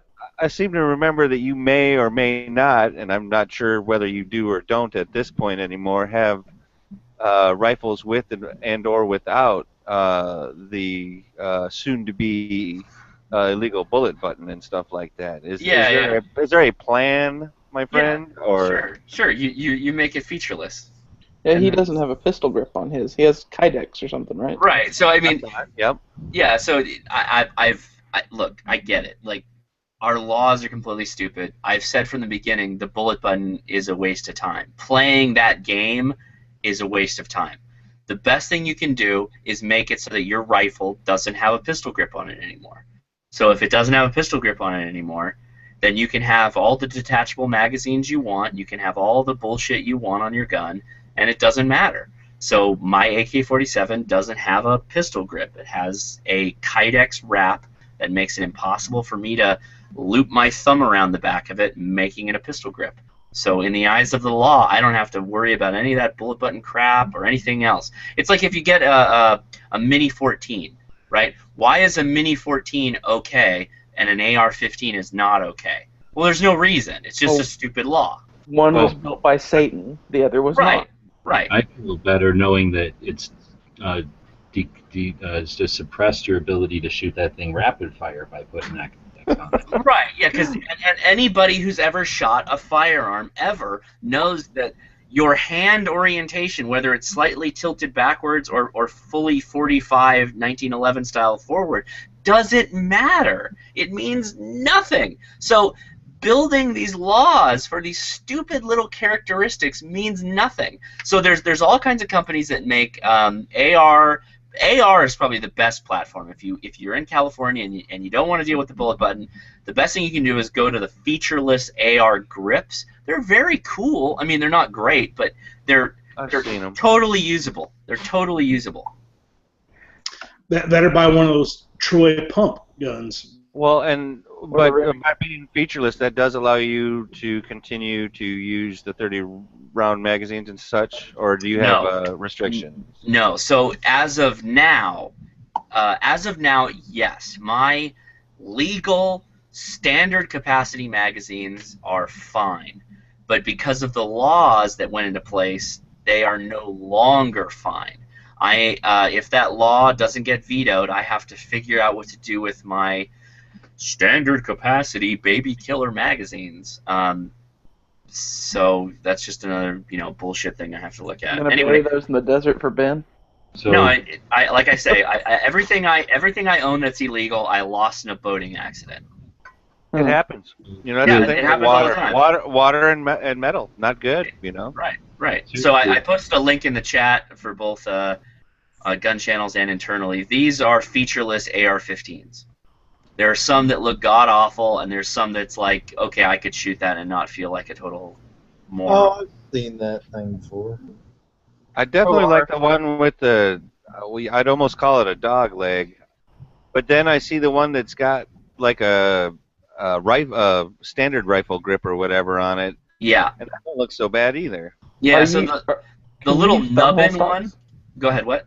Can you use thumbhole stocks? Or do You they have cannot use thumbhole stocks. So Really? the second link that I posted is kind of the one that I would gravitate towards if I was an AR shooter.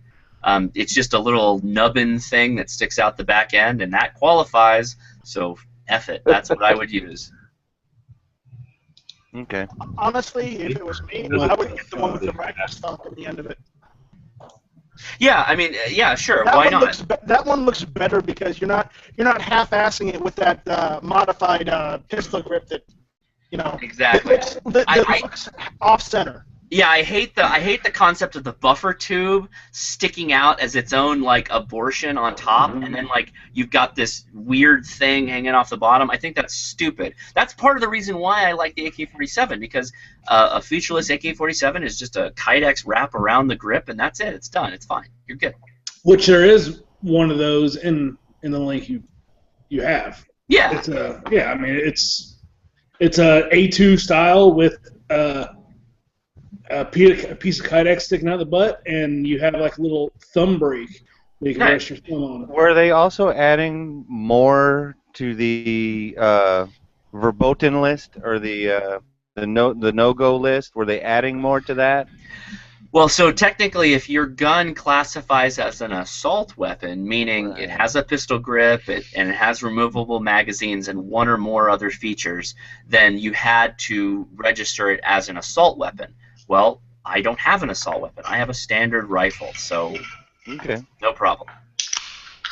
But who knows? Somebody tried to tell me that I thought somebody was going to tell me, or I read that like the M1 carbine was going to be on the list and shit like that. Oh, I didn't understand that. If that's the case, that's crazy.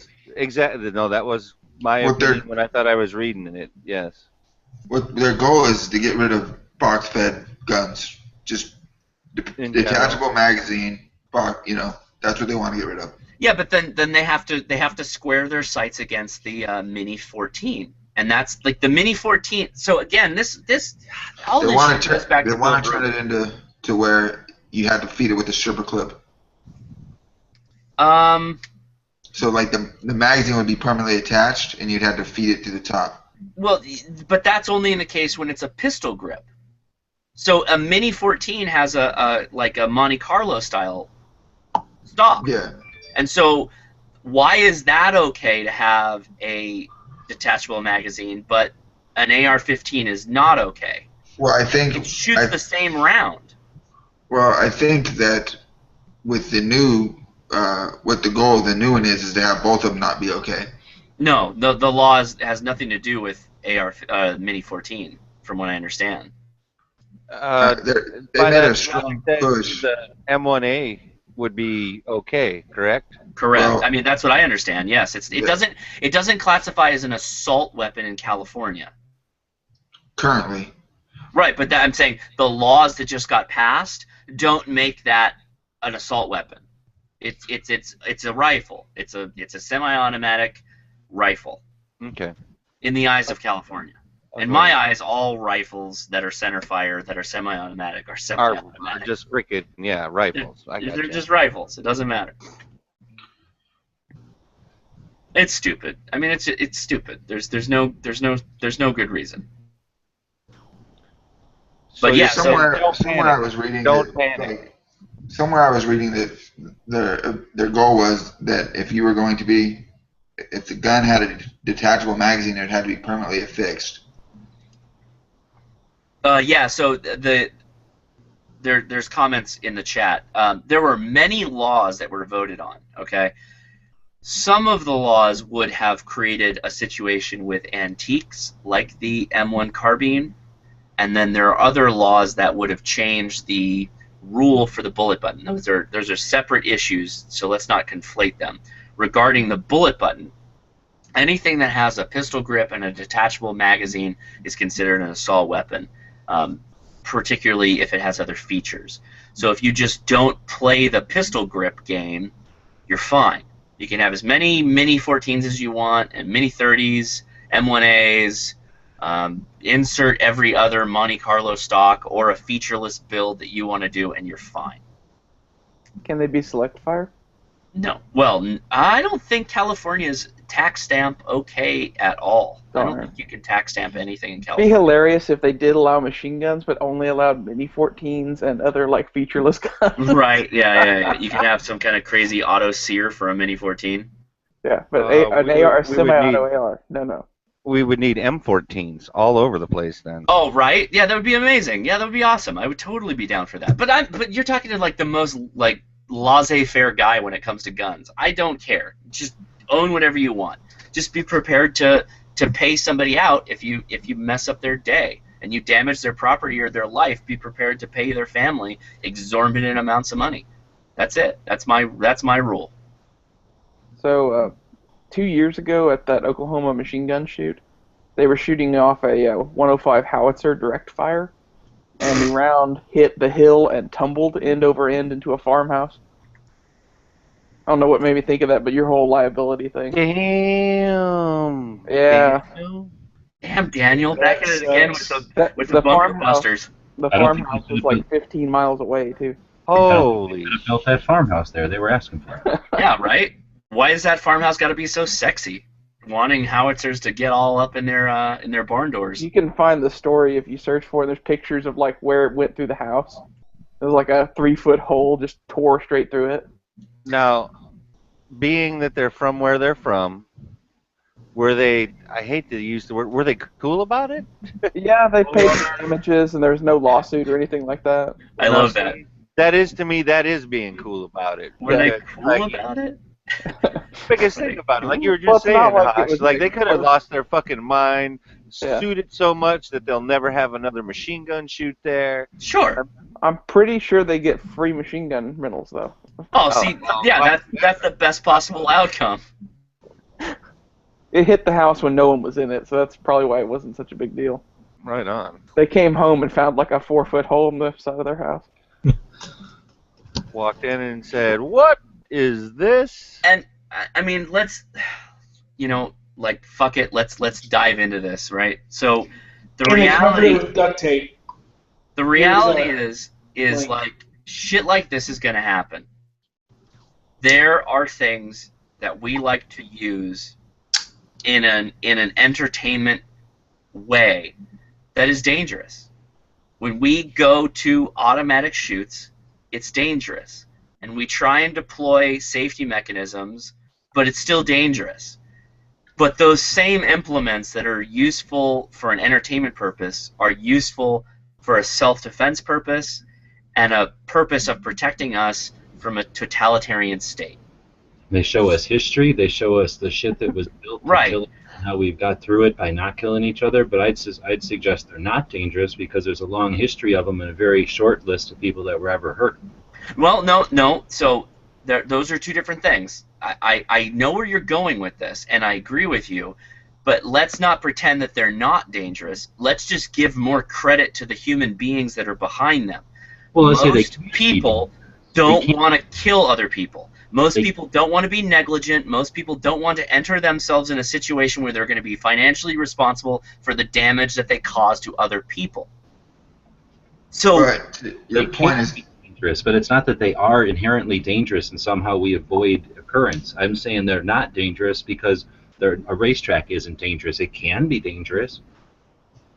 It's the people that are dangerous, and that's actually the point that you're getting to, Hosh, is just like you said, most people don't want to do malicious things with them, but the danger comes in when you add people to the equation. Well, yeah, but see that if you just stop at that point, like if you just say, yeah, people are dangerous and hard stop, then the anti-gunners will say, well, if people are just naturally dangerous, then the best thing we could possibly do is take away those dangerous things because you are unable to not be dangerous with this thing. And then the answer is, well, no, because these things have an inherent use of being the most beneficial equalizer to people who would do us harm. So you're forgetting one thing.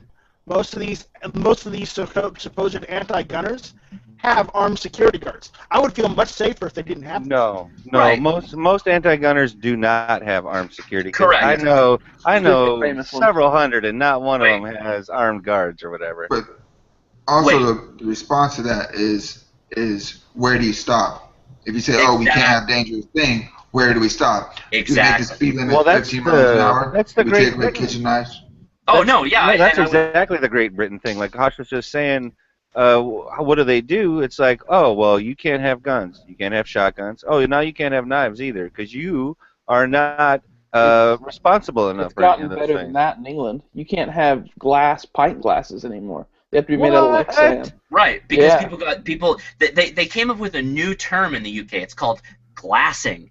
Yeah, And Scotsmen like to break somebody glasses got and glassed. slash people. Somebody got hard glassed over the weekend after a football match. Like people are just taking any implement they can and being dangerous with it. It's not that people aren't dangerous. They are.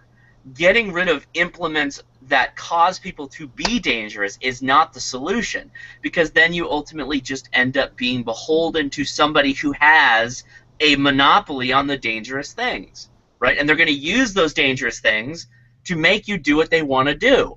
So if you have dangerous things and you don't let them take the dangerous things away from you, then they can't say you got to do this thing, or I'm going to use this dangerous thing to make you do it. That's it. Like, that's it. At what point are you living in a prison, though, is my thing with it? Because, like, in a prison, you have, like, a spork, and you're not allowed to have a belt because you might hurt yourself. I mean, that's what this is. Well, no, that's also for hurting your fellow man, though. If you said prison like that specifically, that is because you're not going to hurt yourself with that as much as you're going to hurt somebody else. Well, that's the point of this, too, is it's banning things that you might hurt other people with. At what point do you stop? I mean, I could kill someone with my bare hands. Most of you probably could. Well, I wanted to ask Kosh, how many yards has he ever had? Yards or boots? Yards or boots? What do you mean? Yards. The English yard ale. Yards or boots. So now that Yeah, is not only dangerous to the imbiber, it's also dangerous as a a melee weapon. But Yeah. No, I've got a boot, like almost a yard boot. No, I'm with you. Okay, yeah. So, look, the point is that there is a human condition of trying to make their perception of reality the safest concept of reality that they can fathom. They are not of our ilk. We go after things that are not always safe, but they're enriching to our lives from both a personal protection standpoint, because we understand the realities. If we take reality on reality's terms, we understand that people can be dangerous to us, and there's no laws that will legislate that out of human beings. We can't change the desires and wants of human beings. So we have to be prepared to deal with the 6'5", 250-pound, muscular being that wants to subjugate you, you have to deal with that, right? How do you deal with that? Well, I can't just go one-on-one fisticuffs with that guy. He's going to kick my ass. So what do? I pull out a gun and shoot him in the face. You can't not have that and then also try and be safe in our entertainment. You have to have both or none. I thought you had to try and reason with him. Right, exactly. No. I don't have to reason with him, because if I did that, I could be offending him. My job is to get away. I gotta extricate myself from that situation. So you're not supposed to do fisticuffs in like your bowler hat. Right. Exactly. I thought. Well, that would make you a pugilist. Here you go. I got my pipe right here. No, but I mean, think about it. It all comes down, like, it's so easy to go after, like, and this is exactly what's happening. There are, like, 0 crimes that are actually happening with people using rifles. People are using revolvers and cheap guns for crime. So where are they going after? Like less than 40. They're going after rifles because it's an entertainment. People look at it as this is my community, my entertainment, my lifestyle. It's not me actually defending my family or getting into crimes with my center fire rifles. So they go, well, you don't need so many bullets in that rifle. You're having fun. You only need 5 rounds in that gun to have fun. Who are you to tell us, like, you don't need that to have fun? That's where they go at you. They go at you on the fringes of where your fun is. And then you get to the point where there's very little fringe anymore, and you're stuck with this little center, and that center juicy nougat of handguns and practical self-defense things are the last thing to go, because those are too violent. We can't have those. Well, that and they're going after a rifle that could be used in an uprising. Well, no, but see, I don't think that as well. So So I think that while there is probably a Venn diagram that somewhere that little skinny part in the middle are people who are anti-rifle because they think the people will actually rise up and take back power, I don't think most people think that. I honestly don't think most people think. Do you think Dianne Feinstein or somebody like that thinks that though? No. I think she is literally selling the point that we need to get rid of all guns, and the incremental steps to get rid of all guns is to start with the guns that look like they're the least related to self-defense. And also, they are easy to mock. So that what he just said about can be used in an uprising, that is an easy position for them to mock to their liberal friends. Like, oh, these guys are worried about the government taking over. Ha ha ha.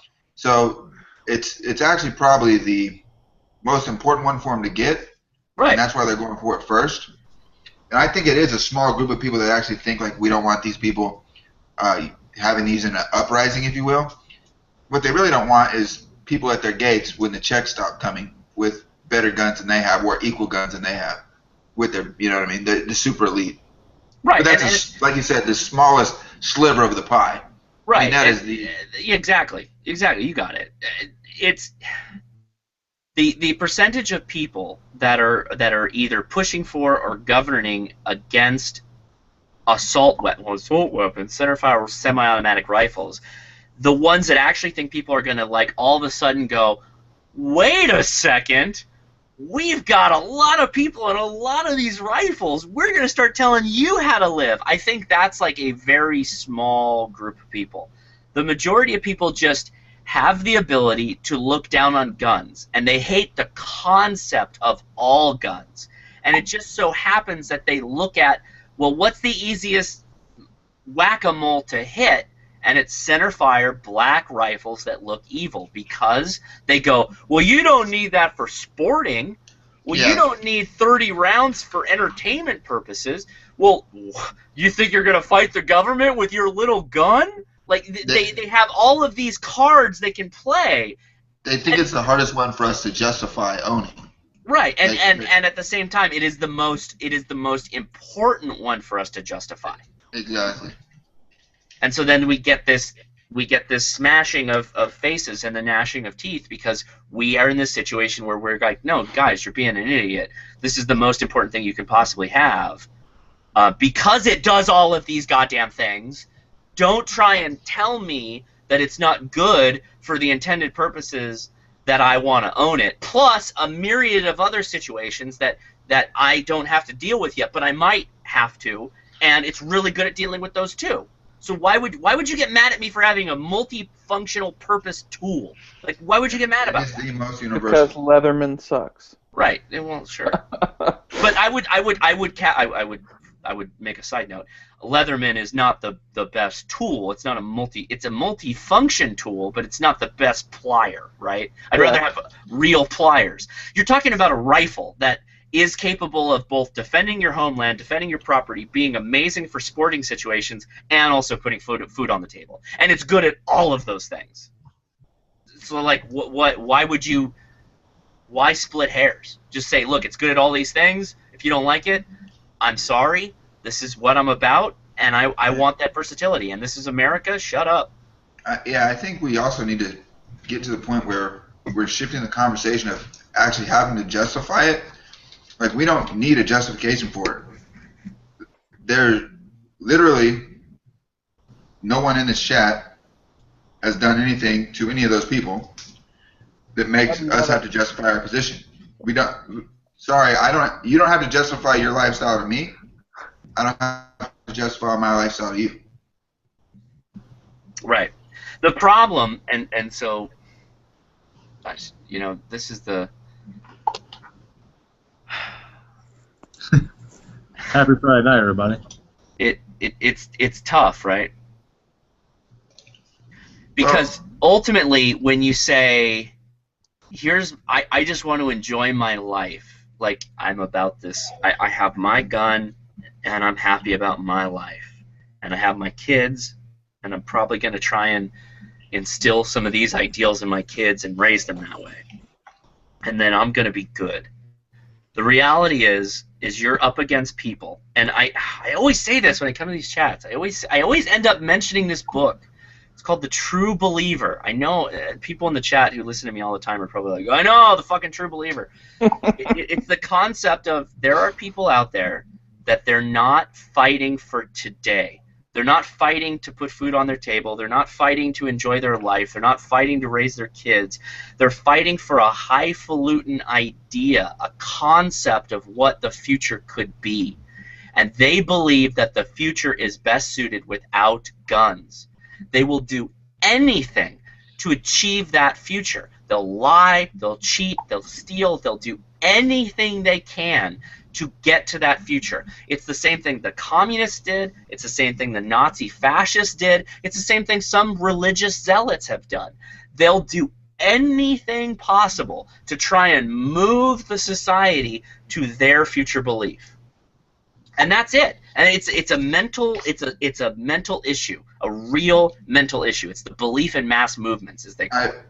I never read the book, but what I would venture to guess is that they're pushing towards what they hope to be a self-fulfilling prophecy. If they will it and take action now, they can make it happen. Almost a if you build it, they will come type of thing. What they're failing to realize is human nature. It's not the guns. But that's it. They think they can cure human nature by just bringing society to their worldview. And if they can only do that, even at the sacrificing of their own lives, they'll do it. See, I guess from my point of view, most of those people just don't live in reality. Correct, but those are the people who are voting and putting in money and politicking against you. The people who are in this chat, so I use this term, I love this term. Where did I get this term from? Reality on reality's terms. Dr. Drew from Loveline.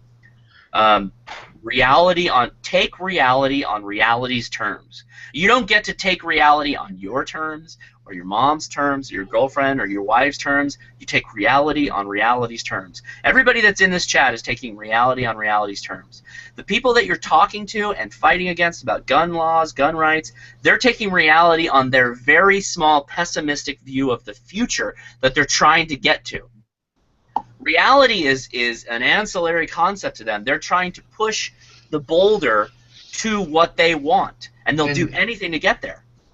One of the hurdles or something that to defeating that mindset is for 99% of their lives, that reality might be true to them because they haven't experienced it, or someone they know hasn't been assaulted or raped or attacked. Oh, excellent point. Excellent point.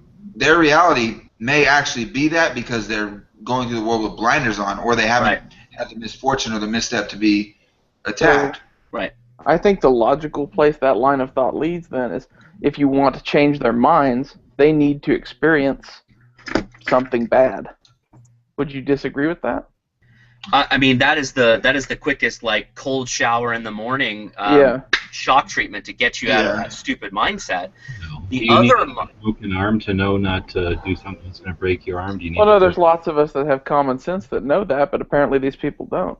No, but I mean, I was just answering. Direct. I was just answering that question directly, but the real response to that is, well, no, they need to be exposed to the thing that they think is the great evil, and if they're exposed to it, and it's the thing G-Webs and I always say, well, did you die? Did you go home safe at night? If you went home safe at night and no one died, shut the fuck up. Well, and also if you take the mystery out of things, you cure a lot of ills by lifting the cloak or bringing back the curtain. Yeah, and in a personal situation of mine, it wasn't anything directly that happened to my wife that brought her around. She was a full-fledged Democrat raised by her grandfather, who was a Democratic senator. So she was pretty far left, and that's fine. But she came around because she started seeing videos online of people breaking into houses and doing home invasions. And she was never going to try and take anybody else's rights away, but she didn't want, she wasn't comfortable handling firearms. She wasn't a gun person at all. Out of sight, out of mind for her. But when she started seeing the reality of the world and she got out of her Leave It to Beaver little scene, she started to realize that there are things out of her control and there are people out there that you may have to protect yourself against. Now she's, got a CCW. She carries a gun every day. And she, not because she wants something to happen or thinks something's going to happen, but she knows it's a possibility. Have you ever had a conversation with an anti-gunner that you got the distinct feeling that the reason that they were anti-gun was because they don't trust themselves with that power, much less you? Yes. Oh, yeah. That's like everyone I've ever talked to. Yeah, it's generally. always, well, I could never handle that thing. Like, every single time. And I always counter with, I'm like, you get behind a 3,800-pound vehicle every day that is capable of driving over 100 miles an hour and demolishing through waves of people if you decided to do that. Well, why do you not aim towards the sidewalk and mow down people? Well, there's I would never do that. Well, okay, why do you think you'd do that if I put you in front of a gun? But don't even have to take it to there. I like the analogy, but then say, okay, you follow me? Like, we're all behind these vehicles, right? We could all cause havoc if we really wanted to. Now ask yourself, why would somebody go to all the trouble of grabbing a gun and going crazy when they could just as easily grab the keys and go crazy? Right. Sure. The fact that everyone has access and no one does it proves that you don't need to fear your neighbor, so quit fearing what they fucking have in their hand. Exactly. Right. And here in South Carolina, I have the same problem, but not with anti-gunners, but with all the gun owners here in South Carolina. There is at least a good majority that dislike the idea of constitutional carry or open carry, just because they don't trust other people with guns that don't have concealed weapons permits or that kind of thing. Well, you can address that whole mindset in another aspect too. You say, hey, maybe you don't trust yourself or whatever with that responsibility, then don't take on the responsibility. If you don't think you can drive a car, then ride the bus. If you don't think you can handle a gun, then don't buy a gun. But also, don't tell someone else that they can't either, because that's not your decision to make. Well, but see, that's exactly you can't tell them that, right? Because they don't trust themselves, so they infer that you also can't be trusted because they're an infallible being. And they're arrogant. They're good. And they're arrogant. Well, the thing is, here in Kansas, we had the same argument when we got constitutional concealed carry. All that happened is a couple of people that are open to carry started carrying concealed. Right, but okay, so I would assume, I'm just going out on a limb here, in Kansas, there's not a town crier that walks out with a bell and rings it at 8 p.m. and goes, ding dong, everybody went home tonight, and millions of people carried their gun.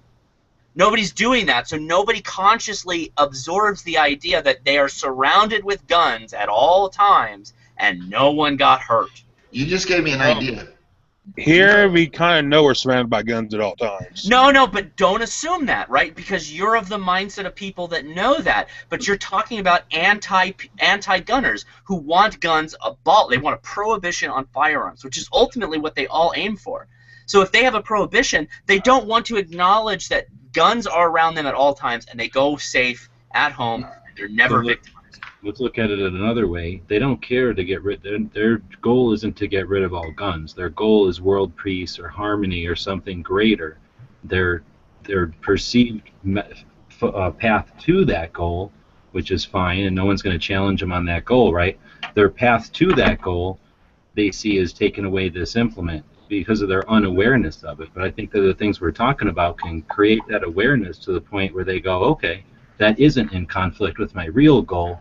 And therefore, they're going to leave the gun argument to the others, and I think there's a distinction to be made because we're not talking about hordes of true believers. We've got a few people who are affected by violence, and a few people who are warped, and a few people who are looking for the notoriety that the situation provides them. But for the most part, these are people that are indifferent, ambivalent, and easily swayed, and they're just looking for the right knowledge. The problem. I'm with you, G-Webs. I agree that is the mindset. The problem is that you're dealing with people who base their information off of like the 24-hour news cycle or whatever the if it bleeds it leads news that they're getting. So they are being bombarded with negative information that guns kill people. And they're getting onesie, twosie issues of tragedy related to guns, but they're not consuming the fact that, well, yes, one person died in this county that's 20 miles away from you, but in the meantime, you were surrounded by tens of thousands of guns that were carried by individuals safely, and you went home and no one died. And no one says that. We're not repeating that. We're not in the media. Well, I don't disagree, but here's the thing. They're not only fed that, like you're saying, but it's fed, in my mind, with an agenda and a strategy. So they're putting those things out there. They have qualifications. They've got, they have schedules they want to meet. They have deadlines like elections and stuff that they know that they need to start putting these things into the news so that it's there for the election cycle. So they've definitely are doing this with intent and with an agenda and with a strategy.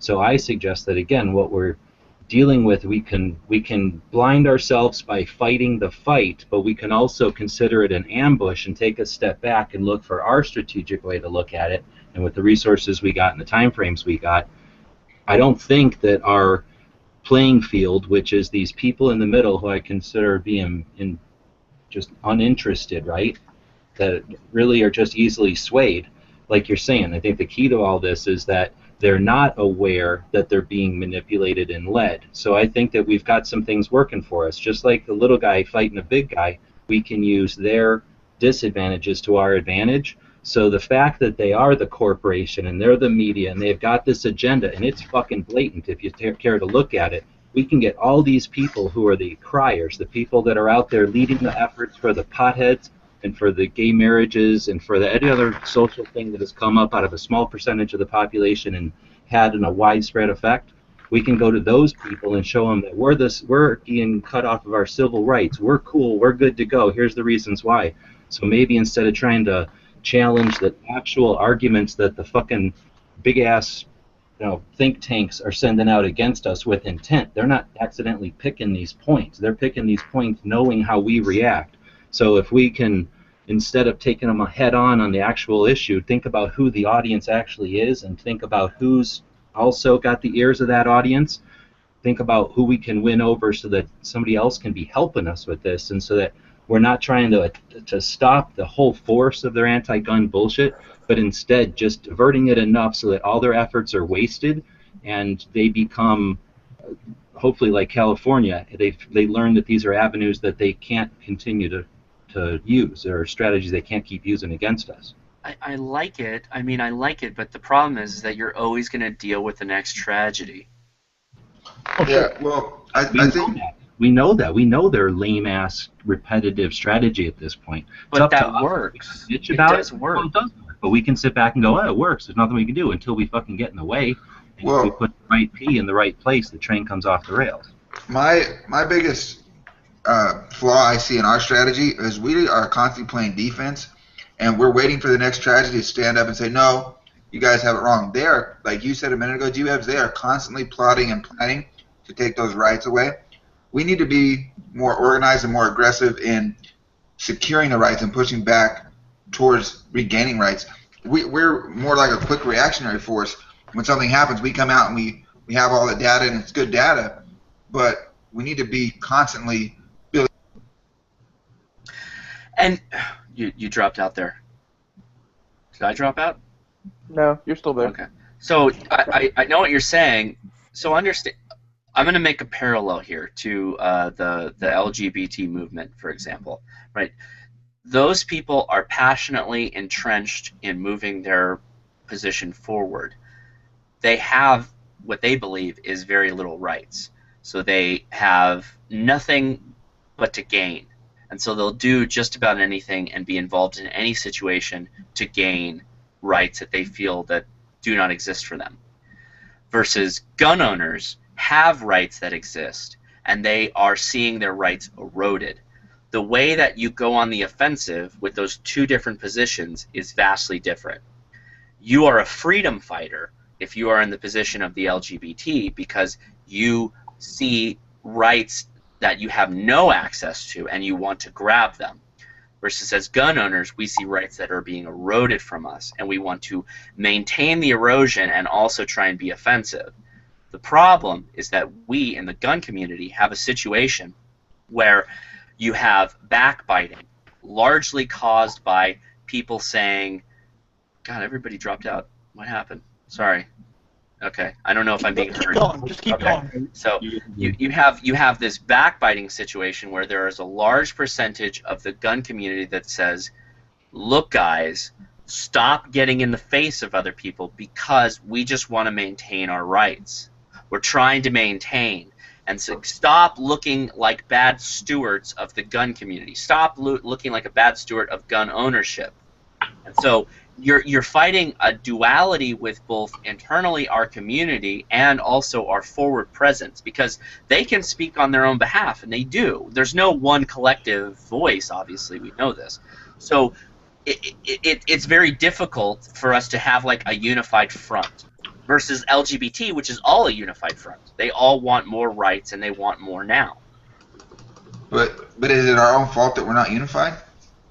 Well, no, but that's human nature, is what I'm saying. Is when you have something, you want to preserve that thing. That's what makes people become conservative. You want to conserve the rights that you already have. You want to lessen the restriction and the erosion of those rights.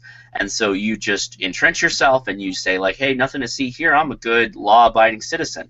The problem is that, going back to what I said earlier, is you're dealing with people who are like the LGBT. They don't like their life in the situation that it is right now, and they want to take your rights away to make them feel better. And they pick at it in all the little ancillary outside access points, like assault weapons. Like, okay, we're going to attack assault weapons now. Why? Because we want to get rid of all guns, not because we really care about black guns, right? It's we are trying to be conservative and prevent the erosion. The problem is that we know you can't prevent erosion, but we're unwilling to admit that, and we just have to fight back. Yeah. I think that all heard. Go ahead. I think that it would behoove us to actually start a coordinated effort to be more offensive and to start educating people on just what you were talking about earlier. Hey, this is how many concealed carry permits there are. This is how many people didn't get hurt. You know those like safety counters at job sites where it's like 43 days without an accident. Someone needs to make one of those for someone needs to make one of those, like the NRA needs to make one and publish it somewhere, like so many days without a concealed carry person hurting anybody. You know what I mean? So we always have something to point to. You're so right, dude. Yes. The problem, and of course, the problem is that We are a complex country made up of diverse people in both urban and suburban situations. And so one sign to unify them all is probably not going to work. But if you took a per capita number and said, look at the actual human beings that live in this area, these are actually who's getting shot and why. Is it suicide? Is it gang violence? Is it crime? Is it actual people being negligent with firearms, right? If you leave out the negligent with firearms and you just focus on the suicide and the gang violence and the crime, then you say, well, of course, guns are the natural response to most of that stuff. If somebody's shooting at you as a criminal, you got to shoot back. Most normal, middle of the road people acknowledge that, I think. Yeah, I think that is a swing. Like, I look at it kind of like a sandwich, right? Like, you have two pieces of bread, the anti-gun and then the pro-gun, and then all the feelings in the middle, the vast majority of people can be swayed either way with the right messaging. And shaping our messaging and getting it out there is how we fill the sandwich with our ingredients. You know what I mean? I like the analogy. The problem I have is that if I go back and I'm trying to write a book about this very subject, and one of the chapters in the book is what I'm calling Second Amendment soothsayers, and it's where people try to infer knowledge into the forefathers when they wrote the Second Amendment. And the problem with the bread sandwich analogy is that it's assuming that we are on the right side or some side and they're on the left side. The reality is, if you look at what the forefathers thought about the Second Amendment, when you read their actual correspondence in written form, they believed that there was a human natural right to self-defense that was even above that of our Constitution and our Bill of Rights. They just assumed that that was innate. It wasn't something that a government can acknowledge because it was just natural. It was something you can't account for. It was just the reality of human beings. So the right to breathe, basically. Right. But they don't judge. They don't make a legislation on the right to breathe, just as they wouldn't legislate the idea that you are capable of self-defense. So if you take what the forefathers said, our framers of the Constitution, the Second Amendment is just an attribute of our natural right of self-defense. So really, your sandwich analogy is more like a Big Mac analogy. That centerpiece of bread in the Big Mac, that's the right to self-defense, the right to the best possible arms to defend your life. Everything else is ancillary at that point.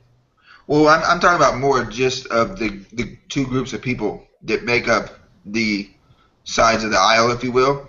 And the vast majority of people don't pick a team. They're in the middle listening to whatever message is getting out to them. And right now, for a while, the message was dominated by the anti-gun side.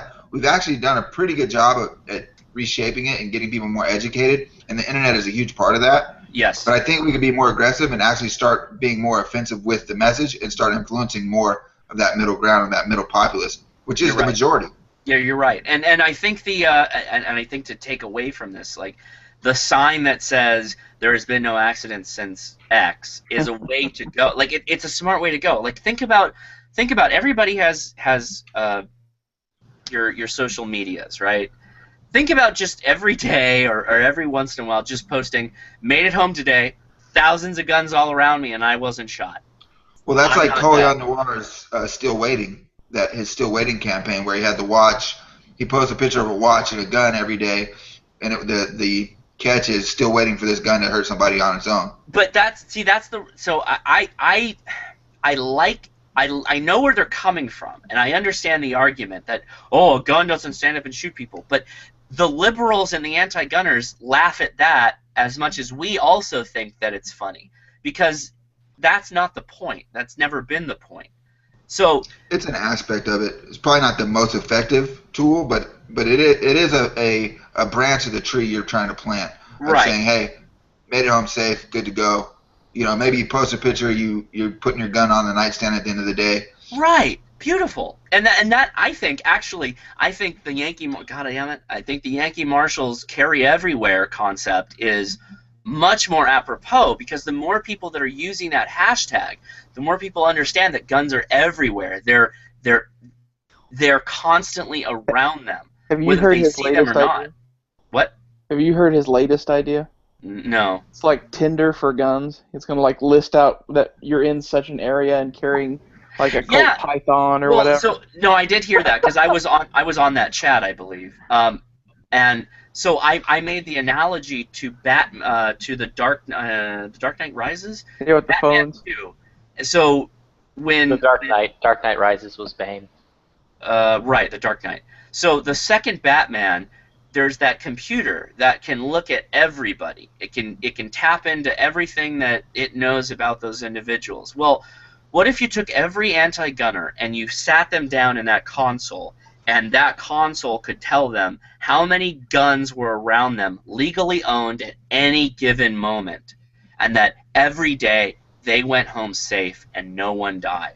Well, there's a problem with that, because couldn't that be used by the government? Misused as a backdoor registration? No. I'm not. I don't mean it literally. I'm saying No, that he's that's talking the about law of analogy averages. we need to make. Yeah, he's talking about law of averages. We need You to take break. it- Go ahead. Sorry. No, go I ahead. was gonna say, you take I live in Clark County, Nevada, 2 million residents, X number of concealed carry permits. So every so many feet, that'd be a legal concealed carry around you. You wouldn't actually need a database of where all the guns were at any given time. You would just have a law of averages.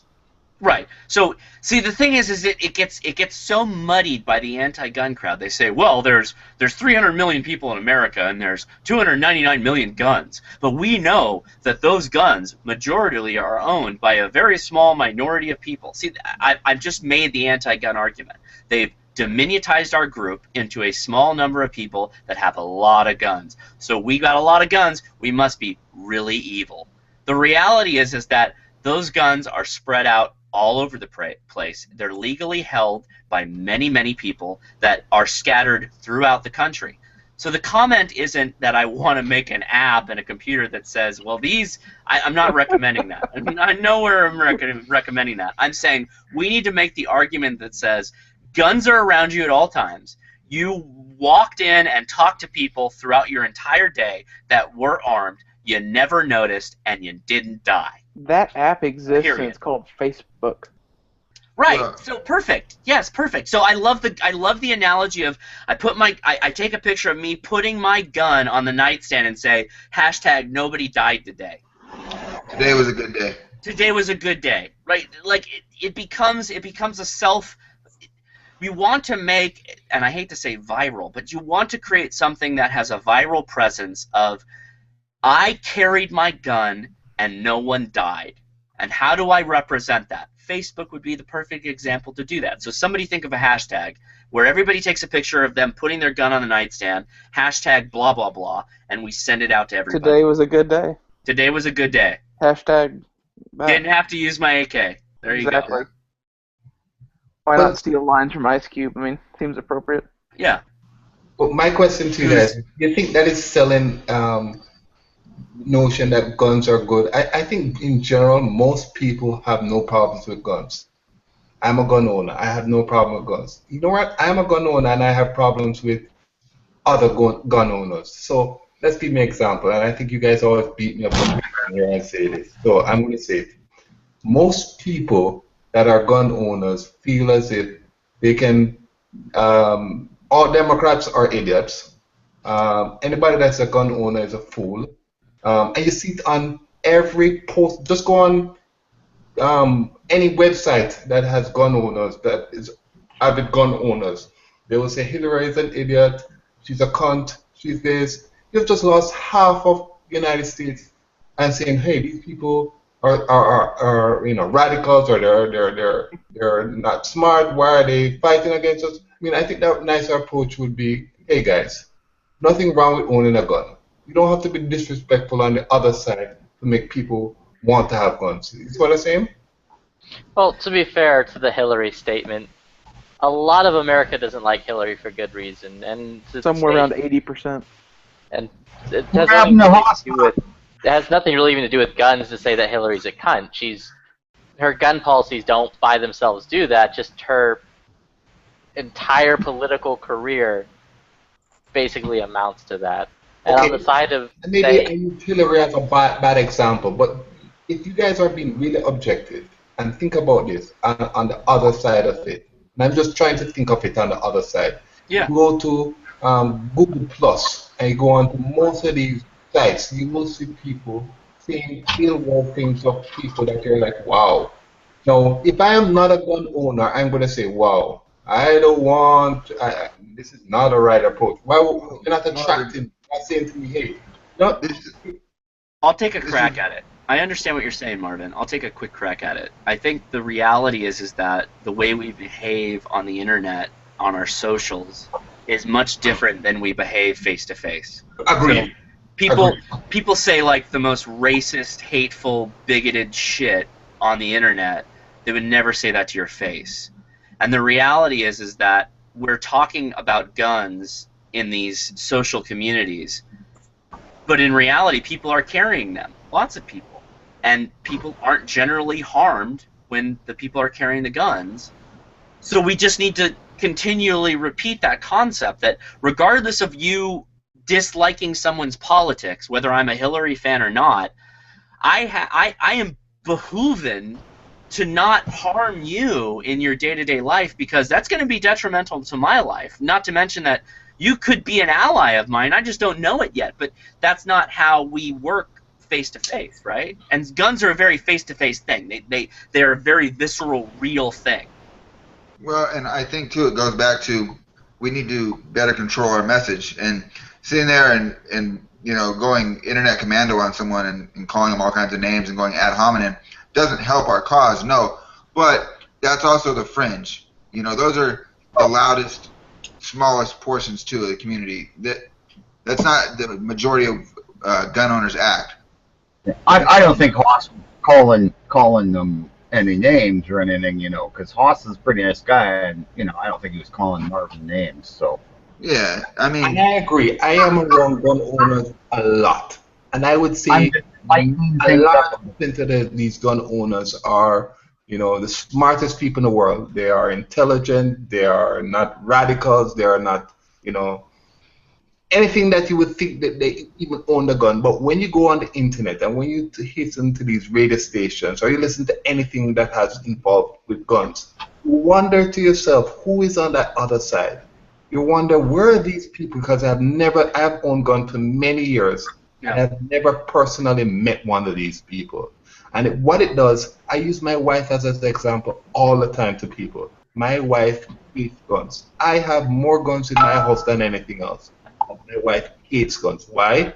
Because she will see me go on Google Plus and open up a page, and every posting, I shouldn't say every, but majority of the postings have to do with how disrespectful it is to do with either, you know, women. It has to do with if you're not a gun owner, you're going to die. You know, if you're, I mean, you're amazed. And she's like, these are the people that you associate yourself with. And she's like, I'm worried about you. You know, I think that what gun owners need to do is tame it down a little bit and say, hey, you know what? We're gun owners. We're just like you. We want to protect ourselves. We like to hunt. There's nothing wrong with us. You know. So if I can for a moment, I think what you're trying to say is don't try to live up to the stereotype that they have built in their heads. Yeah.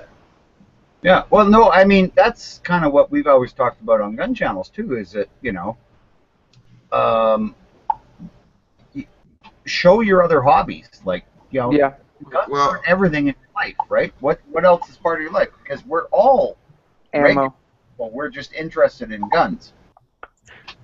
Well, like if you watch one of my videos for Every Second Matters, at the end of it, I go into be a good Samaritan while you're out and about. Like if you're open and carrying for Every Second Matters, you're a representative of the gun community when you're out, whether it's on the internet or in person. Like help somebody with their groceries. Put the grocery cart away for the old lady. You know, hold the door open for people. You can be a better representative of our community. Even if you're a great one right now, you can always be better at it, whether it's online or in person. Here's my problem. So I get it. I get the argument, and I live my life that way, and I think most of the people in the chat live their life that way. Exactly. But if we always just push that part of the gun ownership, then we're always going to look bad, because there will always be representatives, quote-unquote representatives of that community, who do not follow those tenets. And they're always going to fail that concept. Guns are going to be used in irresponsible ways. That's going to happen, just like cars and every other thing are used in irresponsible ways. So I appreciate the idea of pushing responsibility. Big fan. I talk about it all the time in my vlog. But at the same time, we can't let that stop us from saying this is a freedom, a natural right of human beings to protect themselves. And people are carrying guns all the time, whether you like their ideology or not. They're carrying guns, and everybody made it home safe. I think it's important you keep saying that, and I don't disagree, but hearing Marvin's perspective on it, I suspect that some people might hear that as gun owners are everywhere.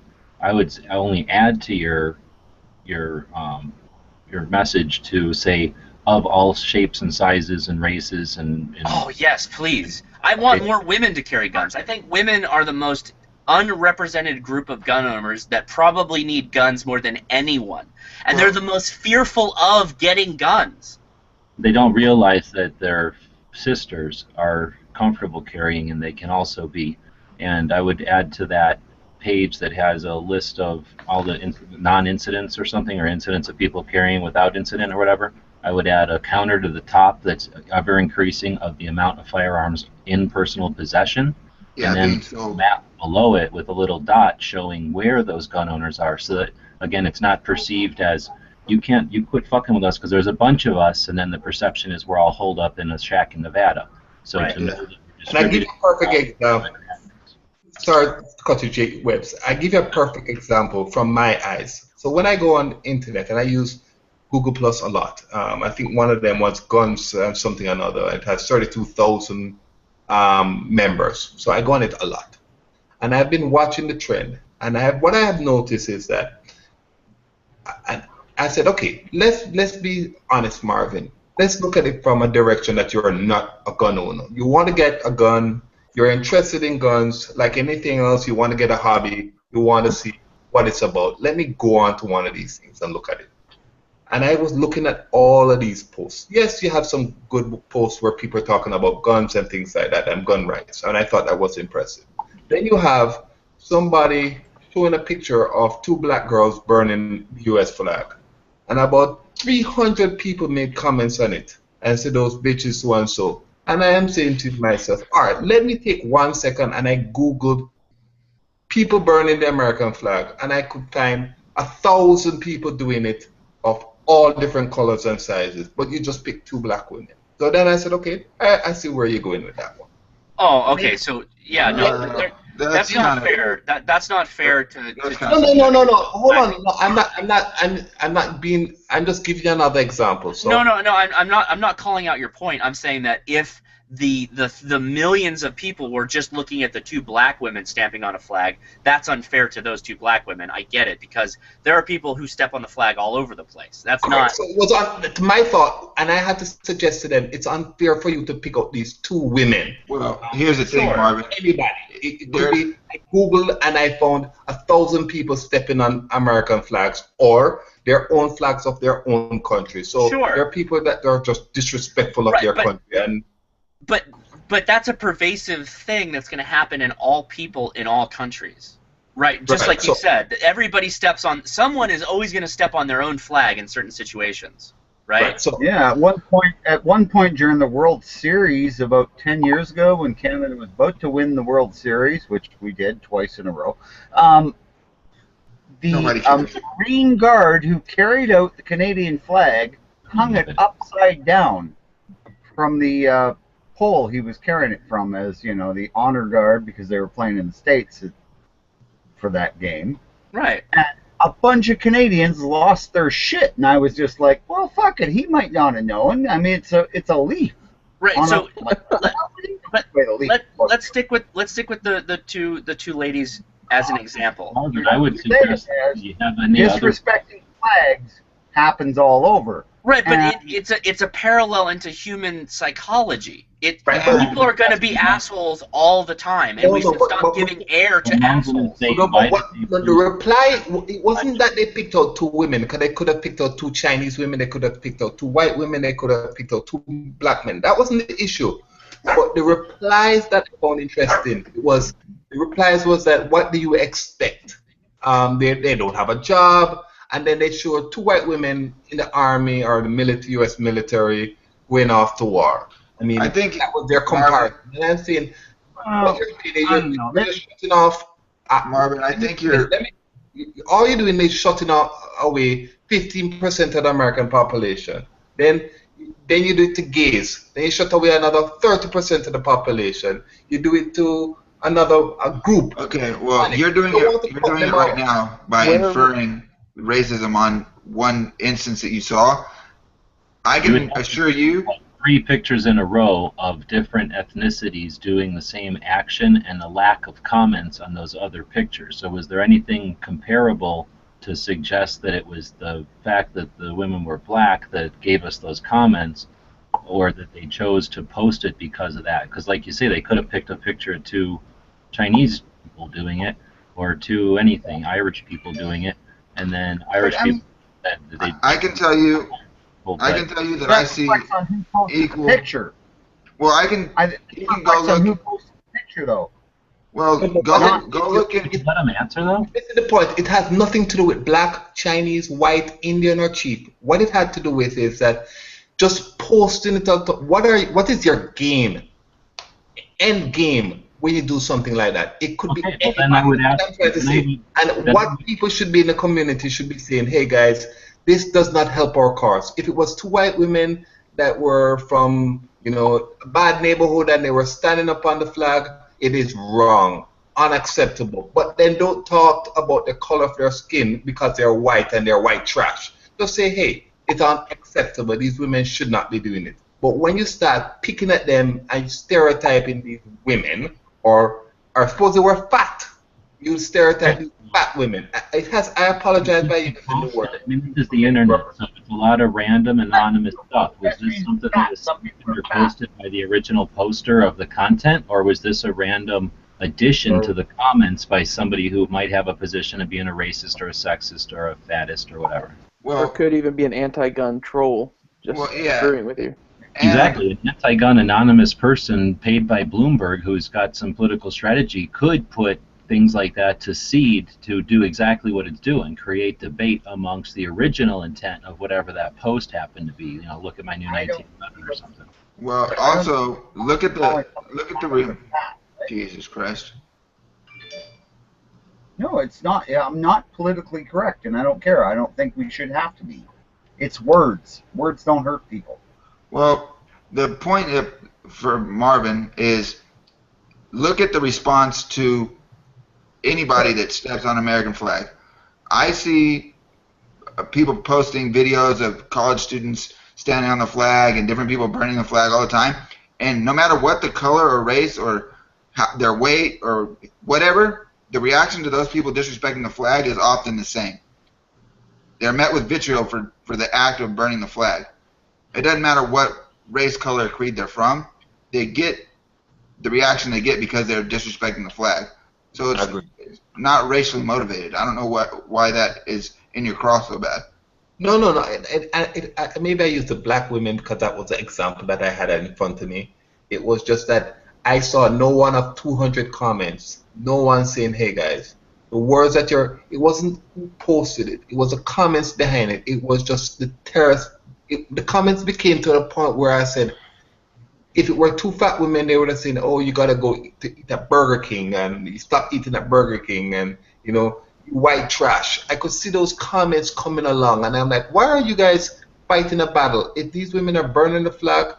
Okay, but again, are we talking about a specific instance here in the gun community, or if it was a picture, if we were in a 4-wheel drive community or a bird watching community or something else, and somebody picked a picture of, some kind of... some example like that, and then a bunch of people harped on the individuals. I mean, do you condemn the content to the act of the anonymous internet commenters, or do we hope that the social media platform that they're posting this on has a dislike or a, I find this content offensive button, and then move on and then continue to allow the content to be the focus and not the anonymous people with who knows an unknown agenda posting stuff that's inflammatory to incite the distraction from the original content. Correct, and I think that where my thought process is, to get away from this, because I don't want to get too much into it, is that as in general, we just need to fight the battle that there's nothing wrong with owning a gun. There's nothing wrong with a gun as a hobby. There's nothing wrong with it as for protection. There's nothing wrong, and not make people feel as if, like my wife, that sees me typing on the internet and going reading these things and is flabbergasted and said, "Whoa, what are these things you're reading?" Well, let me address that specifically then. One of the things we try to do with gun channels is create a community, right, that's focused on firearms, that's open and has ability to expand and to adapt to whatever's coming up. But it is regulated to the extent that you need to be a member, and we have a strong community here.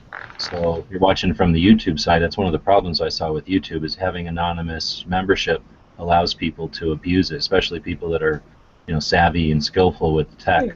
So having a more a community that's I not need to call him out, but you know who I found very interesting? The guy, I don't remember, his Tac Daddy. I thought his approach was very smartly done. I mean, he is obviously I've watched his videos more than once. He's an avid gun owner or avid gun person, but his approach is like here. We're all inclusive. We can't.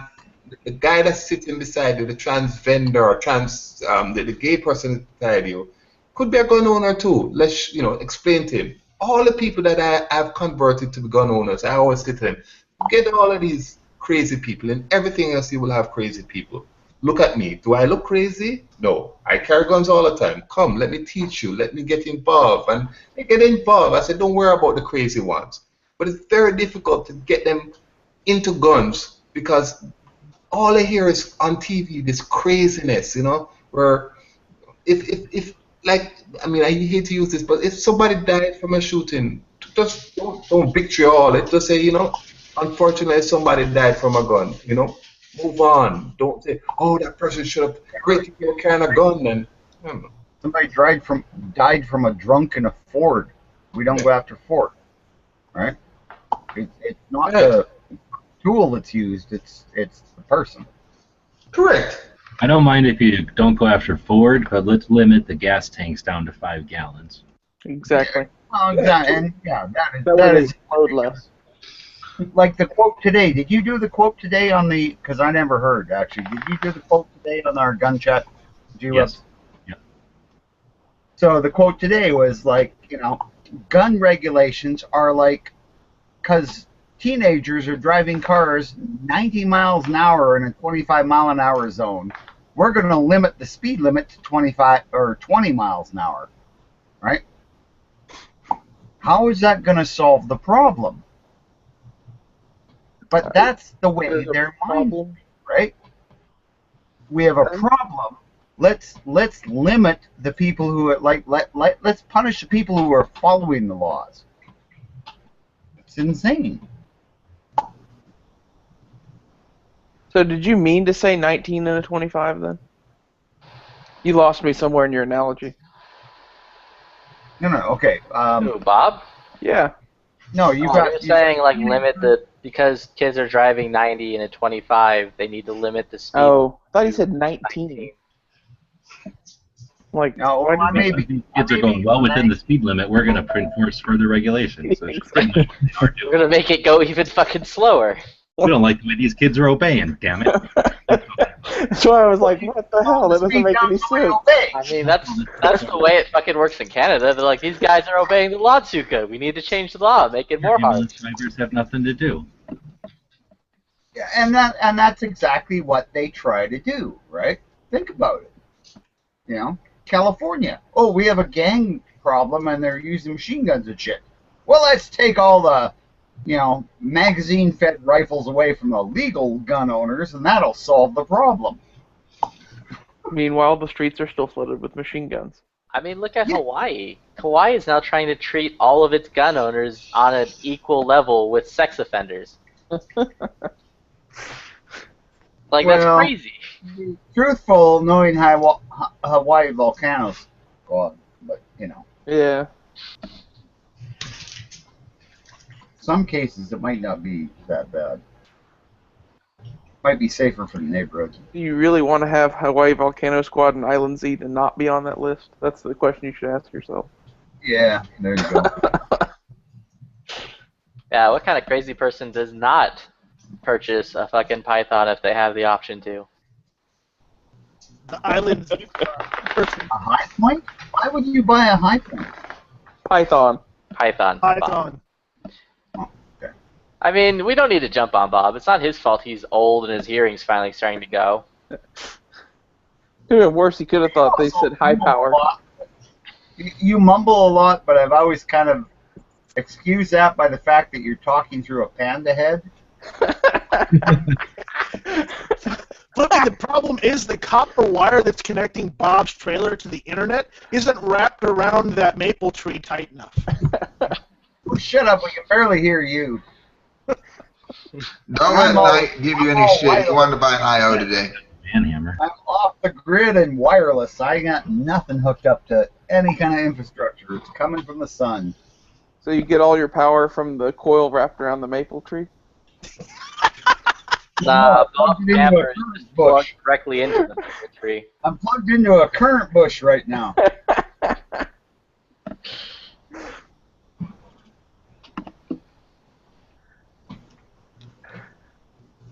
I'm not even going to ask what a current bush is. You don't want to know. Yeah, but it sounds bad. It's the bush he's currently pissing in. You can look it up online. There's current bushes. You just have to dig down to the roots to find the plug. Are the plugs orange so you can find them easy? No. Darn. Well, because they don't want everybody plugging into them. So I thought I found one once, but it turned out to be the plug for a koi pond. No. Yeah, you have to. Yeah, the thing is, if everybody knew about current bushes, wouldn't be any need for power plants. So it's been a very hush hush secret. So, oh, Cron, I let it out. Damn it! All you got to do if you're in northern Canada is look for a current bush. And if you can find a current bush, you dig down into the roots, and there's a socket, and you can plug your trailer into it. Is it a Canadian socket or an American standard socket? It's a 220. Not European. Oh, no. We didn't do the European electrical stuff. No. It's a standard socket. The bushes grew that way for hundreds of years before anybody ever figured out to plug into them.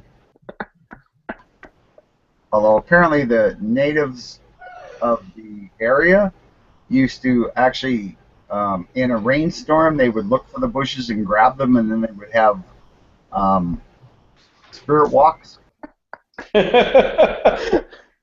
afterwards. And then sometimes they'd wake up and they'd, So these bushes are native to Canada and cannot grow in a temperate climate? Well, they do grow in northern areas of America. Like some of your northern New York and places like that, but so basically that'd be in a frigid Arctic climate. A lot of them in Vancouver, but everybody just pulls the buttons off them and eats those. Like in the Washington State and places like that, you can find them all over in the forests, but people don't realize they're currant bushes, and they just pull these little mushroom-looking things off them, and those are the buttons, actually. And they eat those, and they get kind of the same effect, but it's much slower than if you actually dig down to the roots. And plug in during a rainstorm? Oh, yeah. Plug in during the rainstorm. That's when it really takes a break. So your ex, is that who she left you for? Current bush to plug her new boyfriend in?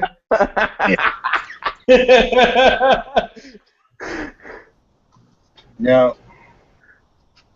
She's just stupid and crazy like most 50-year-old women.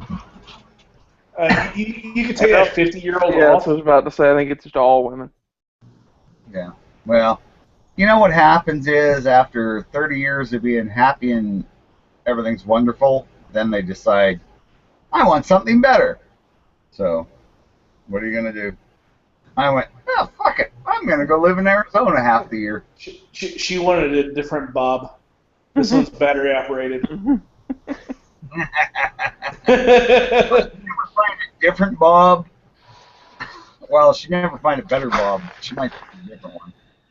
I don't know. Bob Saget's kind of awesome. She probably just went out and bought a bigger, blacker one. Oh, please. In Canada, everything's white.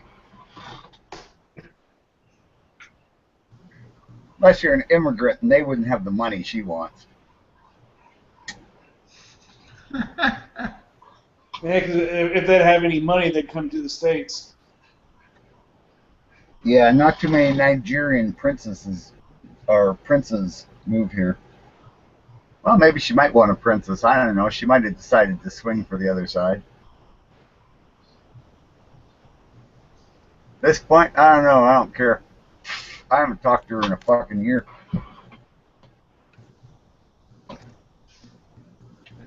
I just send the checks.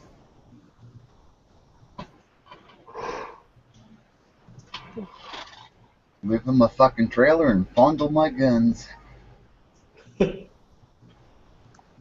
She follows her bush and you follow your guns. Yep. Hey, you know, I got to keep my guns and my cars and my motorcycles, so fuck, I figure I'm doing good. You got the power bush, huh? Current. Like the current bush, right? You've never heard of currents? You can look it up online, right? You can Google currents, and it'll show you the bush. So then when next time you're out camping, just dig down around the roots. You'll find the plug. Can you use jumper cable to hook up to it? You know, you could, but they're kind of clumsy. If you want to dig a hole that big. Personally, I'd like to dig a really small hole with one of those entrenching shovels, and then you can just plug like one terminal on either root. Currents. I'm pretty sure snipes eat those, right? Well, they've been known to, yeah, but usually when they eat currents, they poop a lot. You can catch them really easy. Yes, but only the flying snipes. Yeah. Oh, you don't want the flying snipes eating currant bushes. Oh. Because they'll take flight and start pooping all over Bob's. They'll poop all over it. I'm not even going to tell you what my friend the baker used to do with Drano and fresh bread and seagulls. Sounds like beer is cheaper than that. Nope.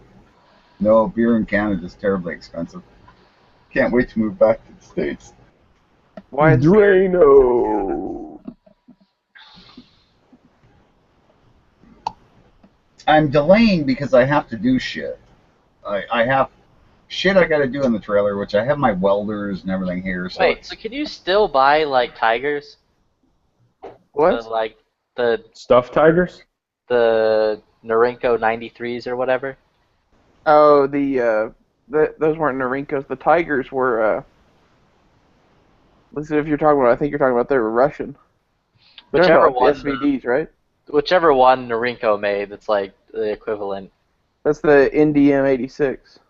If we're talking about what I think you're talking about. The No. fucking Chinese Dragunov. Yeah, that's the NDM-86. I can't get those because they look too much like an AK. Oh. That's useless. I can get the 97s, the bullpups, but they're terrible at. When you come down to from Canada, can you bring guns and leave them here? No. Well, I can leave them in there because I'm going to be back. And of course, eventually, you know, I'll just die or something and my storage locker will be on the auction. We need So- like 3 crates of SVT-40s.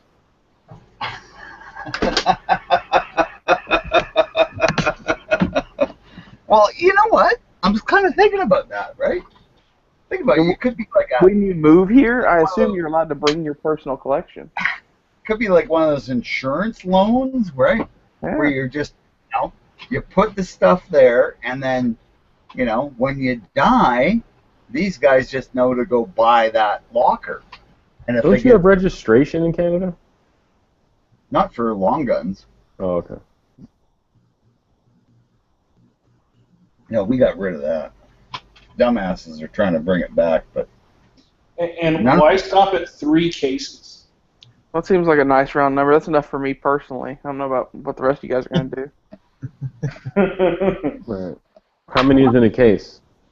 I think it's 20. They have 20? a So, yeah. See? where you could buy cases of the SVT-40s. I think there was like 3 or 4, maybe 5 per case. 1 is They- none, 60 is 1, according to this guy. Yeah. Sounds You good. came in a crate, so you could get like, whatever, how many crates. But I think it was pretty cheap. Would have worked out to about $350 per gun. No, not even that. $250 per gun. Yeah, about $250 per gun. If you end up moving here permanently and you can bring your whole collection with you, you should think about that because those would be worth what without import marks. He couldn't bring them in here, dude. Yeah, it could. I don't think so. Part of my personal property. I already checked into that. If I own guns in Canada and I move, You would just have difficult time selling. some of the Yeah, Yeah, some because of the- SVTs here, I mean, you're looking at $1,200 easy. Yeah, versus 2 something in Canada, right? And that's for shitty ones. Uh-huh. My refurb sold for $1,500. So, but yeah, really, I mean, for most of the good ones, I'm going to double my money. Especially if I get the sniper ones, which I really like the sniper ones because they come with that Russian scope.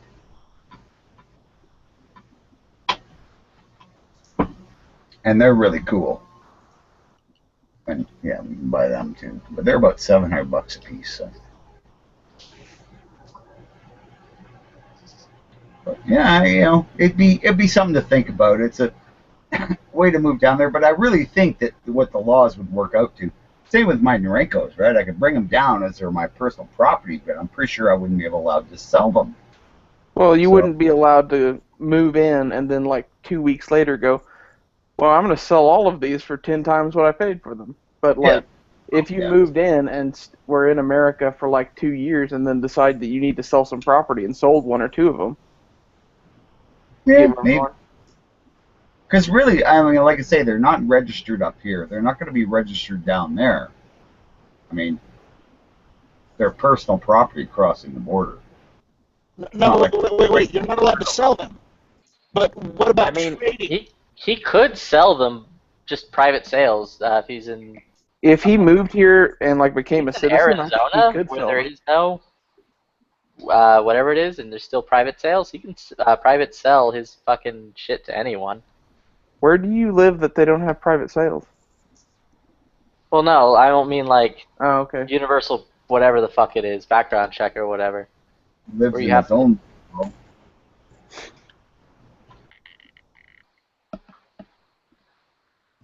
It's here, it's like you're going to buy a shovel, basically. That's the way it should be. It's about as dangerous. Actually, I think the shovel's more dangerous. Yeah. Well, you think about it.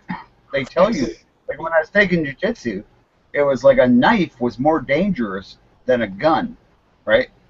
Because, no. It was a knife was, a knife was more dangerous than a gun. Not at 20 feet. Oh, no. Jiu-jitsu. Getting close to a gun. When I was taking ninja school, Getting close to a gun, right? Once you're inside the gun, which is a lot of what jiu-jitsu is. what are you, fucking Ant-Man? You're Ant-Man. when you shrink down and get in the gun. But Bob gets in the barrel. Once you get inside the gun.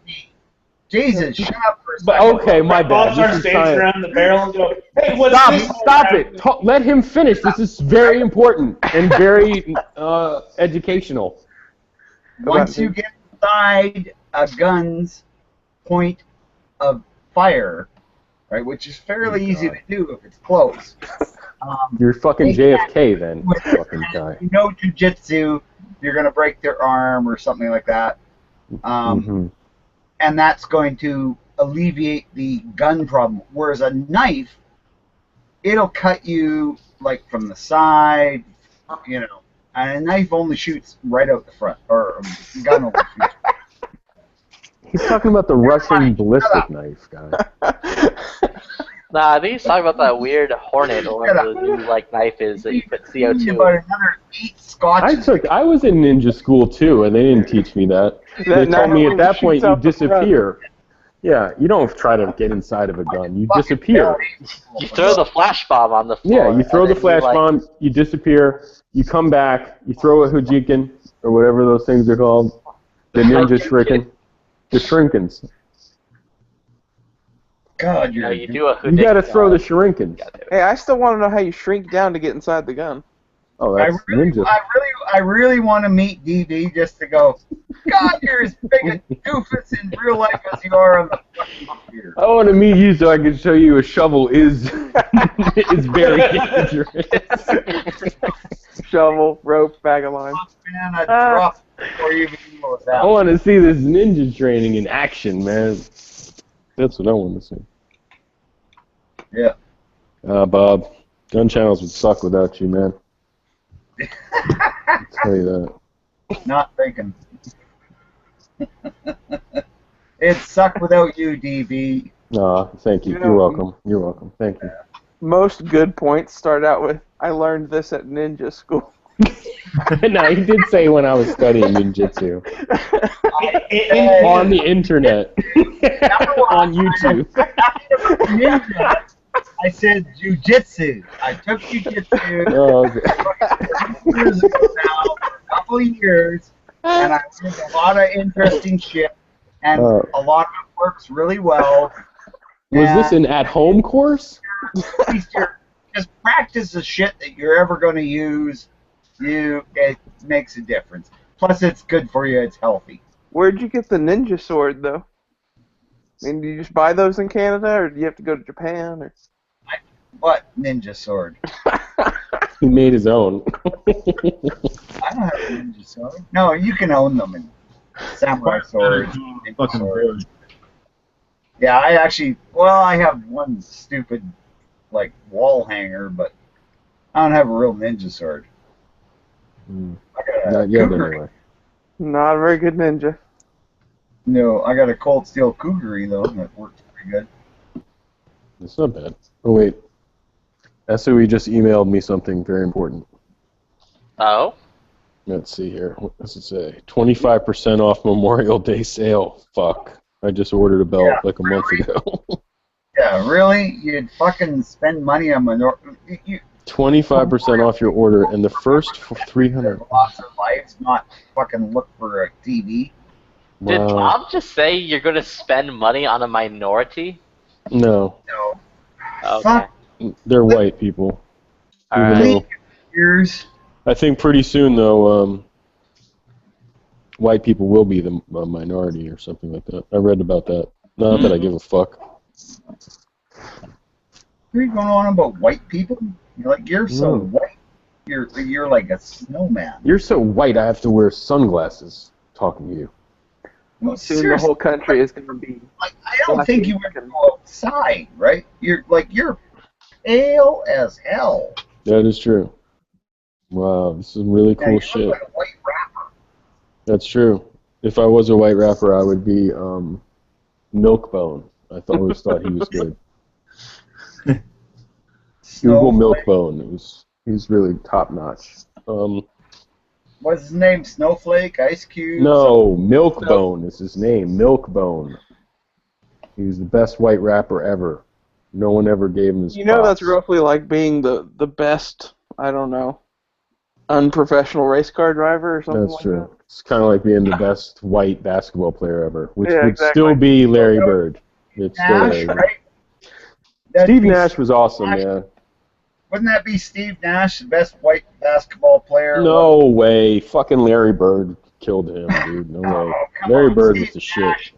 Steve Dude, Nash. Larry Bird hit like 5 3-pointers in like 10 seconds one game, dude. It was crazy. You just like Bird because he was tall and goofy like you. No, I like Nash. And who's the other guy with the long? They're point guards don't fucking count.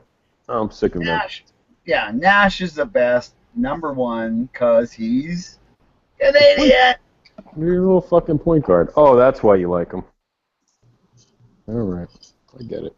You fucking didn't even know that? No, I have no clue. What kind of best? We don't talk. Once they start We're playing too for an embarrassed to American talk team, about it. we don't give a shit what country they come from. Yeah, there's like a conspiracy to take away all Canadian As long pride. as they're white, you don't care, or do you Nah, we just Bob, we Chinese just don't see race like certain people. We just don't see players Canadians. We don't see Canadians here. Hey, as long as they're like 9 feet tall, they can be from whatever culture they want to be from. Look at Yao Ming. I thought Yao Ming was Canadian. I thought he was Mexican. Yeah, me too. I thought he was Lithuanian. As it could be. I mean, or Luxembourg, one of those little tiny countries. Yeah. There was some European guy from some tiny little Europe country that, was pretty tall. Yeah. Pretty sad. Steve Kerr was pretty good. Pretty But yeah, most of your players seem to have a tan. Yeah, like Donald Trump. That's an orange glow. He's always got a tan, except That's his because eyeball, he's a his eyelids. I know. Why does he tan his eyelids? Like, he never closes his eyes except when he's on stage. Well, he wears that little tanning bed thing, I'm sure. You know what I'm talking about, where it covers your eyes? Mm-hmm. Oh, there you go. But that doesn't really look like a real tan. That looks more like a spray tan. I'm Well, sure yes, they they're wear If it was a spray, yeah, if it was the spray tan, they would do his eyelids. Yeah, maybe. Maybe they can just touch up his eyelids. They should Yeah. just touch His up his tan is eyelids. on point. I would love to have that job. It probably pays like 6 figures. Maybe he just has jaundice. Why don't you guys quit being jaundice shaming? You're right. Yeah, we're Jaundice crazy. shaming. Jaundice shaming. It never gets old. He's a transjaundicer.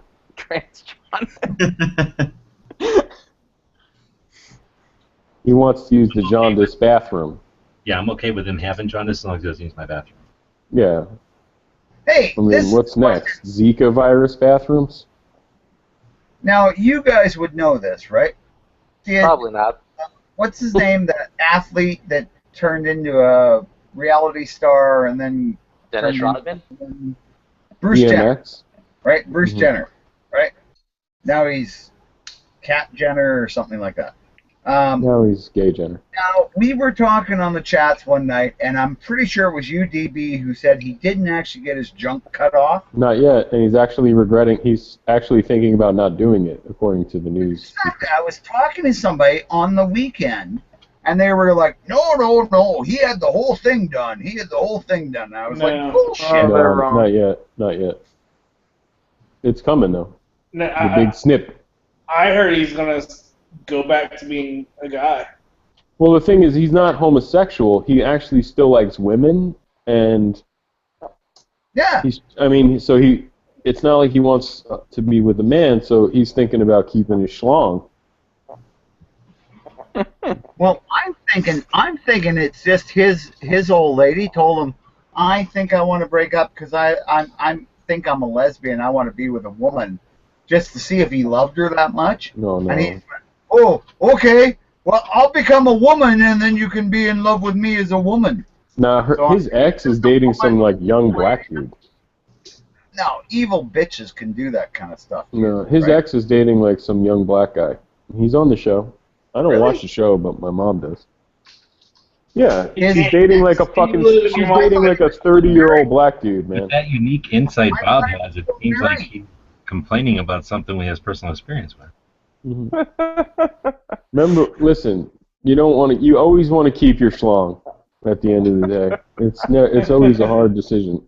I can't imagine somebody even wanting to get boobs. Well, I guess I can imagine wanting to get boobs, but that'd be. you know, at the end of the Yeah, I day, know how to get boobs. really I hard just eat Chick-fil-A every day. right? Think Mhm. about it. You got boobs, you dress like a woman, you're going and picking up a lesbian chick, or whatever. Nice. Nice. And then, you're going, oh, I got some junk down here I want you to suck. Well, Whoa, hey, picking up a you don't talk guy, like that to a lady. That's not romantic. Probably gonna Especially if she's a lesbian, she ain't gonna be liking that shit. I would never say, hey, I got some junk down here you want to suck or She's gonna something. be like, what the fuck? I thought you were a chick. So Yeah. either way, you lose. Just So tell what her the it's a fuck clit. was This is going way off the rails. This is No, crazy. no, just say, whenever I was younger, I took a whole bunch of steroids, and it's my clit. Yeah, it's my clitoris. It just looks like a 5-inch penis. With balls. I'm a lesbian. This is just a penis. This is just a vagina. He was an Olympic athlete, so yeah, he probably was doing a lot of juice. He ate a lot of weed. He was on the cover of the Wheaties forever, man. He was or she was? Well, Bruce was. Then they got. Yeah, I they don't got think they're putting like fucking Lady Jenner on the fucking wheat boxes nowadays. No, No, they wouldn't. They're putting her on Special K now. They wouldn't put her on Fruity Pebbles. Did he really do that just to keep his face in the camera's eye? And how sad is that? Probably. I think he did it so he doesn't have to go to jail for fucking murdering that family. Mm-hmm. Yeah, he's a good. Oh, He's that a might good be show. part of it too, right? I know that was something that just got glossed over because he's coming out as a woman. Mm. Maybe he was just some crazy crossdresser who decided, oh fuck, I'm screwed now. I've got to get myself in the news so they'll let me get away with it. Yeah, that's always a good plan. Or maybe he just saw how much money his daughter's next wife made and decided he wanted a piece of that. Mm-hmm. That's always a good move. Like when your lawyer suggests that shit, that's when you get a new lawyer. You don't follow through with that. Have you Like, here's the plan. We're considered gonna cut your dick off. becoming a woman? Yeah. Do you really need a dick? Well, I kind of piss out of it on a daily basis. No, we're gonna fillet it out. We're gonna fillet it. Make a hole. They fillet it, don't they? Turn it inside out. I heard they fillet it, turn it inside out, and make a cheeseburger. If you're going to start talking about that, If you would like the details of the surgery, I'll give them to you. They teach you that in ninja school. You can do it with a ninja star. Exactly. And then This one afterwards- time at ninja school, I learned how to turn people into chicks. That's why they call it the shuriken. they didn't bleed to death first, yeah. Hit her with the shuriken. The shuriken. Shuriken, what the fuck is wrong with you? You can't speak Chinese. I don't know. It's Japanese.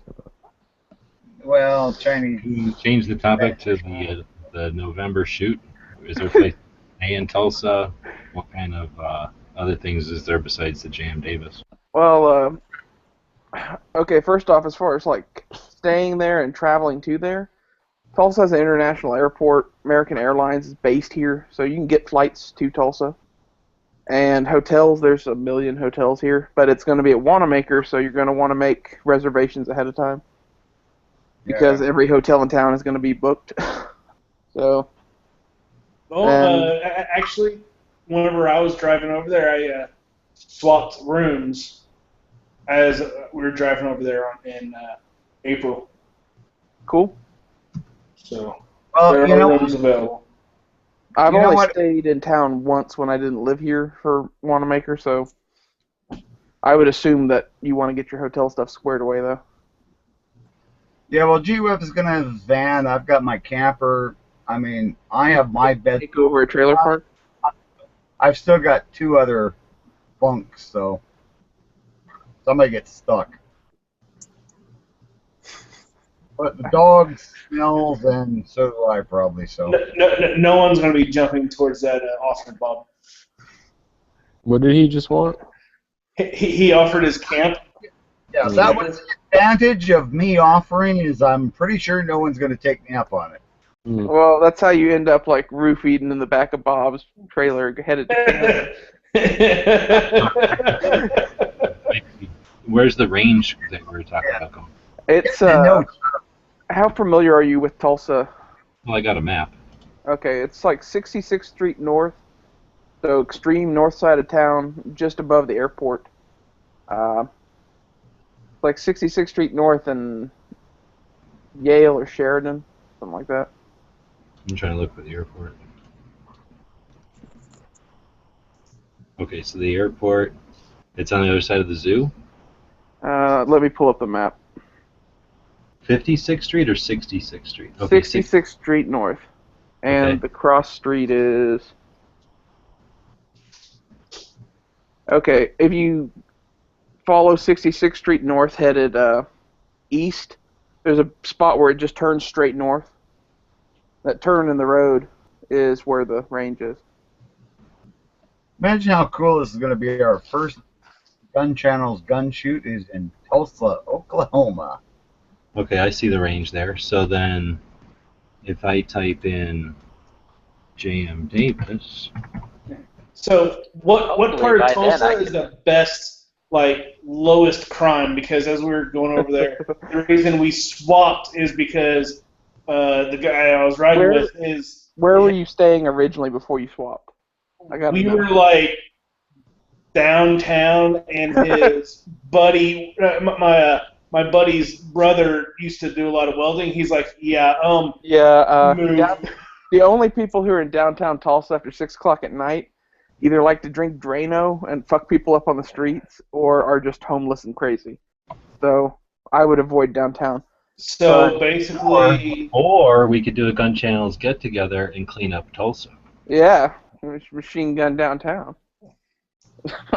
so are you saying like up on what is that, Highway 11?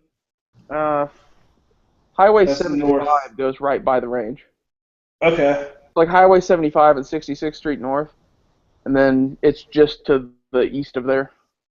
Okay, because we ended up staying down by. We stayed on 64, just inside of 44 is where we ended up staying. There's a lot of hotels around like 41st and Yale, 41st and Sheridan, 31st and Memorial area, kind of along I-44. That's where I would stay. That Midtown area or south of there is going to be your best bet. So that intersection of 44 and 64, how close is that to the range? Is 64 is at the Broken Arrow Expressway?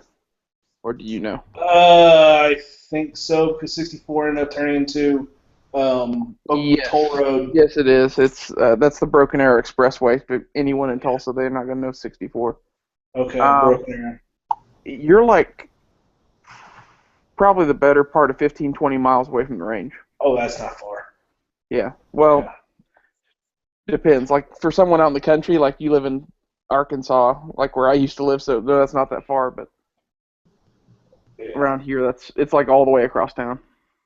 Okay. But it's all highway. You can take the 64 BA, whatever you want to call it, to 75 and take 75 all the way there, pretty much. Yeah. You're talking 15 miles is a long ways away. In Tulsa, it is. Well, I mean, in a bigger city, of course, 15 miles is going to be. I mean, that's probably like a 40-minute drive with traffic. So. I guess. I don't know. Like where I live, it's 15 minutes. So I live 15 minutes from the city. So it's like, you know. So basically. So if we get a hotel kind of halfway from the fairgrounds, but the expo center into the range, I mean, if we could all get in one hotel, I think that'd be the best. The only hotels I would stay at that are even close to the range would be by the airport, and I don't know which ones I'd recommend there, to be honest with you. I've never stayed up there, but there are better hotels there. Yeah, better, probably more expensive as well. Yeah. The ones in Midtown, you can find everything from like a Motel 6 to a Hilton. I mean... Yeah, we stayed, and I think it was like $80 for the night, so it wasn't too bad. You know, Motel 6s are fine. I've stayed in lots of those. And it all depends on what part of town it is, because, if it's in downtown Tulsa, Yeah. keep driving. Just don't go downtown and don't go north of Admiral unless we're going to the gun range, because the gun range is right by the police academy. So nothing ever happens there. So if you're in a hotel downtown, you just get in your car, you drive to the gun range. Yeah. And you don't leave the hotel after 6. I would leave the hotel after 6, but not knowing you or where you're from, I can't recommend that. I mean, True. Yeah. most people who live in Tulsa will not walk around downtown after 6 o'clock at night. Gotcha. Depends how scary you look. Yeah, well, I'm like 6'5" and usually carry 3 or 4 guns, so I usually don't worry about it, to be honest with you. Yeah. I'm like 5'6" and I don't worry about anything. Actually, 5'8". Hey, there's actually a river going through the middle of Tulsa. Yeah, So Arkansas River. You'd be perfect. We need to find a place down there for Bob. Yeah. I know just the place. There's Riverside Parks down south. There's lots of homeless gay people down there. He'd fit right in. I'm not. And I'm gonna get one of my girlfriends in here one night. What's his name? Yankee. Wait, Yankee Marshall's usually in here. Where is he? That's a good question. No, as Bob's girlfriend. I heard that he and James Yeager broke up. Yes, Now I he heard would that too. James? But they were special together. I think I only ever saw them in one chat, and that was so much fun. Oh, yeah. It was like watching The Rock and The Hard Place have an argument or something like that. Watching Yankee having an argument with anybody is like watching a rock.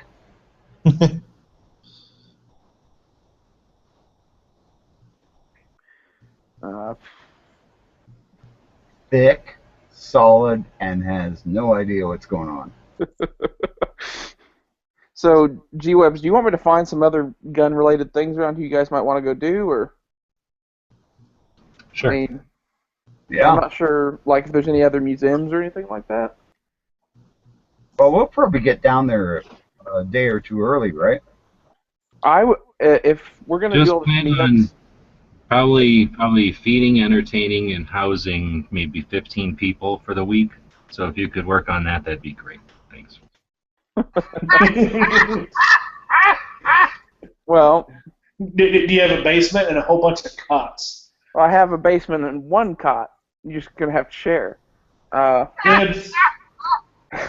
I got a camper. I'm not worried as long as you got a big driveway. If you guys are cool, because he needs to park his van in it. if you guys are cool with staying in a GP Medium tent out in my grandfather's backyard, we could probably hook that up. But it'd be November, so it's probably going to be like pouring like this out of a boot. Oh, that's why I'll stay in my camper, thanks. But it's early November, so it shouldn't be too from the front of your house, right? What? You got a sewer drain in front of your house, right? Well, not there. Well, fairly close. I mean, I can stretch hoses up 25 feet.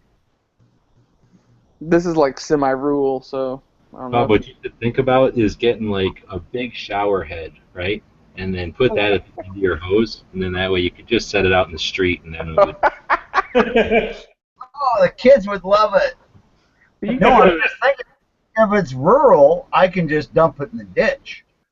Yeah, well, there is a ditch out there. I don't know if you're allowed to dump raw sewage in it or not, but We were well, I'm planning. sure the Tulsa police will love to explain that to you. He could just go down to the Arkansas River. I mean, shit flows down there all the Yeah, time. you could dump nuclear waste in that river and no one would notice. All right, Yeah. man. That sounds like No, it goes right in the middle of Arkansas. Yeah, there's shit in there like crazy. Yeah, believe it or not, the section that's in Oklahoma is the clean part of the Arkansas River. I know. Once it crosses into Arkansas, it's like full of chicken shit. pretty much. All right. And do the local counties pull their water from that river? No. We have a lake on the north side of town. That's where the reservoir is. Yeah, and where I'm at, we pull ours out of lakes as well. See, in Montreal, they dump their sewage in the river, and that's where they get their drinking water. Well, as long as the sewage plant is downriver from the... Well, for parts of the city.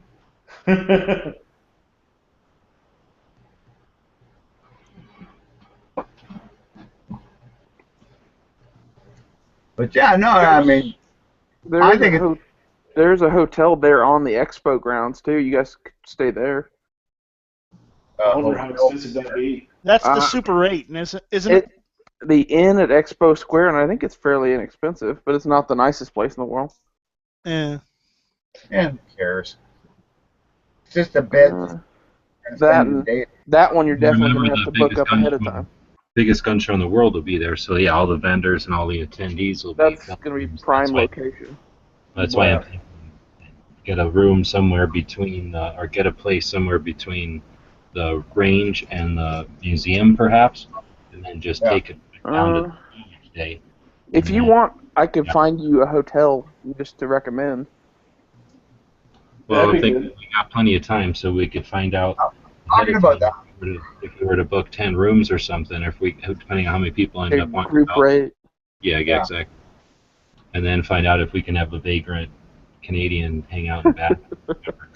I mean, just make sure I can park out back. I'm going to park there. If we're going to get 10 rooms, and we've got people coming in campers, we can just say, yeah, we'll stay there with your rate and everything as long as we can park our friend's camper there. And if they say no, we'll say there's other hotels, so we'll find one that'll let you camp right there. You know, if Gun Channels takes over a hotel, that should be pretty awesome. Be like a live chat, but like at the bar in the hotel. Hey, Roland, question. Yeah. What's the tax rate over there in Tulsa? Like sales tax? Sales tax, yeah. It's like 8.5 cents and change. Oh my God. Yeah. Why? Well, I'm running numbers, that's why. Okay. Well, I mean, Arkansas is sitting at 9.25 right now. Sales tax in the states in general sucks anymore. Yep. Shit. But we have a federal tax that's like the same amount, right? We have 7% federal and then generally 7% provincial.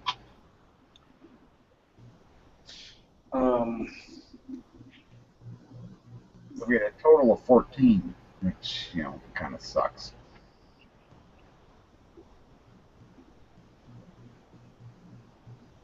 So how many people are we planning on being there? Do you know, G? There's no way to know yet. Okay. Yeah. The more the merrier, basically. Probably hundreds.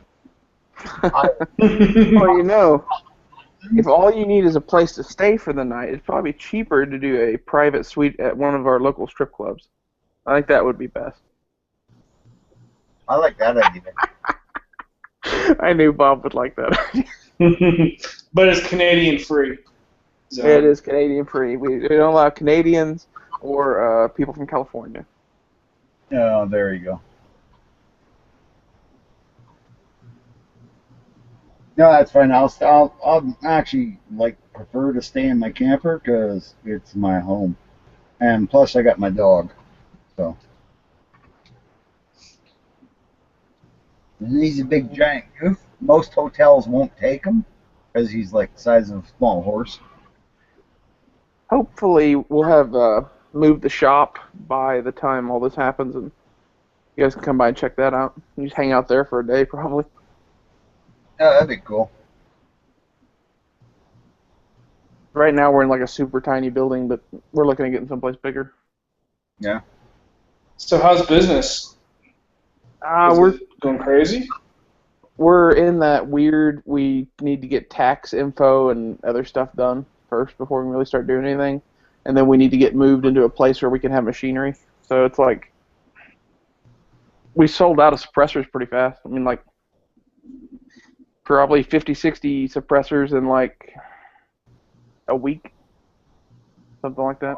Good. That's a lot. Except you have to hold them now for 8 months. Yeah, but we got the money. That's true. And that's the important part for business. Oh. So right now we're just kind of like looking at places to move to and building post-sample machine guns. Oh, cool. Which is fun. What kind of post samples are you looking to build? Yesterday we did a HK MP5 PDW. We got a receiver in for an M249. We've got an M60 sitting in parts, and the other one. We got a micro Uzi coming. A few others. Those are all. What? Get any Sten guns yet? No, but I want to get one. Yeah, I know, because you could make that with like files in your garage. Yeah. Well, literally, like, I know we're gonna do a Sterling, because a friend of my boss wants to shoot a Sterling and he has a parts kit. So it's like, to build a Sterling receiver, it takes like 3 minutes. I know. I've actually shot them. Yeah, I shot them. They are so close to being a Sten gun. Yeah. The Canadian military used them up until a while I ago. imagine we'll probably get a Sten parts kit and build that out too. It's as cheap as they are. 'Cause you can get a Sten parts kit for $100 still. Yeah. They're dirt cheap and they work. Yeah. You know, it's the reason the Uzi exists. Because the Israelis, when they were pushing through some bunkers or something, the soldiers all loved the Sten gun they had been issued with. And they went, well, yeah, but it's so crude, it's so old, we need something like this, but better. That, and by the time the Israelis got them, only about half the mags worked for them too, which sucked. The problem with the Sten guns was the magazine problems, yeah. Well, once you got them in sand and oil and got that mix going on, if you didn't like tear them completely apart and clean them, you're just screwed. So that's like the ones I had for the Mac I had that took Sten gun mags. It took me 6 hours to clean 4 or 5 magazines. Yeah. Because they just had so much gunk in them. Oh. But yet they functioned up until that point. Yeah. So. Well, they still sort of function. I mean, if you put 20 rounds into them, they worked okay. But if you put like the full 32 or whatever in there, you're not doing that. they nothing would feed. But that says something about the gun. Is like when it was brand new, when they just made it in World War II, worked great. Yeah. Right? Just over usage, and of course, you know, a military weapon's only going to use those magazines. Probably only get used once or twice, and then got replaced. Yeah. I don't know. I got the feeling the British reloaded their mags quite a bit. Well, they did, but at the same time, those guys got killed, and those soldiers or those guns got left behind because the other guy was carrying whatever he wanted. Yeah. You know. So, yeah. I mean, the attrition. That was one of the things that was about World War I that I never really thought about, and I think it was CN Arsenal. Yeah, or the Great War, I think, was talking about that. Maybe Great War was talking about it, but they also had some stuff by CNR about how, you know, a lot of the reasons that the automatic pistols were stripper clip loaded, and a lot of the reasons everything's stripper clip loaded was because they didn't want to have to machine and make that magazine, right? Because that was expensive. Whereas if you made it once, left it in the gun, and then just used these little cheap 20-cent stripper clips to load the bullets in the gun, it was way more economical. So I'm looking on Apex. Oh, sorry. Go ahead. Sorry. That just makes perfect sense to me, and go ahead. So on Apex, Sten T marked or T stock right now is $89.99. Sten Mark III Is that the kit or just the stock? kit. Okay. Well, yeah, we could definitely build one of those things. You'd need a barrel too, I'm guessing, because that kit wouldn't come with a barrel. And then a Polish PPS 7.62 by 25 with folding stock is $69.95. Yeah, but that's not even the good way to build one of those, though. You can buy the full-made Polish pistol, and then buy a full auto parts kit, and then all you do is mill a groove in the top of the full auto bolt, and it's a full auto gun. Oh, okay. I didn't know. I'm just going through the parts kits here. That we're gonna do some M16s too, or ARs converted to full auto. That'd be easy to convert. Yeah, yeah. It's you drill one hole and drop in the auto sear. Oh, no, don't you have to drill out behind the? Not on most. Oh, really? You don't have to clear some more material behind the safety? No, not really. It depends on what receiver you got. If you got one of the Colt ones where it was like they tried to make it impossible to make a machine gun, yeah. But if you buy like a spikes lower, it's set up to run an auto sear basically. What about have you ever tried it on an Anderson lower? No. But still, milling it out's next to nothing. Yeah. I don't know if we had to clean out the inside a little bit with the mill or not, but if we did, it was very minimal. I thought we just drilled the hole and put it in auto sear, though.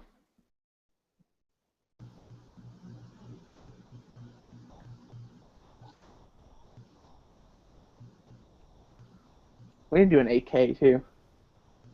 Of course. No. You need to do an RPK. Same round. Yeah, but it's annoying.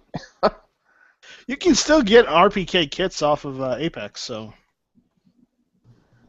Well, for what I'm going to do to an AK, I'm probably going to buy something like a Wasser or one of those Zastava guns or something and convert it. Oh, you want to do it the easy way. Yeah, because we're going to throw it away when we're done.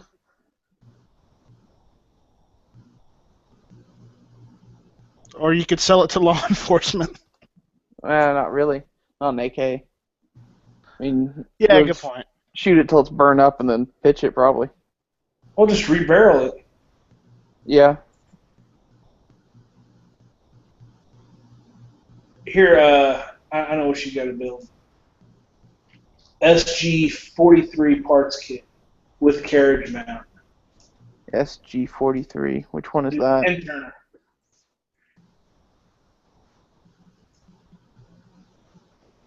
I'm about to Google that. I don't remember what that looks like. Neither do I. It was just $1,500, and or $1,600, and I want to spend your money. Well, that's usually my boss's money. I haven't bought any post samples. Oh, one of those Russian Goryanovs. Yeah. Yeah. It's 7.62 54R. Yeah. So you got plenty of that ammo. Belt fed.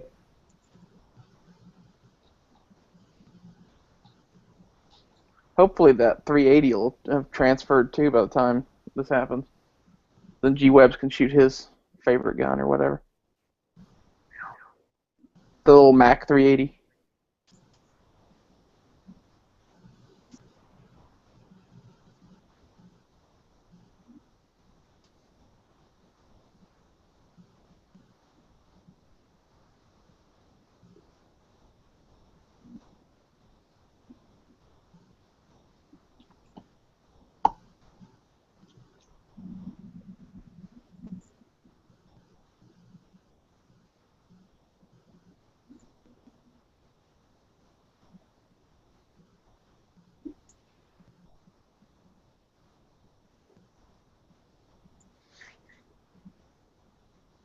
Some FALs, DMP.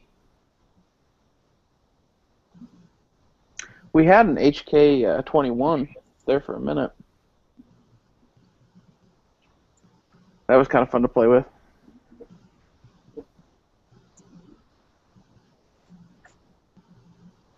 Well, it's like Sent me parts kits. belt-fed G3, basically. Really? Yeah. Does it still use the same roller locker?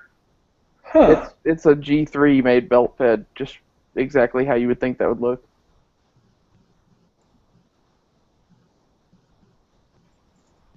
I think I've got some pictures somewhere. What is it called again? HK21.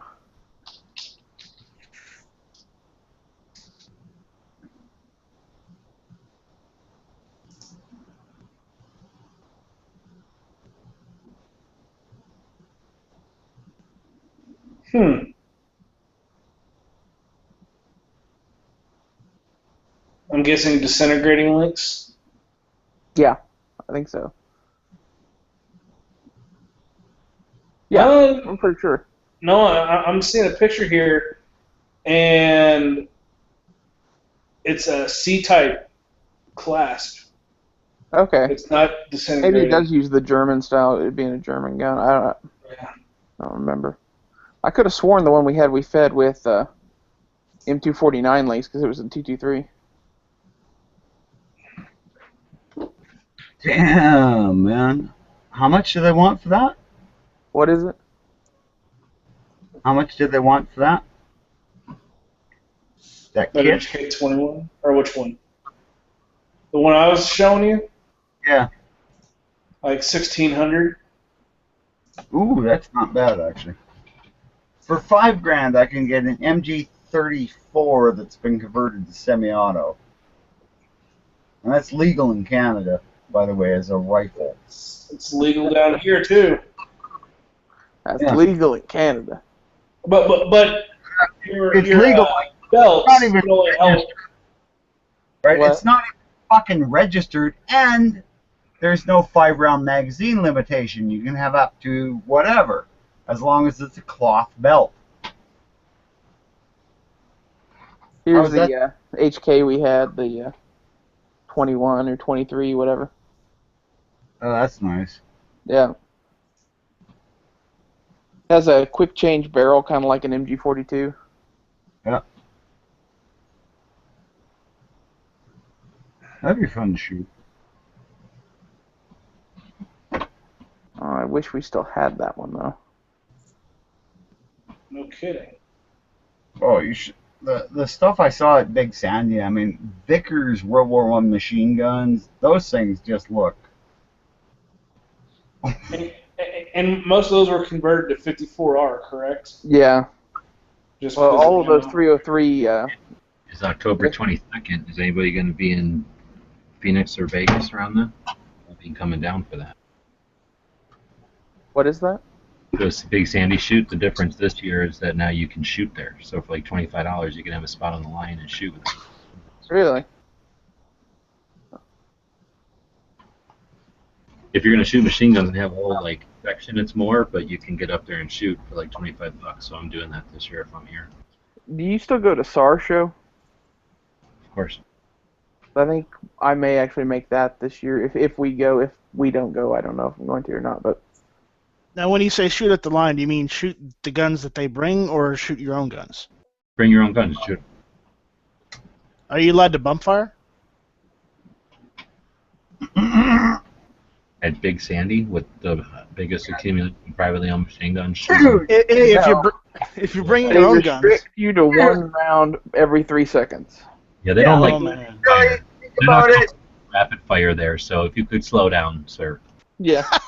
As they go, rather than 134. I've never been to it. Okay. You're bothering the guy with the machine. You're bothering that nice man with the cannon at the end of the line. Yeah, that was Night Strike having a brain fart. It's probably true. Have you all seen the Echo Trigger by Fostech, I think? Yeah. What do y'all think about that? I have its competitor, the Franklin Armory one. Oh, do you? So I don't know about anything about that one. What's the difference? They both do the same thing, basically. People say you can outrun the Franklin Armory but that's not really true. We'll get to that in a second. And then the Well- Fostech is supposed to fix that. The issue with the Franklin Armory is having is its bolt bounce causing it to fire without What detonating is- around. What? Goose? Drilled up. Foos, you're breaking up. Breaking up bad. Moose, you're breaking up. Anyway, if you run the right buffer and spring with the Franklin Armory, it runs just fine. But I don't know about the Fostech yet, but everyone's saying that it doesn't even have that problem, so I don't know how they did that. I got it. Right. Talk to y'all later. See ya. Later. Later, Rob. Last I checked, those are still only like on pre-order status at the moment. Yeah. Well, the Fostech has a pre-order thing going on, and then the binary, the Franklin Armory one has like a 6-month wait or something crazy like that. Oh, okay. I think I seen that the Fostech. I don't know if I read it on their website or somewhere else, but I read that they're planning on doing one for the AK. That would be pretty cool. That's exactly what I'm thinking.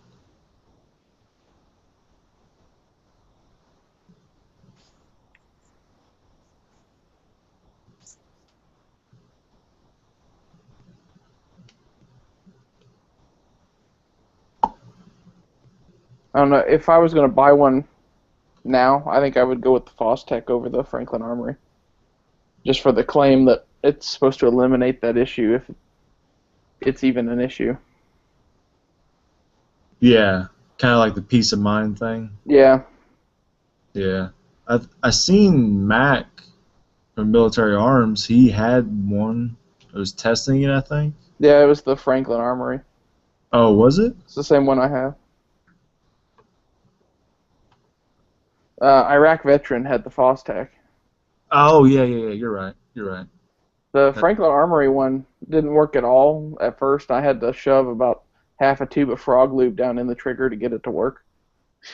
And then after that I had some more problems, and then I figured out the buffer thing was an issue, and once I got that straightened out, it worked. So it just took about an hour worth of playing around with.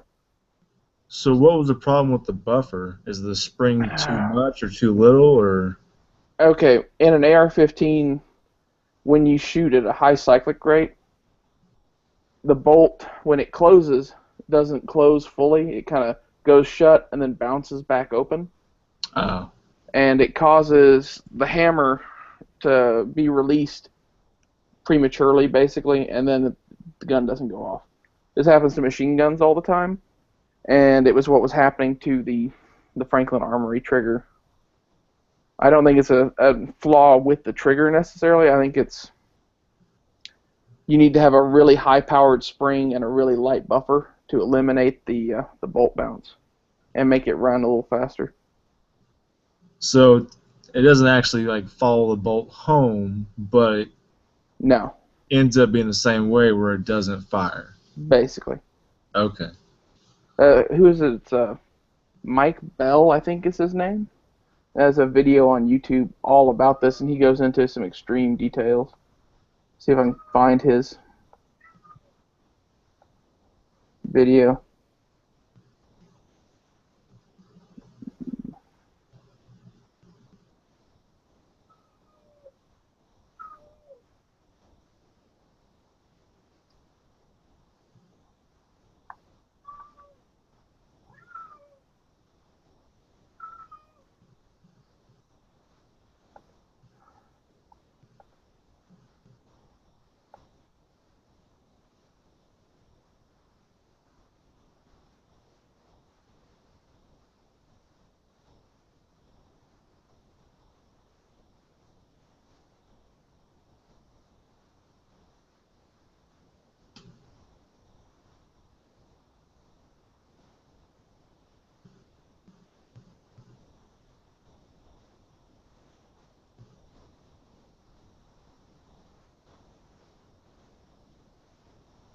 Okay, I found the link.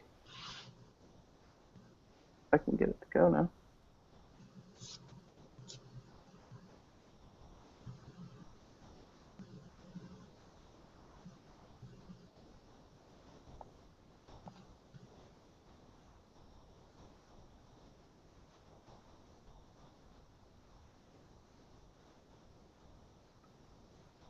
If I can figure out how to work the computer, that would be really nice.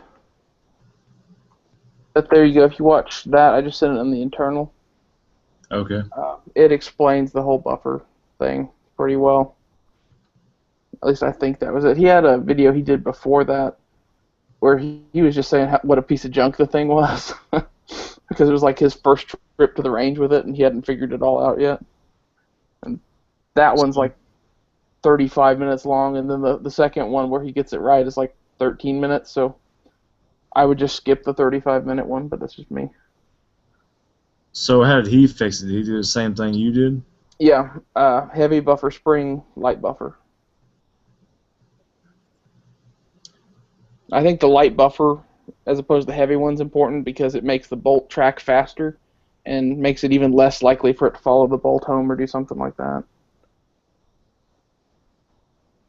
And there is a little bit of, you need to depress the trigger and release the trigger and not try to like ride it. If you try to like ride it back and forth, it gets weird. Yeah. Yeah, I guess if people shoot off the reset or not, I guess they could mess them up. And it's sort of like the more you do it, the better you get at it too. But really, after I got the buffer squared away, it didn't hardly ever do the follow home thing. I mean, I think once in maybe 1,000 rounds or something like that. But it went from doing it like 6 times a magazine to once every 1,000 rounds. Do you think there's any break-in period with it either, or is that? You're going to need to lube it, and it's going to take about 400 or 500 rounds to get really squared away. Huh. Is it just rough, or does it feel like a good trigger? Or? Oh, it's not a very good trigger. It's like 8-9 pounds. I'll be right back, just one second. Okay.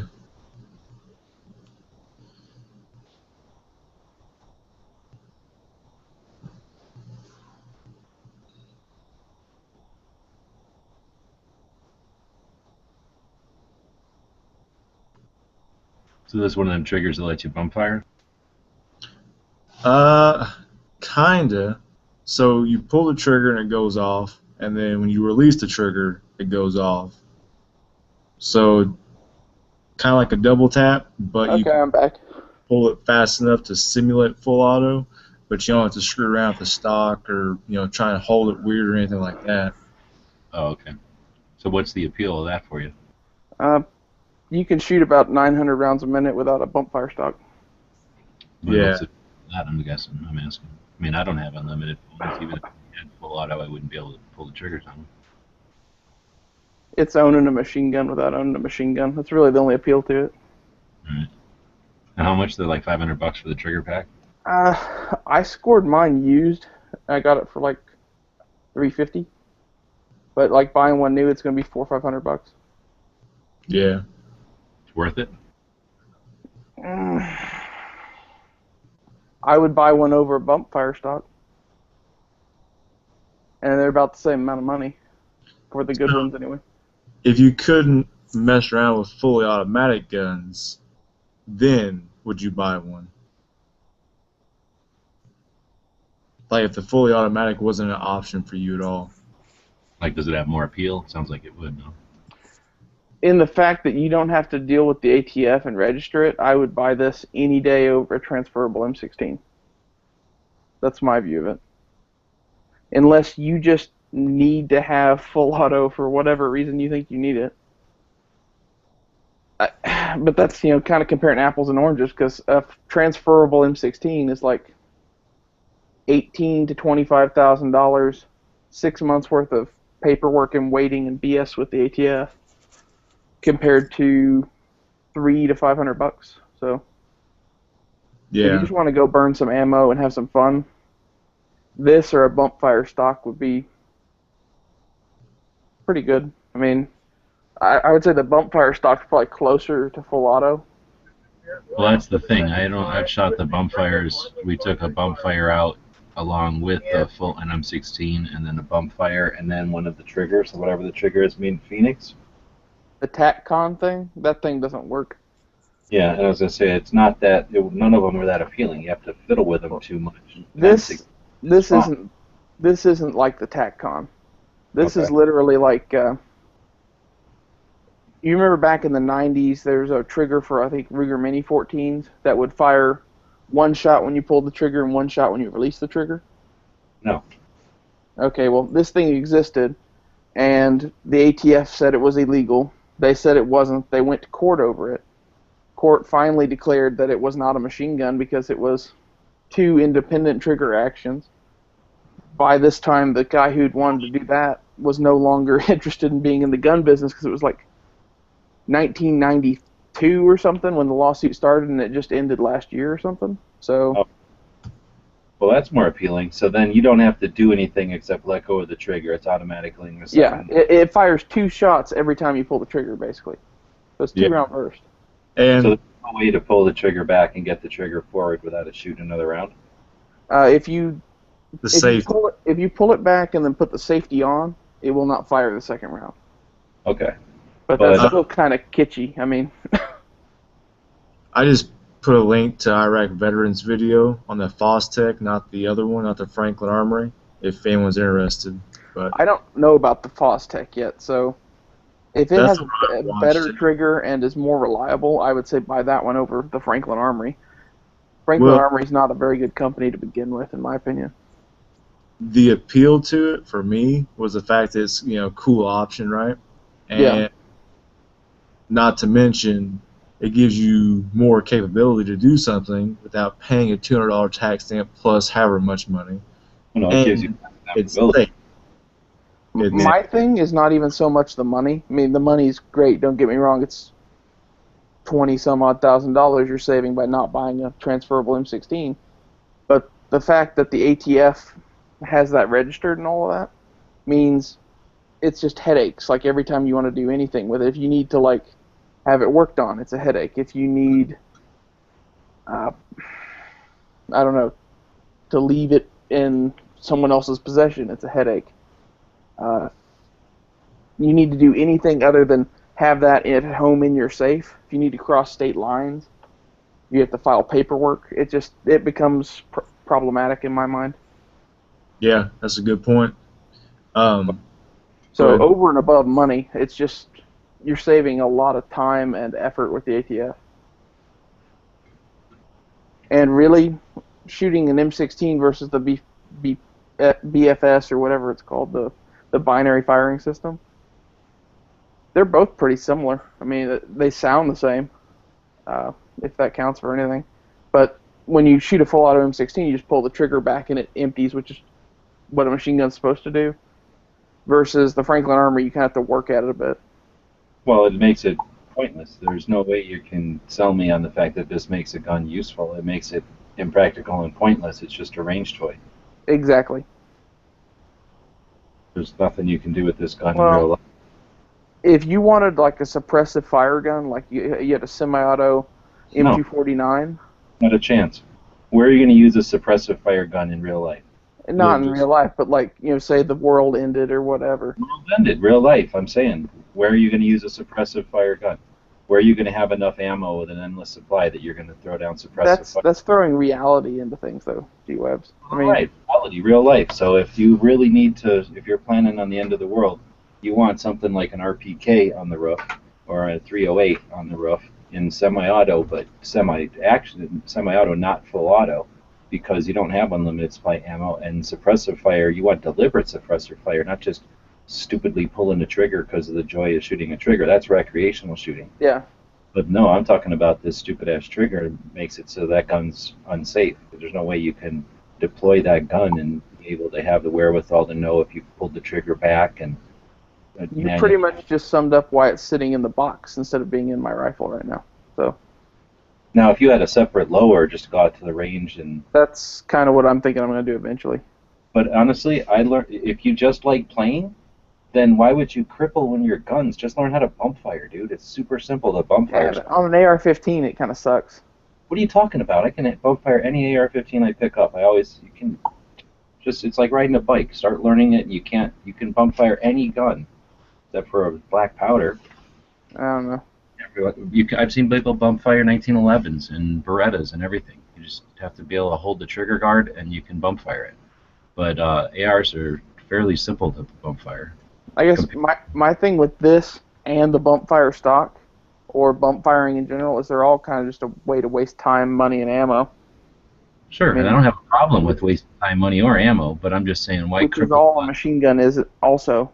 Just to put that out there. Hell no. Machine gun's useful. Machine gun you can put up on the roof. If you're going to put somebody on the roof for suppressive fire and you want to belt-fed something because you anticipate, I don't know, defending a No, you can't do that. You just said you don't have enough ammo to do this. I said defending a community, so you've got enough resource to supply a belt-fed item that's going to maybe be a Well, then, how do I not have enough resources to supply an MP49 with a stupid trigger in it or whatever? In the end of the world situation, I was assuming, and that's my fault, that assuming you meant like an individual on their own or an individual family. But No, I was talking like a group with a bunch of resources and stuff.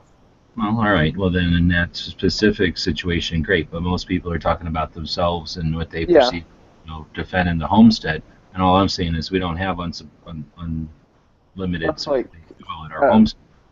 Thermal devices are virtually useless for an individual. Wait, what? A thermal device for an individual has limited benefits compared to other stuff. If you have a whole bunch of people and you can use it as a target designator, it becomes a lot more useful. It may be more useful in their hands, but it has ultimate usefulness for an individual in my mind, as long as you take price out of there, availability. Well, I'm talking about with price. Price considered. They're not worth the relative value, right? Yeah. But that'd be like if you had all the money in the world, then hell yeah, you'd want everybody to have thermal. And yeah. I don't disagree with that. But what I'm saying is, it's sort of like that in that for the amount of money it costs to have that amount of ammo with whatever you have to shoot it rapidly, no individual person is going to really benefit from that. You could have it just for fun or whatever, but you're going to need more people. I mean, just to haul ammo around. But Jake, have you just bump fired your AR before? I mean, you must have a place where you could shoot this trigger. So have you gone out there and just tried to bump fire? And don't do it from your pants like the dummies on YouTube. Do it like from your shoulder. I don't have the trigger at all at the moment. No, not the trigger. I mean, just a regular AR. Just any AR you pick up, you can bump fire. I actually don't have an AR either. Okay. Well, if you're still building, I would hold off on that particular trigger because it's such a big investment, and it's not really going to make your gun better yet. So I would build your AR, put either the stock trigger from a parts kit or whatever, some inexpensive trigger into it, and then I'm assuming again that you must have a place where you'd be able to shoot that trigger anyway. So since you can't, can you change that trigger to regular shots? Yep. Yeah. Select fire. Okay, so if that your normal full auto fire position is that echo position. It still keeps its single fire ability. Well, that's better, I guess then. So I didn't really. Yeah, I thought you knew that. Sorry. Well, I was thinking on or off. But anyway, I'd still say before you waste all that money on it, in my mind, wasting the money for just something that lets you, a mechanical device that's iffy with the sketchy with the legalities or whatever, or perceptions of it, then just learn how to bump fire. Because here's the thing about bump fire, it's super simple. When I learned how, I got the concept off the forums. So this was before YouTube. I got the concept off the forums, and 1,000 rounds of 7.62 by 39 costs us somewhere between $25 and $80, usually at a gun show. So we drop 1,000 rounds every weekend into the hill. So being able to shoot the things full auto appealed to me, or in a full auto way appealed to me. So I asked one of my AK friends, and he showed me by just holding it up to my shoulder. Basically, you hold the gun up to your shoulder, you hold your right arm as if you were going to shoot it, and then you just consider that arm frozen. Then you pull away with your left hand. So your left hand, or your a non-shooting hand, is on your hand guards or whatever on an AK or an AR. You're pulling away from your shoulder, but all your weight of the rifle is in your left hand now. And when you hit the sweet spot, keeping your right hand, frozen where it would be if you were shooting, and with your finger out there, of course, you're gonna run that gun forward on your trigger, on your trigger finger, and you're gonna hit a double or triple just by doing that. And then once you figure out how to ride that little lump or that little hill where that's at, then you got it. And once you can put your shoulder down on the stock, or excuse me, your cheek down on the stock while you're slowly pulling forward on the handguard, you can drop a whole mag. You've dropped plenty of mags up into the hills. And then the nice thing about doing it is bump fire is, one, you haven't paid a dime for that except for all the ammo you waste trying to do it. There's going to be some wear and tear on your gun. I wore out AKs because once you figure out how to do it, why would you ever want to not drop a mag whenever you want to? But the best thing about it is somebody comes up and wants to give you shit. Forest ranger, cop, sheriff, some guy who's do-gooder, your mom, whatever. You can go, look, I'm not breaking any laws. I haven't modified this firearm. It's the way I'm shooting it. There's nothing about this gun that isn't the same gun I take off the shelf. Give me any gun once you know how to do it. Do you guys really get that at your ranges? No, never. But I'm just saying people Okay. worry about that shit. And I mean, it's never happened ever. It happened one time to a guy I know who owned 2 Mod Deuces and probably more machine guns than people think other people can own. Yeah. And he's also an agent. So he was, he's a federal agent. And then he had balls because he knew the law. But somebody came up and was a sheriff trying to give him shit. And he's like, oh, no problem. Just bring an ATF agent up here and you can look at my NFA items. But nobody besides me and the NFA, or I mean, me and the ATF, have the authority to touch these items, so you can't even take them from my possession. So, that's the only. Without committing a crime. Huh? Not without committing a crime. Yeah, exactly. And law enforcement isn't allowed to take possession of those things. So, anyway, no, that never happens. But occasionally you'll be up in the hill bump firing or doing something, and somebody will come by and be like, hey, I don't like the sound of that. And again, you could say, hey, look, I've had that done before here. I've been shooting on a farm, and someone called a noise complaint thing to the local sheriff, and they were just like, well, you're on your own property, and it looks like you're being safe, and they left. That's all It it might was. be different in Oklahoma, but here I'm near the border, so potentially somebody could hear us just shooting out in the desert and then call the cops thinking it's a drug war, because drug wars happen sometimes. And if the sheriffs or border patrols come out and go, hey, where's this machine gun? Again, you can go, look, here it is. And if they go, I don't believe it, you just hold it up to your shoulder and do it. And then what can they do? There's no punishable action or no punishable act in the action of bump firing or knowing that a gun can do it or doing it. There's only a felony involved in changing a gun's function in order to achieve it. So I would feel pretty safe with either of these triggers. With the court case and all that, but you're still risking them taking the gun, I guess. I don't know. I just figure, why not save $500 and go buy a whole other gun? Yeah. $500 for the ammo.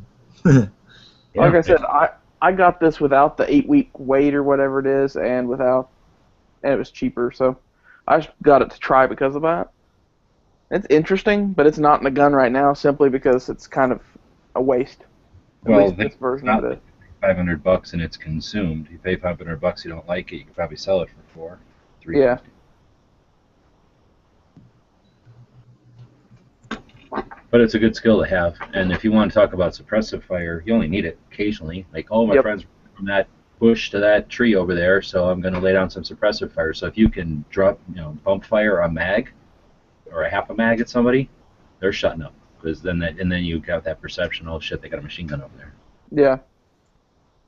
So what you want to do is drop a third of the mag, do like an hinge roll to some other opening, drop another half a mag or a third of the mag, and then do some kind of dive down into like some gully, and then drop your last third of the mag there, and then do a mag change.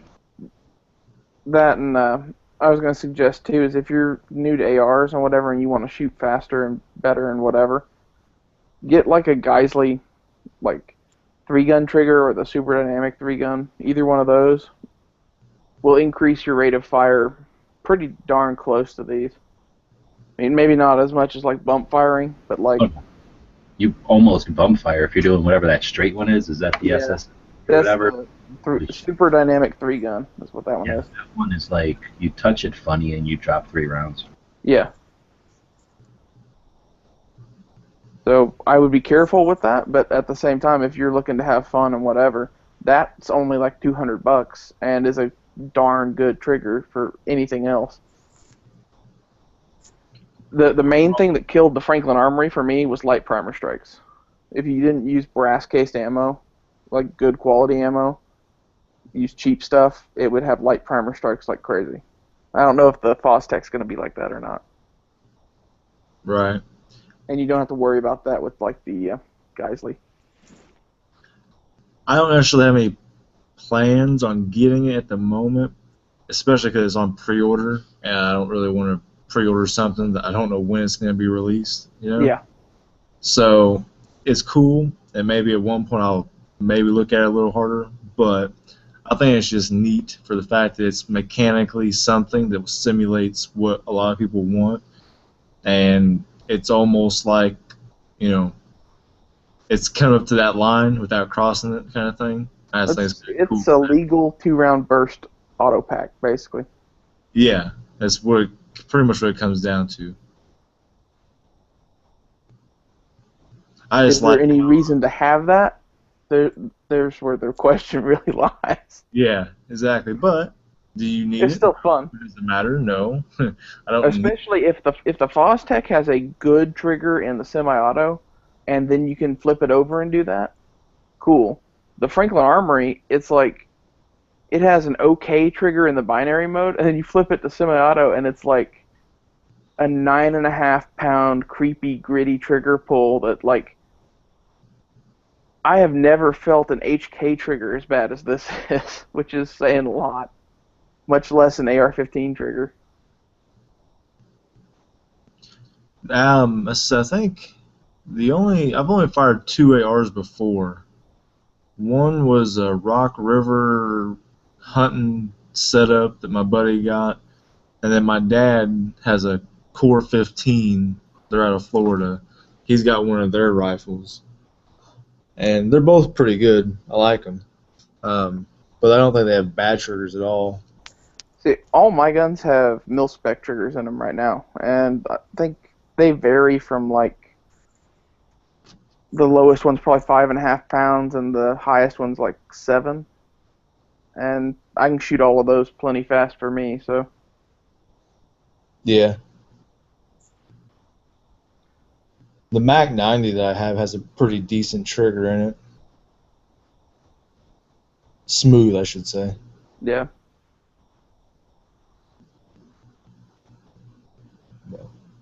I guess I never tried bump firing off the shoulder like what you were talking about, G-Webs. I always tried like down at the side or whatever like you see idiots do.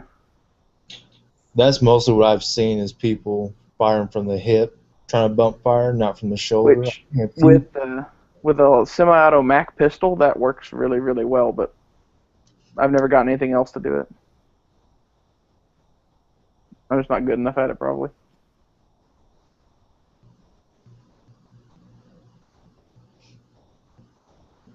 Yeah, there's actually not too many ranges around where I'm at that you can shoot, you know, more than reasonably fast. Is the best way to put it.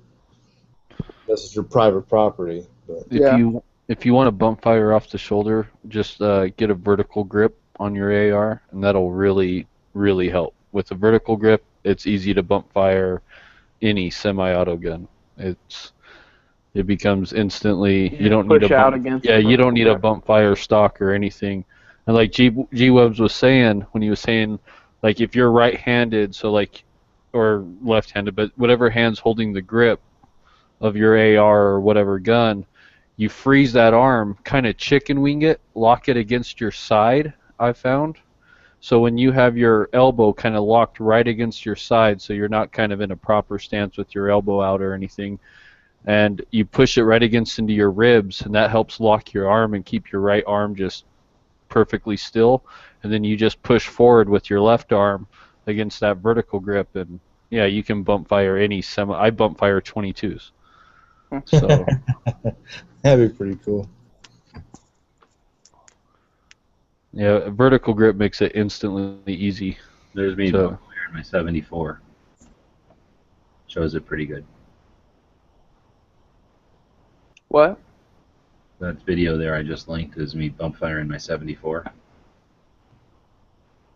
I'm trying to show how I'm not touching anything but the trigger there, and I'm just pulling it away with my offhand.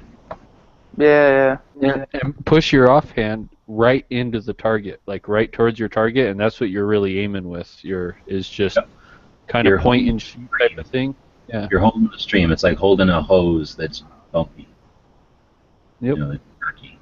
And then your other hand is just there. And if you're good, you can get your cheek down on your stock comb or the top of your stock and kind of give yourself 2 points of hold on the rifle. Although your cheek is going back and forth, you know, it's sliding on your cheek.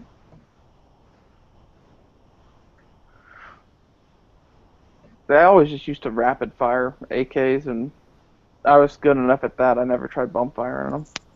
Oh, rapid fire is quick. It's just the bump fire will literally let you just... That video is kind of deceptive. That's Bob, like, getting me a 3-round burst. But if I would have been able to hold a good stream, it's like you just let your mag out. It's pretty fun. Because just rapid fire, no matter what you do, you've got that cadence.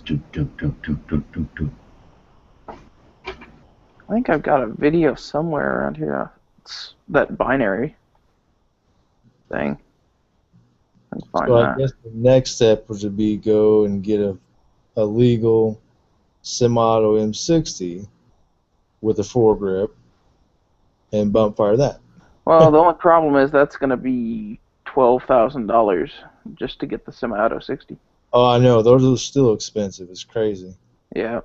There's a guy at my where I used to live. There's a guy who always has a M60 or a PKP or something, PKM, whatever, on the table. He hasn't sold. It's for sale, but it's still sitting there.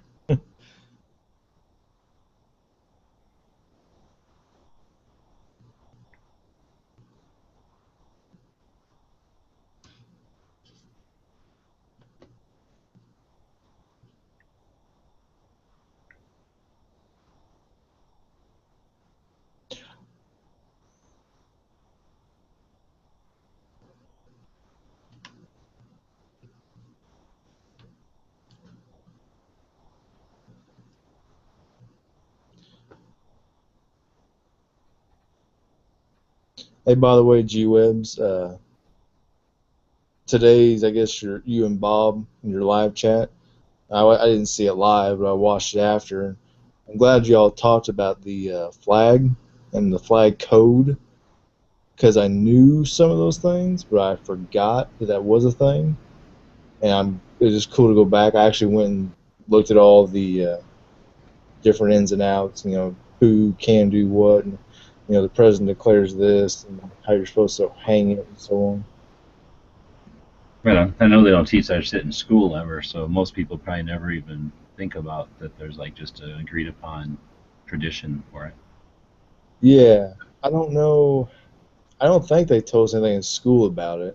I think it's either, if they did, if it wasn't them, it was my dad, but either way.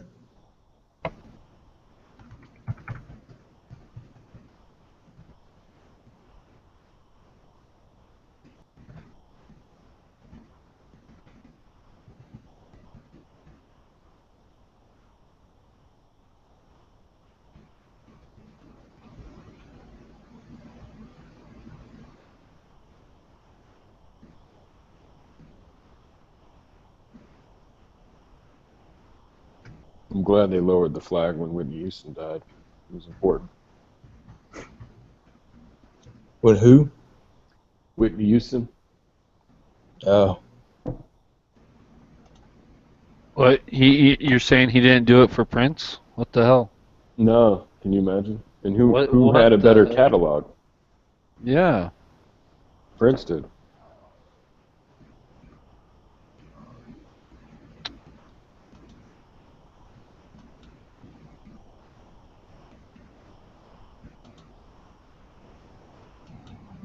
Absolutely.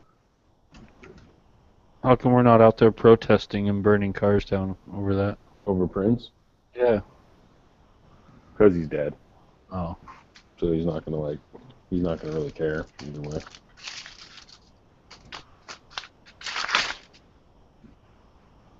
It's a shame.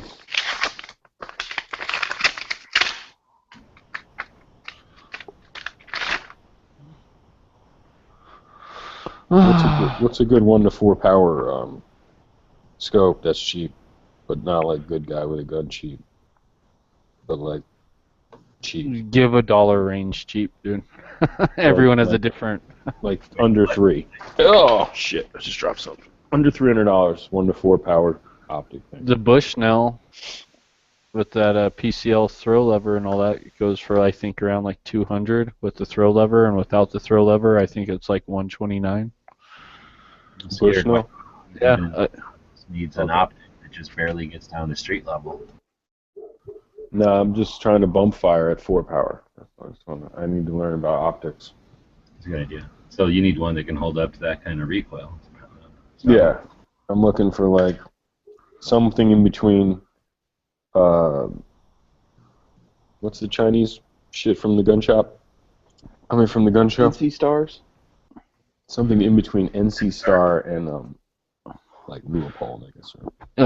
The UTG Bugbusters, or the Vortex, Leapers. Weaver, and But if you buy a Leaper or a UTG scope, just make sure it's on the TS platform, the True Strength platform. Those will hold up to full auto fire, 50 BMGs, anything.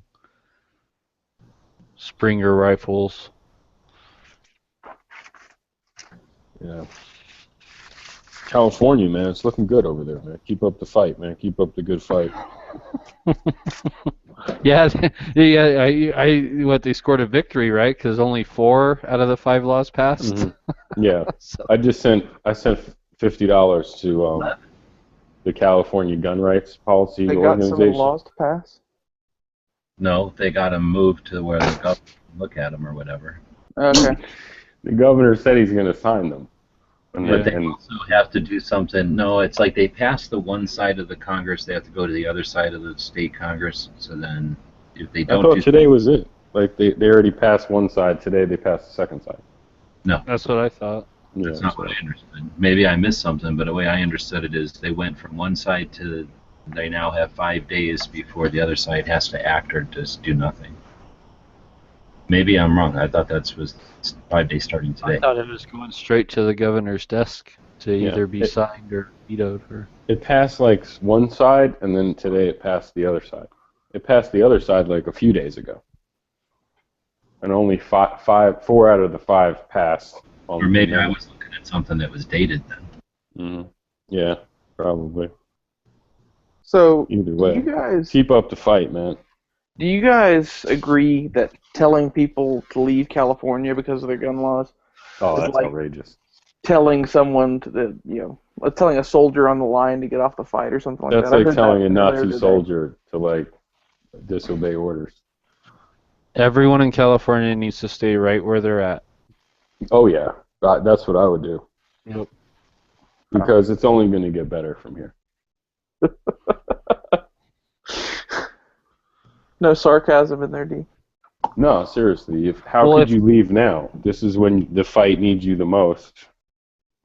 In 2016. I would have left 20 years ago, but that's Okay, well, listen. If they leave now, okay, then if all the gun owners leave California, the people in California aren't going to have anything better to do than to move to other states and mess up their laws. So it's like gangrene, dude. When you get gangrene, like in your foot, you cut off your foot to save the leg. No, that doesn't line up. That's not logical. So we should kill California. If the pro-gun people leave California, then the people that are coming from California are going to be pro-gun. Yeah, I agree. Well, until they all leave and they don't have anything else to fuck with in California. Yeah, but why are the people just going to randomly go, well, there's no fight now, we're going to leave California? Yeah, you're saying, if anything, the pro-gun people will leave California, it'll go even more to crap, and then we'll all have to watch a chunk of the country die of cancer. You mean, so if they leave California, we'll go to crap? It's not crap now. It's not crap yet. It'll be completely unintended crap. It'll fester. It'll be festering crap. If they were to all leave California and we lined the border before anybody else that was anti-gun left, we could detach it from the U.S. and that way we can solve 2 problems because we'll get rid of them and they won't have a drought anymore. No, hell no. Like California be their own country? Resources. We definitely don't want to lose the resources of California to this country. It's a great chunk of land. I think we should all move to California. There's 2 cities. Move. I like that. Balls up It's like, around fuck that. and leave the rest of the state to the people that are normal. I think people who insist that people who insist that they shouldn't move out should move there and get a taste of that.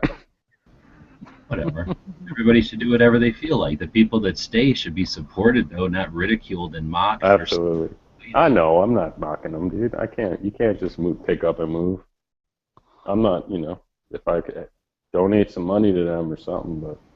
So Pink is saying that it passed, those 4 out of 5 or whatever passed committee, and it used to be 11, so I don't know what happened to the other ones. And then it says it's going to the floor now, and the way I understand it, then they have 5 days. If they do nothing, then it just dies. If they vote on it and it goes to the governor, then the governor will probably go ahead and do it. So what we have is still an option, especially those of us who don't live in California, to use the petition on firearms policy, FPC, and that you can use that form, or else make some emails or some phone calls to the people in California who are now going to be deciding to vote on this or not. Because if we just simply let them know that we're not going to vacation in California if they continue to pass these kind of laws, it can be that simple. They now know that we represent how many individuals outside of California. They definitely depend on us to visit there, right? So if they know that we actually are vocal and we know, and their political strategists have to know that every one of our phone calls is worth more than one of the paid-for phone calls by Bloomberg. There's nobody suggests that the NRA is paying for our phone calls, right? So they know the deal, and they know that when one of us calls, that 9 of us were in a chat like this talking about it, and that represents the 9 people's opinion out there that are not going to travel to California if they keep doing this. Basically, a politician simply has to do nothing, and then we're happy. If they do something, they know the repercussions of it now. And what do they really got to gain on the other side? Those people aren't going to care. They're going to be satisfied and probably happy that they even tried to fight. So they have more to gain by doing nothing, and we just have to let them know that. And it can be as simple as a phone call or one of these online petition things. The more numbers they see, again, it's got to mean something to them. Their whole job is opinions and polls and numbers. What was the that FPC? What the petition? Firearms Policy Coalition. I'll grab the link. I think we have it somewhere. Okay, I appreciate it. I wonder if this Is stuff it specifically for this California thing? Pretty much. Firearmspolicy.org is the site. I got the link right here. Pink posted it earlier today. It's actually an article about the situation, and if you get to the bottom, they're going to ask you for $20, but you can close the part where they ask you for $20, and then you can say, it'll say continue or send my petition. You put in your name and information, and then it sends another petition out at the bottom there. Or it signs the petition or whatever you can call it. Okay. But according to this, just minutes ago, 4 out of 5 anti-gun bills were passed. I just don't like the idea that they're using the shotgun effect of sending a whole bunch of bills up at one time with the idea that it's going to be too much for us to defend against individually. And like this, they sent 11. It looks like 5 went through committee, 4 passed. So, they sent out 11, they got 4. It's a lot easier, better results than doing 1 and having it shot down 11 times or something. So I just don't like the idea of, again, the political strategists in Connecticut seeing that happen in California with no resistance, especially no outside resistance, and just the typical distractions kept us all busy. And then they think, oh, that's a good strategy. We can do that. Let's get 12 or 15 together. So why don't we do bills like that, like shotgun effect, that have 44 bills that have something about repealing the NFA in them, or some such bullshit? We just haven't gotten around to it yet, or we haven't gotten somebody to instigate it. I think the more pessimistic answer is that the people on our side potentially have the same profit, the same incentive to keep everything going. So unfortunately, I don't want to be pessimistic about it, but sometimes I wonder why we don't do some of this shit. why aren't we fighting really hard the other way so that basically the antis who don't have any actual interest or passion in this are constantly on the defense, and people like Bloomberg don't look at it as like, oh, I can spend $5 million and really affect some change. Instead, they have to think, I would take $50 billion to even stop the momentum they have, and I'm not willing to put that kind of money on the California doesn't need Bloomberg. That's the thing. Like, you can't blame Bloomberg for this shit. Like, California is they don't need anybody but the people of California. To keep voting in politicians over and over again in overwhelming numbers that have this agenda, and it's not. This isn't even public ballot. Like, you can't blame the. You know, I can blame the politicians, but Bloomberg is. I'm sure he's like. He don't even have to worry about California. They're on autopilot. They've been on autopilot since 1986. I know, but I'm talking about Connecticut or New Jersey or Illinois or Oklahoma. I don't know. We were talking about some other politician who sees this as a winning strategy. That's what I was just voicing concern on. I just don't. I want it to be a losing strategy, so they think, that didn't work either. You know, Remember that state? What was it? Colorado. They passed overwhelming what was it? Magazine capacity stuff, and then there was a referendum or a recall. Like the people fucking flipped. And they voted them fuckers out, dude. And that's what needs to happen, man. And when that stuff happens, it lasts that lasting effect of those politicians losing their jobs and shit. They always remember that. I'm pretty sure it was Colorado. They passed it, and they didn't give a fuck what the people said, and then the people fucking kicked them the fuck out, like in a midterm or like a recall. But then we don't repeal the stuff they put in place. I want to know. Yeah. Are we missing Edge? What happened with Edge? He's done now. His chat was about 40 cal. Is it over already? I don't know. I just saw it yeah, earlier. I'm pretty sure it's over. The FBI's website. Oh no, it's still live. Look at their. It's still going. So did you see the stuff that Jaeger posted up about 40 cal being dead? Today? It was a couple days ago on Facebook, I think. No. Yankee made a video in response to it. A lot of a lot of departments and the FBI now going back to 9mm or whatever. So that was his basic argument. Is that what he's talking about? At NRA, he talked to Glock and Smith & Wesson, and apparently they're cutting down production on 40 caliber pistols because there's more out there than people want already. I'm sure. It's that police departments everywhere are dumping 40s altogether to get 9s and blah, blah, blah. That's because of the millennials and their fragile wrists. Women officers. That's because they're going to non-lethal options, bro. Yeah, it's like pepper spray. 9mm pepper rounds. Then they sick the dog on them. The less lethal 9mm option. Yes, exactly. Yeah, I don't think. I don't think he's wrong. And probably in the next 10 years, you'll see a difference. 9mm because it's humane. See, I think 40 cal is going to end up about where like 10mm is. It's out there and people have it and use it and like it. 40 cal's way more out there already than 10, dude. Yeah, but I'm saying is as the years progress on with law enforcement agencies dumping 40, it would take 10, 20 years for that to happen. The ammo is going to become less and less prevalent, and it's going to end up being probably a wash with 10mm. The warmongers that want the 9mm because they know that in a world of 40 that there would be no more crime because criminals would know their place and they'd be scared and they wouldn't do it. But if they keep the 9mm, there's no real incentive. I hate the truncated Full Metal Jacket too. I always hated that. Little flat nose fucking 40s. You mean that wide ass edge? They're not round. I've never seen a Full Metal Jacket 40 that was round nose. They're all flat. No, I've seen Subsonic that was. Call that the penetrating rim. Yeah. Penetrating rim. That's it. Some people are in such denial that they'll just fucking. They just have to leave. It's like, I can't handle this. 9mm is the best. Well, it is the best. 9mm and 380 are like the best rounds ever. Everybody knows. Edge is doing his chat on the 40. We went to Edge's chat. Edge? Is this Edge? No, Edge, I'm here now. We can start this. We can back talk up. about 40. Fuck 40, dude.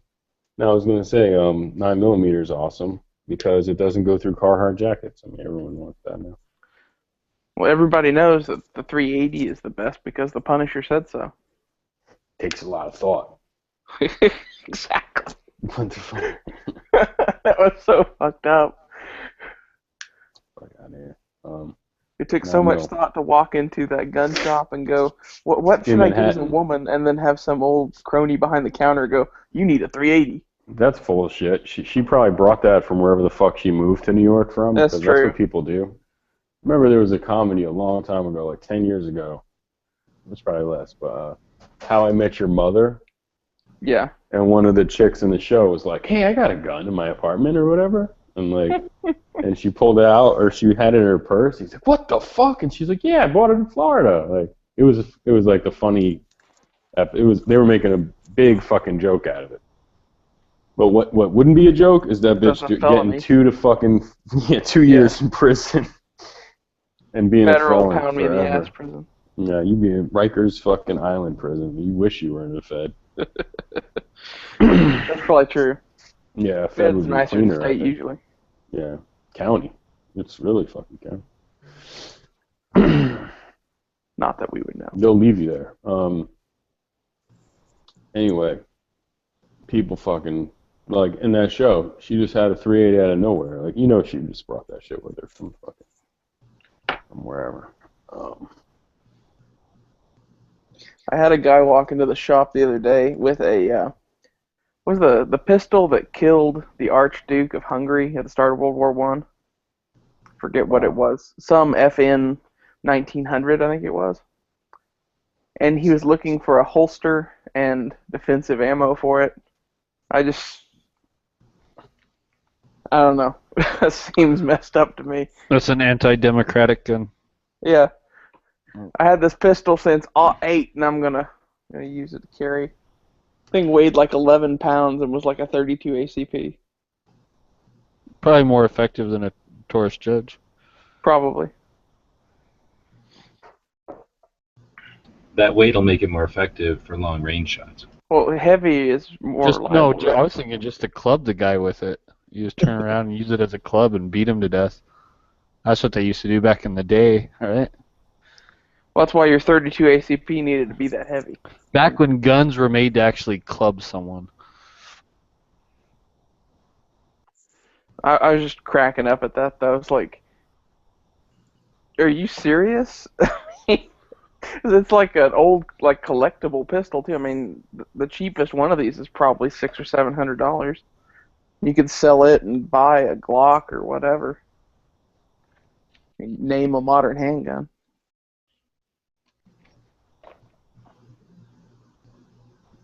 I know this is probably one of the most asked things at all, but what do each of you all carry? Which I changed it up a little bit. I know people are like, that's the stupidest fucking thing ever. Well, it depends. I carry a cop. He's kind of heavy. He's like 200 pounds, but I mean, he gets the job done. That's pretty badass. I carry a Glock 41, 45 ACP with a long slide and a light on it, and inside the waistband Kydex holster, and then I carry a 357 or an LCR 357 in my pocket. But usually, I carry a 40. 40 guy? So no matter what you carry, it's 40 caliber. I carry a M&P 40C. Ah. That's my everyday carry, and then a NAA 22 backup. I recently converted to the dark side, and I bought an HK. So I've been carrying a HK P30 and on my hip in the inside the waistband holster, and then an HK P30 SK on the ankle.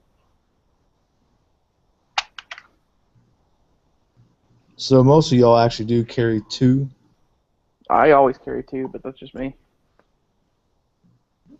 I always have at least one, but sometimes too. Depends on what I'm doing. Like, if I'm just like running down to get some fast food or something, then no, I don't have to. But if I'm going into the city, might be doing some shopping, going places, then yeah, I have to. My Doing something. reasoning. I'm sorry.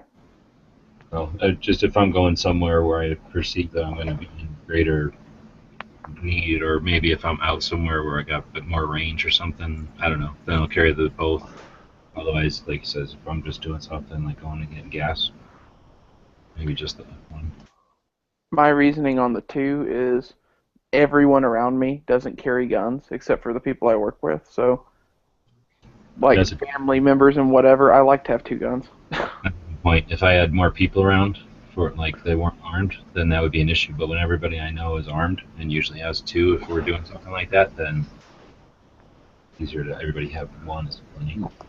Yeah. Do you guys ever look at the EDC posts everyone does on like Instagram like every day, and they do it on Facebook I think too, and they're like sometimes like the same guys like will post a picture every fucking day like this is my carry right today, and like every day it's a different knife, it's a different gun, it's a different holster. It's like a wardrobe choice. Like my EDC is the same every single day: a knife, a flashlight, a gun, and it's always the same shit like every single day. I don't think that's the wrong answer though. I get a text from my friend like every other day going, "You should post a picture on Instagram of your EDC." I'm like, "It'll be the same picture as it was 3 weeks ago." Yeah, that's me, man. And I just don't know like how proficient, like if you're gonna carry a gun, you know, I'm not talking shit about it, but I'm just saying like if you're gonna carry a gun for protection, how proficient are you with that gun when you're carrying, you know, 10 different guns and rotating them out compared to just like sticking with one main self-defense gun? Like I just don't know. 5 rings, he says you shouldn't be the master of any one firearm. You should have no preferences. You should be the master of any one weapon. You should have no preferences. So knowing just one can be a handicap as well as a.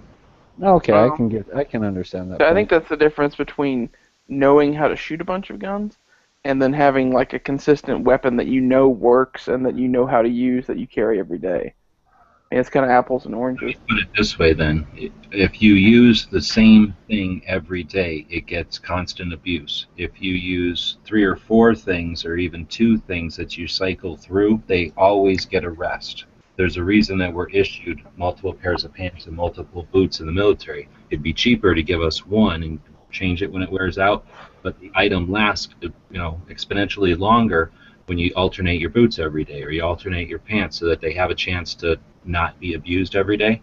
And same thing goes, you know, you could be said for a carry firearm. Now I don't live that. I carry my 357 is basically always in my pocket, but at the same time, if I had 2, I probably would rotate them. I do rotate ammo, right? Because we know that carrying ammo can be bad after a while.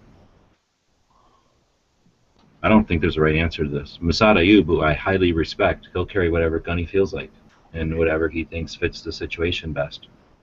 Yeah, I was gonna say. I just think like as long as it's not too complicated, like I don't know, like I don't think like it's trying to think of like different manuals of use, like a fucking Beretta 92 and yeah, exactly, double action, single action, and then it's the same thing. I fucking aim it and I pull the trigger. I fucking aim it and I pull the trigger. Same thing every fucking No, time. I can see that. I can see like going from a Glock to an M&P to, you know, other polymer pistols, you know, that have the same manual of arms, you know, but like going from a 1911 to a Glock to a Beretta to a. Yeah, these are all the same. You see, this is a shield, right? Like I say, Masada Ayub will carry a revolver. He'll carry a double action, single action. He'll carry a 1911. He just carries what he feels like. You should be able to shoot all those guns equally well if you're proficient in all of them, which is the goal. Most of the time, anyway. This HK even got the fucking LEM in there, light LEM, so it's just the same as a fucking Glock, the same as a fucking Trader shield. HK.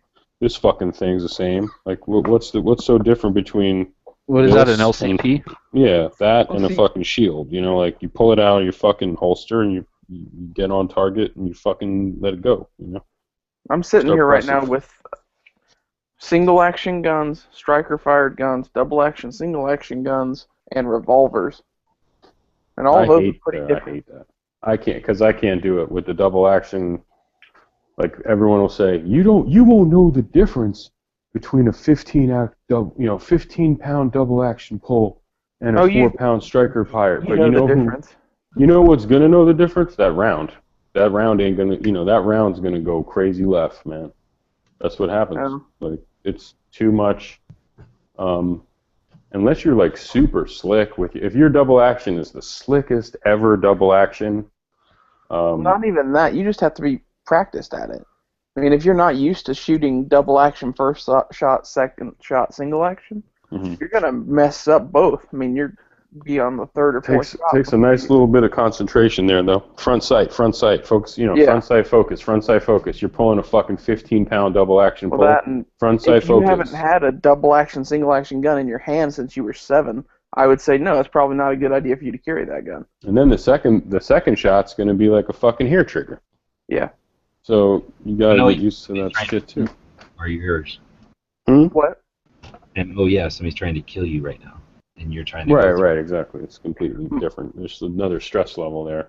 Yeah. But no, then most people say you're not going to look at your sights, so don't pay attention. Don't worry about sights when you go train. Don't worry about sights. Don't worry about the trigger.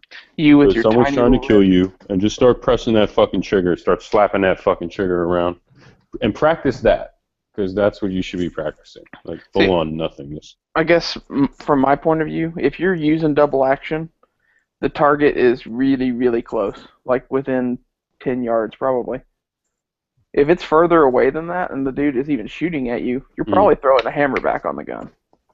I've had fucking West German SIGs that had the butteriest, smoothest fucking double action. It might have been 12, 13 pounds, but it was so smooth with no staginess. No stacking. It was just smooth as fuck, dude. And some of them were stagey as shit. Creepy, stagey, horrible double action. It just depended on whoever built the gun or whatever. All brand new. How many beers they'd had that day? Exactly. And you want a stagey, horrible double action as your first pull? Well, as insurance that I don't pull it when I don't need to. Yeah. Keep your finger off the trigger, and don't fucking start slapping your fucking trigger around. I mean, 19 more people shoot themselves with fucking 1911s than I can fucking. A friend of mine knew a guy blew his hand off with a fucking SIG 938 like a year ago. People think it's like it's got a safety, so they fucking. I don't know. They don't respect it the same. 3 people that were shot, like they shot themselves or their gun went off or whatever, in the last year or so coming to the shop, and every one of them was a Glock. Of course, that's probably because more people carry Glocks than anything else, but yeah. And more idiots equals more accidents, whatever. I'm not saying Glocks are bad, just. No, for sure. After DB's 1911. Suck ran. You just need to fucking, I don't know. Anyone can have an accident. Rock out on. Try not to do it, man. Yeah. I managed to get the that Crimson Trace. Oh, that's cool. Yeah, I got that for like half price, like $115 at Academy on sale. That's a good price on Crimson Trace. That's exactly why I bought it, because it's actually worth the money at the time. I've got Crimson Traces on both my Berettas. I didn't used to like lasers, but now I'm like laser crazy. I just bought on Amazon a pistol light, not for the 1911, but my first handgun mounted light, because I have I bought the Rex 01. Y'all heard about that one? No. Oh, man, you got it before Flippy. What is the Rex 01? I'll go get it real quick. Oh, I know what he's talking. It's like a SIG almost. Oh, is it that cheaper SIG? No, it's like ours. Kvar imported it from something. Yeah. I know. It looks like it's got like a thumb safety. It looks like a SIG with a thumb safety. Yeah, I saw that in Mac's video, I think.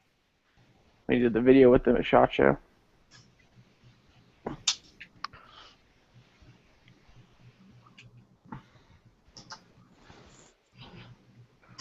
Yeah, I usually have 2 guns with me all the time, unless I'm just making short trips too. Hey, G-Webs, have you tried to set a record with that 22 collection you got as to like how many you can carry at the same time? Oh, is that like that new Canic? It's like the SIG 226? No, this is the Rex cool. 1, made by Arex, the company, out of Slovenia. That's the one that Flippy was saying he was gonna get. It looks pretty fucking cool, man. Yeah. I like how it's got the safety like my 1911, so it's kind of similar. Not that it has to be, but it's nice. And is it a big cocker? Yeah. Yeah. Oh, sweet. And you can carry cocked and locked? Yeah. That's pretty cool. And you can actually work the slide with the safety on. Yeah. That's always good. Yeah. What's also cool too, if I can do it, if I can show y'all. So. And when you get a chance, what country is it made in? This is made of Slovenia. Okay. So, you lever, you turn it down right, slide back, and maybe. I think this lever popped up on you. Yeah, I had the safety in. There we go. So, fuck. Yeah. These are like XDs used to do that shit. Like I would be like, I would do something and the lever, the takedown lever would like pop back up or some shit. I forgot what gun was doing that to me. So, there we go.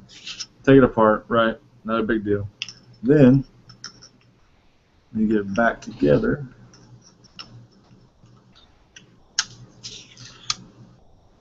The lever right there, it actually locks itself. Pops up, yeah. Oh, that's slick.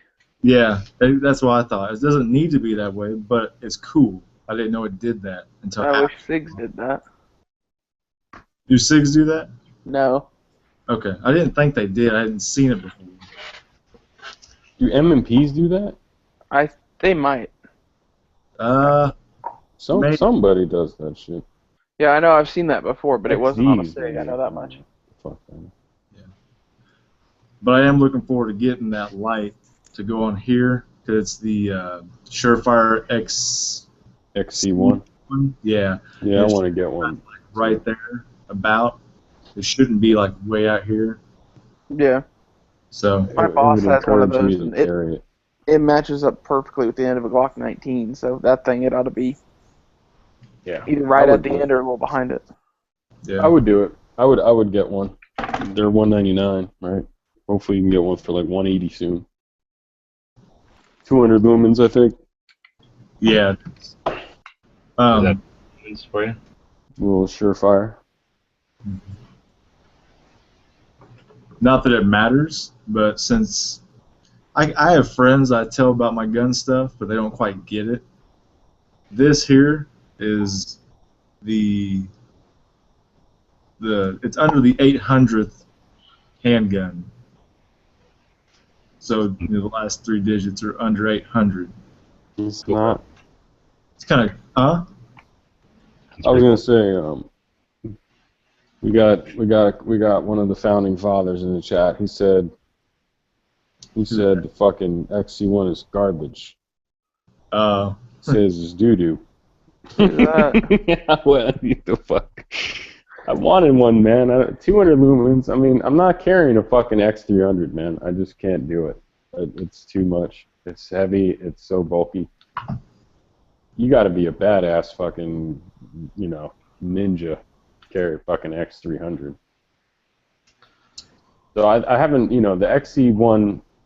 I don't know if it's the interface or whatever, but first, if you're gonna carry a fucking light on your gun, they made it easy, about as easy as they possibly could, no? Well, there it is. Oh, you can't constant on. Well, that would suck. That kind of sucks. Yeah. You can put a constant on. It's got a I switch. thought there's a side button. There is. Yeah. Yeah. Yeah. You push it and it stays on. Then you push the other side and it turns it off. Yeah, man. They made the Oh, constant on button hard to hit, but it is there. Yeah, right there it is. Yeah. I'm trying to get my shit together. I'm trying to build me a ninja Glock. The Roland Special, they call it. Roland But Special. I'm not sending that shit to I'm not getting an RMR anytime soon. Is that named after me or someone else? Nah, just go on Instagram, Google hashtag Roland Special. Some guy named Roland who's fucking like Spec Ops ninja fucker or something like that. But he has like, I guess he started that funny shit, putting a KKM fucking compensated KKM barrel in a 19 with a fucking with an RMR from ATEI, and then like a crazy stipple job and an X300 and a fucking magwell and all this goofy shit. He takes credit for it because I think he made KKM make a 19 barrel that had the compensator on it or something like that. Oh, he's saying if you push to the other side, push to the other. Yeah, I guess it would have been better if they had the constant on one side or something like that, without the side button. That would have been better. They got their reasons. My fucking clip broke the other day. Finally, no, dude, man, I was pissed. On my Surefire. And everyone said, "Oh yeah, those clips are garbage. They're gonna break." And my shit lasted like a year, but it fucking broke, just like people said. Was it like getting out of the limousine and caught on a seat, or like the tech caught it with his? I was fighting hobos in Kentucky, man. So. Hobos in Kentucky? Oh my gosh, there was homeless people walking around everywhere. So it's just like downtown Tulsa. Yeah. No, we weren't in the best spot. We're at in Kentucky. In the hood. It wasn't the hood. It was just Wasn't like it hobo Lexington central. or something? Do what what? town was it in? Louisville. Louisville, Lexington, same thing. Downtown Louisville, where we had dinner, was nice. Yeah. That was like fine, but then like as soon as we crossed that bridge or whatever, we were back in like Hoboville. You know what's so funny is when we were driving by that car and Marco was like, or you were like, damn, did you see that car's wrapped around a fucking pole, like airbagged out, wrapped around a pole, and it was just no one was there, no one was. Like, It was still there 3 days later. I had Marco take 2 pictures of it and send it to my phone so I could post it later. No, you know it, man. Matter of fact, You know that's the hood. So do any of you guys have experience with a PSL at all? Or the Romanian? I don't even know what the fuck that is. I wish. Romanian Dragunov looking thing? Oh, no. Who makes that? Century Arms? They were imported by Century Arms, so they're made by Cougar or Sugar, or however you want to pronounce that. What about them? I have a chance to get one. I've just never had one. Okay. They pretty awesome, or are they? You should just buy a Dragunov. Well, where are you going to buy a Dragunov on? Yeah, it's How much? it's like it's listed at $13,500 right now, but I've got the guy worked down to like $1,000. I mean, I don't know what money it costs to you. If you go to have like a winning streak and get $1,000 out of a couple of $100, then I would definitely do it. But that's not. I don't know. I mean, they used to cost like hundreds of bucks, right? So Yeah, they used. Well, I remember back in the day they used to be really cheap. It was cheap, so they don't import them for whatever reason. I think it's because you can't import 54R anymore. So it's an opportunity to get a pretty cool gun. It's just not an SVD or nothing. Yeah. But they're cool. I don't know why people. The only reason people dog on them is because they don't have any of them, and they don't have the opportunity to buy any of them, and they're just going off some theoretical bullshit of what they prefer to look at. It has nothing to do with what's cool to shoot. I've always thought the PSL looked a little cooler than the SVD, but maybe that's just me. You like the crude and you like the crude construction and all that. And I just like the fact that it's like an AK where the mag is like against the trigger well. I like that look better than the other. yeah, exactly. Those kind of little differences, I wouldn't see why anybody wouldn't appreciate all those. As long as you're getting it for a deal. I mean, I'd rather you be getting that for like $700, and then I'd say Yeah, but I don't think that's going to happen anymore. The prices seem to be 13 to 17 and up. Yeah, that's hard to take. That's $1,000 on top of what they used to cost. Yeah. Hey, Depends on how many mags they have with them too. Like all the ones I saw listed for like 17 or 18 had like a crap ton of mags, and the mags are like $100 a piece now. There you are, DB. I'm on my phone. I know, but can you see my picture? Yeah, we drove That by was that just shit. 3 days. That shit's probably still there, dude. Yeah, it's probably still there. Mm. maybe it's just parking there. We should have checked it. Could have been some shit in there. Dead Talking about body in it. PSL. We could have found a PSL and sold it to this guy.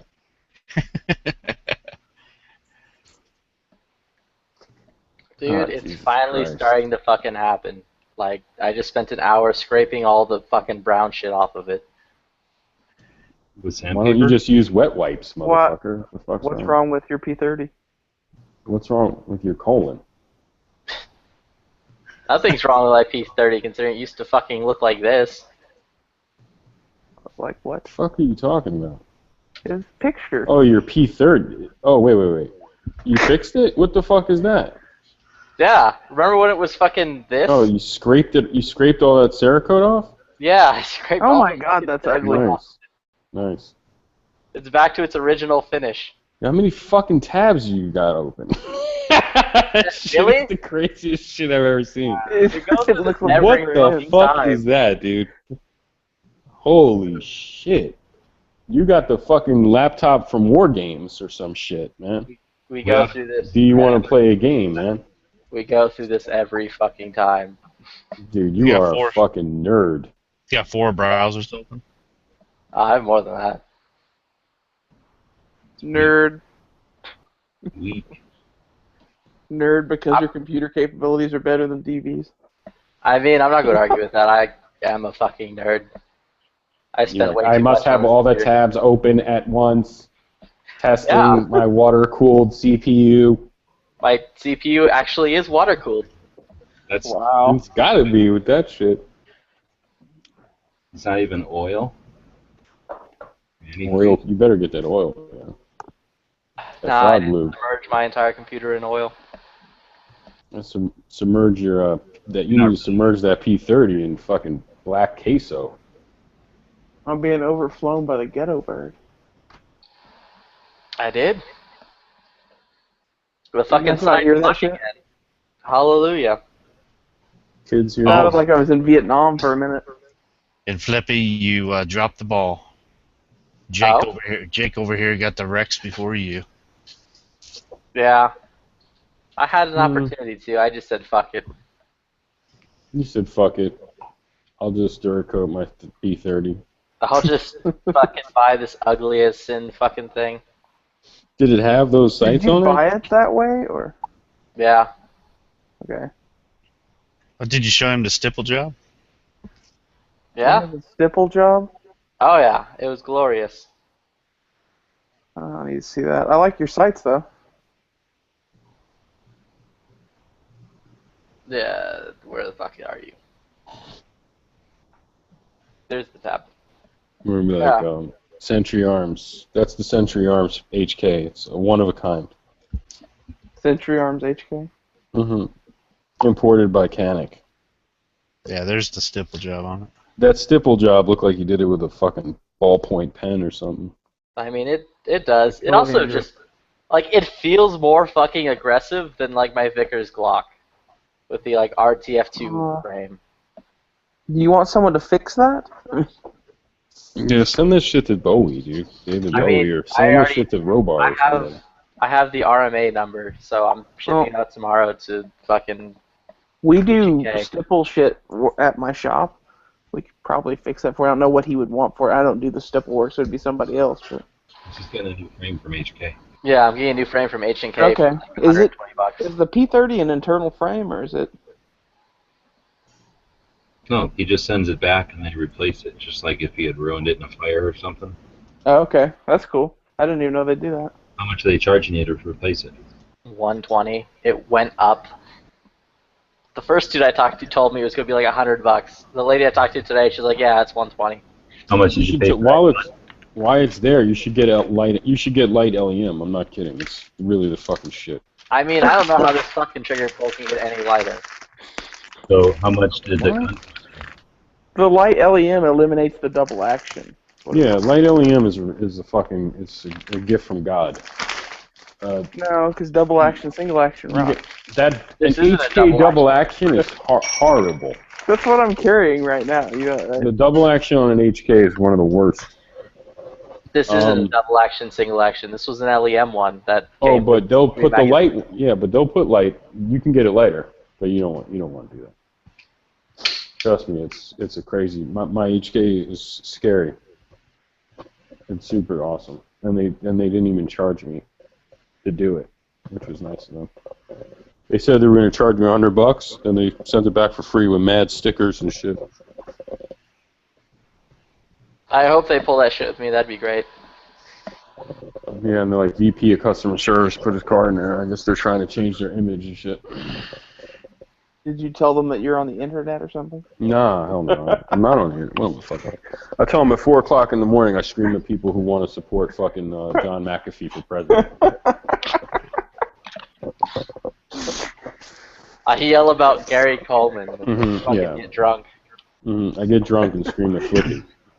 I don't even remember what you guys were talking about a couple weeks ago, but you were on Matt's chat and we're just like bombed, and it was pretty freaking hilarious. Yeah, I thought so too, until he called the police on me. Domestic abuse. Yeah. Well, I listened to the chat last Wednesday, and that shit was just, I don't know what the fuck. After, you can't, I don't know. Like, you can't bash Trump forever, can you? Those Yeah, chats he get dead. he went from bashing Trump to being on the Trump train really fast. Matt? Yeah. I think it was his last-ditch effort to support Cruz, and then why bother at this point? Yeah. The other guy's always like, I don't know, Cruz is going to run third party, and then get Rand Paul, and then Bernie Sanders is going to run third party, and then... To be fair to Matt and like his whole initial point, he never hated Trump. He just didn't like him as a candidate. Now he's our only option. So now he's like, well, he's all we have. Well, he did say that, was it Hillary and him? It's like the vote between staring at a blank wall for 4 years and watching HD TV for 4 years, and we're at the end. Either way, you get shot in the head. Which would you rather do? Oh my God! If Trump picks Newt Gingrich, I'm gonna vomit. I hope Trump picks Bernie Sanders. No, I'm not doing it. I mean, if Trump picks Bernie Sanders, there's no way he's gonna fucking lose. No, he'd win. I looked up, like, I don't know if he's joking or not, but Gary Johnson, you're sheep or something, sheep. Gary Johnson, 2012 got 1 million votes. So it's like if he gets 1 million this time, they do. If he gets 2 million, that's awesome. But if he gets 5 million, but then fucking Hillary wins, then what? We're fucked, dude. She's the worst. She's the worst. Also, real He got quick, 1 is million this little votes. metal bit like normal? Rubber metal bit? I can't see. I can't see. Yeah, on a full-size P30 it is. You're talking about the thing on the spring, right? Yeah. Gun channels to Flippy. Okay, there he is. The metal bit or the rubber bit? Which are you talking about? The metal bit, because all the ones I've seen, and even on like the parts website, it's like just a fucking rubber, like ring. I know the I've never rubber seen bit this. is normal. I don't know about the metal bit. I've never seen a P30L, but the rubber bit, That's the true, little it's nylon a- O-ring thing, that's just like a recoil spring buffer. Well, That's yeah, all. no, like I know yours that. an I just L mean or a like standard? I haven't seen one where it's like a rubber bit and then a metal bit like attached to it. No, who knows? They'll source it. They'll It may figure be it out. different because it's an L. They're just Oh, so I gonna was looking at other L's and it wasn't the same. tell them you want the light conversion. Get that danger. Danger. You know, You're I a just want Gary to think about Johnson my supporter. gun like firing, so it'll just fire from that. Fucking guy lives in a fucking swing state talking about Gary Johnson. She fucking What's wins your wrong with state, dude. everyone? Like, you're not supporting Gary Johnson. Listen, I don't if she get it. wins Ohio because you and your friends voted for Gary Johnson, shame on you, dude. I honestly don't get it.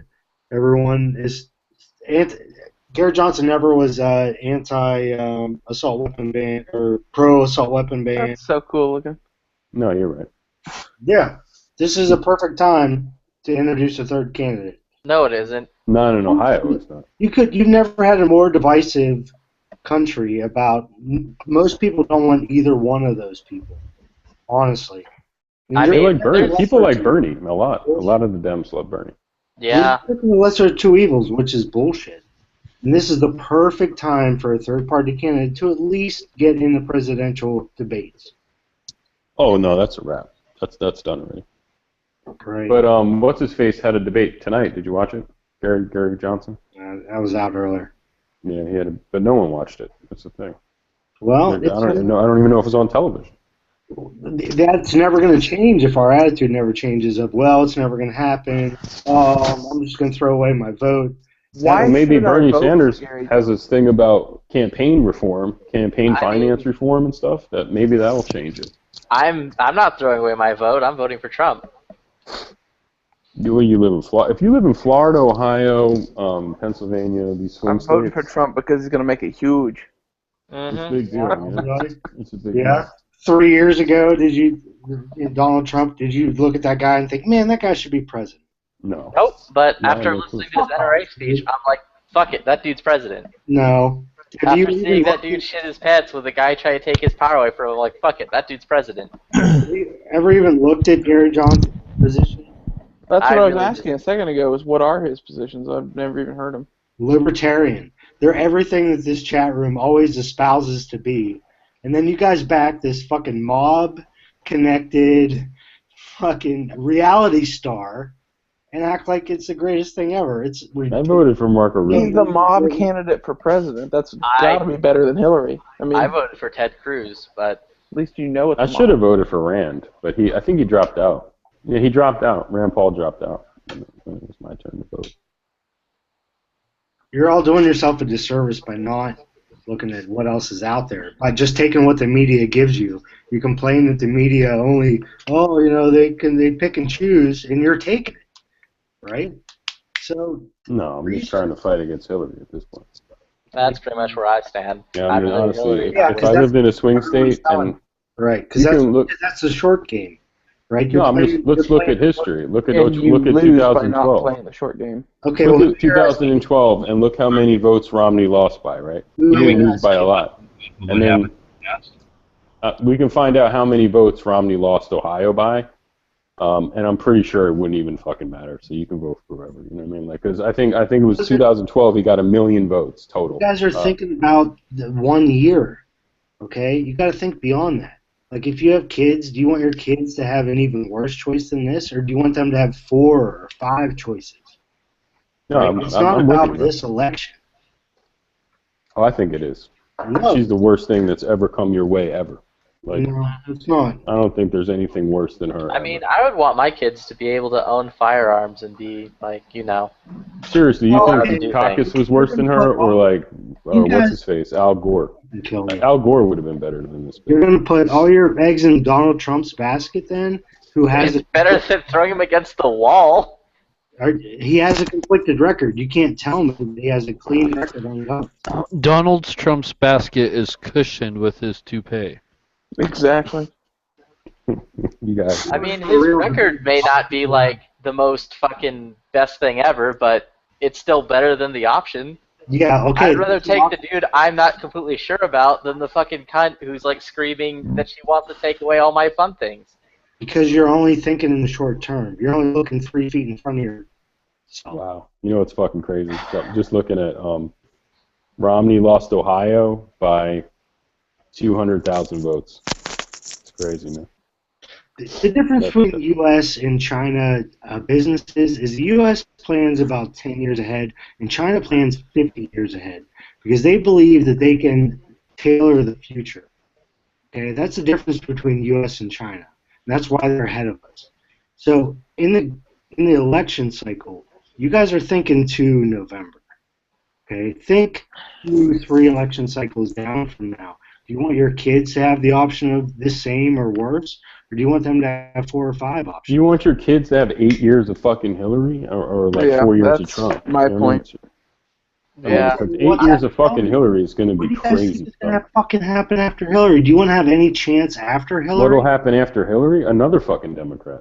Well, not unless you put your stake in the ground now. Well, hold on. It's like we're going off a lot of assumptions. So, Ralph, are you saying that by voting for Johnson, you're basically voting to get him on the ballot or into the debates next time around, or his party into the debates next time around? Or do you think that he's got a valid chance of winning and it's No, worth he doesn't legitimately have a chance of winning this time around. But until you get them into the presidential debate, they have to have 15% of the poll, which only came after Ross Perot, by the way. It kind of shook up all this shit. There was no percentage, okay? So 15% gets them into presidential debate. That's like the Super Bowl of seen across the country, as far as being able to be seen, right? It's a growing thing. You're not going to get it all on the first shot, okay? But if you never start, it's never going to happen.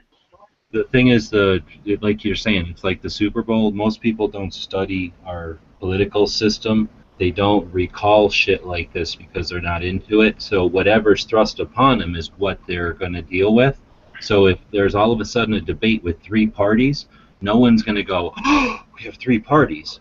They're going to go, I like the one in this. They're just going to start the debate and have the debate as if there's always been 3 parties. I don't think it needs to be like a breakthrough event. All we really need to do is use the math, right, to get a third party technically on the stage, and then all of a sudden the media has to acknowledge it exists. All the fucking, what do you call the like little displays up on the screen, the charts and stuff have 3 columns instead of 2. There's a couple of discussions about how we have a third party and we didn't last time, and then nobody gives a fuck and we charge forward with 3 parties, which totally changes the dynamic, right?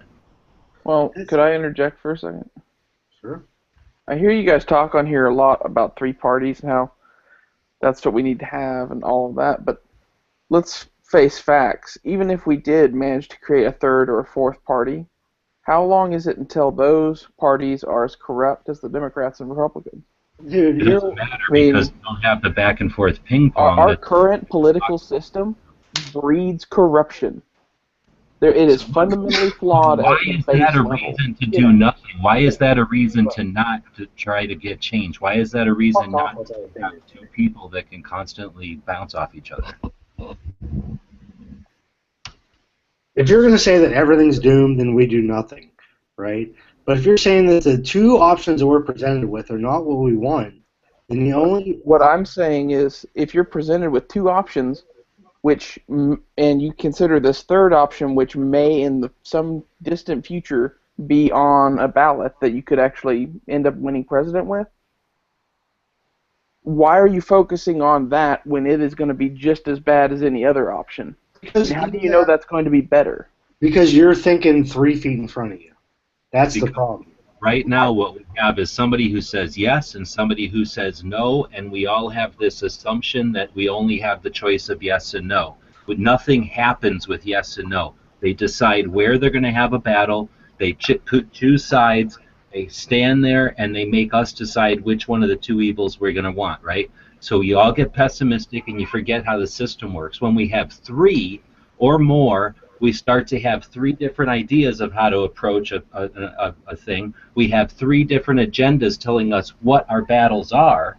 So now you start having actual participatory involvement with your representatives and what they're doing up there. So it takes this quagmire that we live in today and it changes into a more dynamic system so that we all get to feel what it's like to be in the United States again. So what is it worth doing this? What is he saying by 3 feet in front of your face? We have a system that's able to handle some awesome shit. Right now, scoundrels are abusing it with this back and forth ping pong game. We're changing it to football or baseball or some other game that takes 3 dimensions and is actually a participatory sport and not a spectator sport. If you ever want to get beyond this two-party system that is controlled by corporations, I don't disagree with you. There's going to be measures that have to be taken in order to get there. And this is one of them. And this is the perfect time in which the majority of people don't agree with both candidates. So you can either choose to take this opportunity to change the country and our future, or you can fall lockstep in with what the media tells you need to do and continue on with the same system. Donald Trump is not anything special. I mean, you guys know this.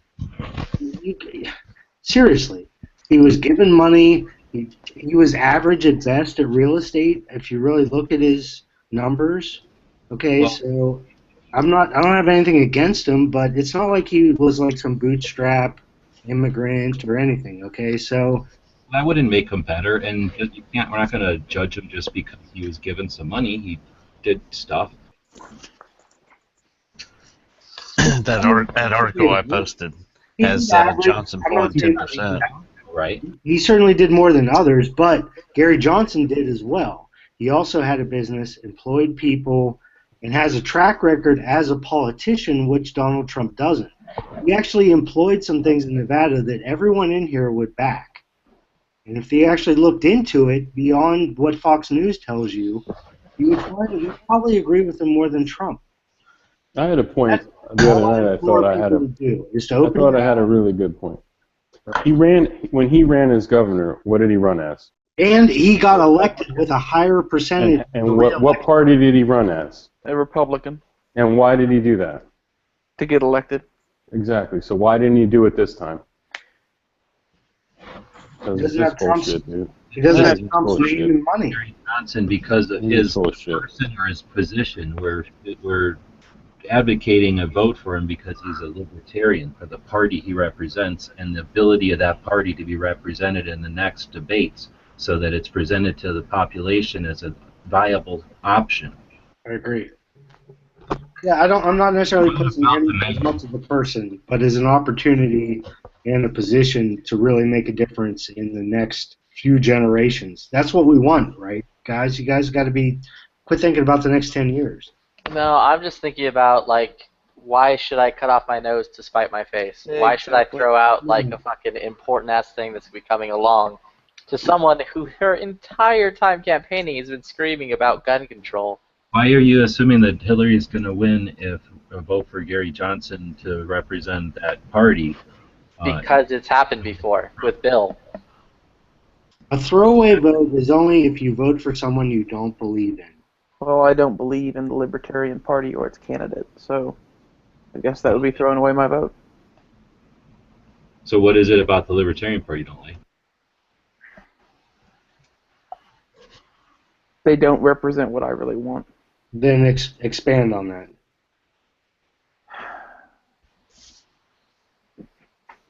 Okay, I have a mix of liberal and conservative ideas that I like. That generally, I usually support the Republican Party simply for guns. That's the main reason. And I don't feel that the Libertarian Party offers anything more over what the Republicans offer. So why should I take my vote away from the side that is pro-gun? The Libertarian is pro-gun, so I don't understand. Yes, but it's not a viable option at this moment. If it becomes a party in debate that could win... You're at this moment. That's the problem. Yeah. Okay. I'm at this moment because I don't want Hillary Clinton to be fucking president. Dude, there's more than... How long have you been alive? 26 years. Okay. There's 8 years of Hillary. Yeah, and What's 8 years after of that? Obama have completely fucking ruined us. You want more Hillary after that? Okay, so... I'd rather have... You don't have any other... What about the 3 Supreme Court justices she's going to put in place? Exactly. Mm-hmm. Shit is going to happen in the next 8 years that you don't want her to be in charge of. Fuck whatever else happens. Okay, so first of all, you guys realize that Hillary's probably going to get elected. Las Vegas odds are the most predictable. They're the most reliable method of predicting elections. Research it. Just Google it. I'm not going to go into too much, but historically, over all the political systems, Las Vegas odds predict the president the most consistent. So you're probably going to get Hillary, number one. So accept that as a fact now. Okay, let's just accept that as a fact. So after Hillary, okay, there's a time after that, believe it or not. Do you want to have 2 options, or do you want to have 3 or 4 or 5? Honestly, after Hillary's president, if that is a certainty, the country's probably going to be in flames, so who really cares? Fucking move to Canada and give up, dude. Because I'm not interested in talking to someone who has that attitude. Right. We want to. Well, I didn't bring up politics. Well, okay, that's true. It's less defined, I suppose. But I'm curious because Ralph doesn't join us very often, and we got somebody that's actually got a viable interest in that topic. So I guess I'm going to put out some ponder. If the system that knows that it's got a limited time in existence, I believe it's got a limited time because we've got the ability to communicate like we're doing right now. This is archived. People have the ability to search for valid truth and facts and whatnot. And we've got the potential to eventually have more than these two parties. So they're going to try to keep their hold for money and power and all that as long as they can. So why wouldn't they? And the situation that they create is this better of two evils thing, and it seems like so many people were considered Trump a joke, or were against him intentionally or whatever, but now they feel it's either Hillary or Trump. Of course, they're going to jump on Trump, and that's a decision that's pretty obvious. So, is it possible that these people who are able to rig the system or to manipulate everything, that they would put these two polar opposites with such extremes because they know that this third party is coming, and this could be if these were two middle of the road bland vanillas and the third party was some rocky road with nuts on top or something, and a delicious looking option, that they knew that they needed to do something to keep us diverted or keep everybody talking about the two sides of the coin. Like, God forbid anybody thinks of a third part of a triangle or even a fourth. Or am I just crazy and they don't have that kind of ability to manipulate at that level? I'm kind of confused by this fourth part of a triangle thing. You guys realize that we're one of the only countries that has a two-party generally system? I mean, if you looked at like Britain or Germany or whatever, there's way more parties than two. Okay, this is not the norm. There's not two here. I mean, there's a whole bunch. Oh, really? You're telling me that there's only two to choose from? Well, there's only two viable parties, but today, how many viable parties are there in England or Germany? Many. That's why it's a different system now. Unfortunately, they're subjects. I don't know that. You're just it's saying like it off the 3. top of They your got head. like in England it's like 3. I know it's viable. And Germany's got like 4 or 5, but they're all pretty much the fucking same. And here we had Rand Paul, Ted Cruz, Ben Carson, all these different fucking people running for president. Like 14 divisions of. Last time we had Ron Paul, who was probably the libertarian god. If you want to break, I bet you Ron Johnson or whatever. He probably bows to fucking Ron Paul's statue in his house, and he ran as a Republican because it was the only fucking chance he had. And then this guy ran for governor, and the only chance he had to run for governor was as a Republican. So he went and ran as a fucking Republican and won. He was a 2-term guy, right? He got a higher re-election. His people loved him. Right. They say that people loved him in the state, but he couldn't have won if he ran as a libertarian. So he ran as a Republican, just like Ron Paul did, just like whatever. I mean, so I don't know. I just feel like it would have been nice to have him on the stage. Like, no one's going to stop him, but he needs 10% to get on the debate stage. 15. Okay, so that's needs what? 5 That's more. 7 He needs million. 5 He needs 7 million people. He needs 6 million more people than voted for him in 2012. Really, you guys should really look at that, because that's bullshit. Okay, the way that they control the presidential debate is a private system.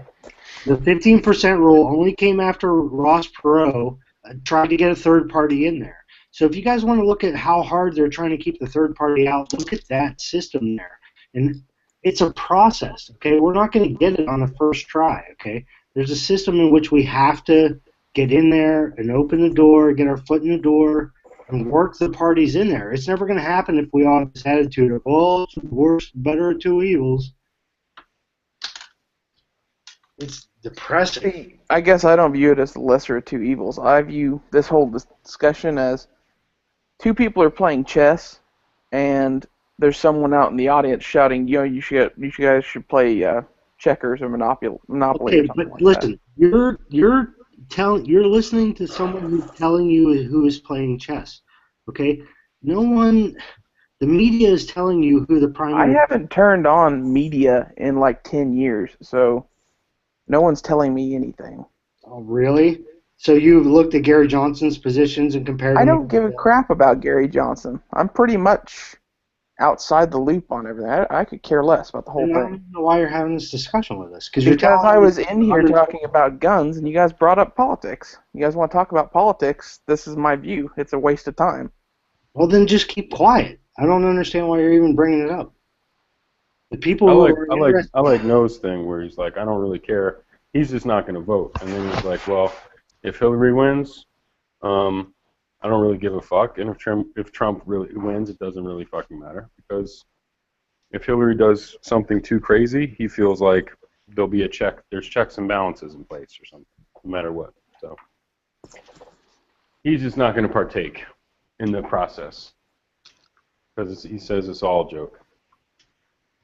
It's a pretty funny. Your opinions change when you have kids. Because you want them to have something different than what you have. Oh yeah, I mean, I don't know if I'd want them to have Gary Johnson either, because what the problem with libertarianism is? All that the isolationism, is that? I can't even speak. Isolation. All that stuff isn't such a great idea. It really isn't. Like watching the world melt, and we're just stay over here because that was a lot of that shit was happening in World War II, before World War II, and it was like a whole movement of it. And it's not necessarily the best thing. That's what they were accusing Ron Paul of, and Rand Paul. The same shit. Like, you just want to withdraw and then stay in a bubble. Not a good thing sometimes. Pretty much sums up why I never liked Ron Paul. I'm not saying, good or bad. I don't know. I'm just saying, like, it's not the cure-all. Libertarianism. I never said that it was. I think that having more than these two bullshit options that everyone recognizes, neither of them won. No one can tell me 3 years ago they looked at Donald Trump and said, that guy should be president. And now you all... No one here thought Hillary should be president either. I'm not saying that's the case either. And to be fair, I'm not saying from a point of I look back 3 years ago and on that day I'm like Donald Trump is going to be it. I'm saying when I saw Donald Trump prepare to give his speech and that fucking dude ran up to take his power and Donald Trump like shit his pants at the podium and then got back up, I realized like that dude's gonna be fucking president. When like he gave his speech to the NRA thing and he was being a fucking crazy person halfway through it, rambling and not making any fucking sense, and at the end pulled everything all together kind of, I'm like, alright, fuck it, I'm ready, let's do this. Yeah, he can hold his own. I still agree with Ralph's position that if we want to affect change, we have to participate in the system, and complying with the perception that there's only two options is not fully participating in the system. Unfortunately, we don't have the option of 4 viable options at the moment. So again, it's not looking at the individual Gary Johnson or his positions as much as the idea that we'd be bringing that option to the next election cycle, the long game. And honestly, I'm not really against Gary Johnson. I don't give a shit about the third party. Like, cool, let's have a third party.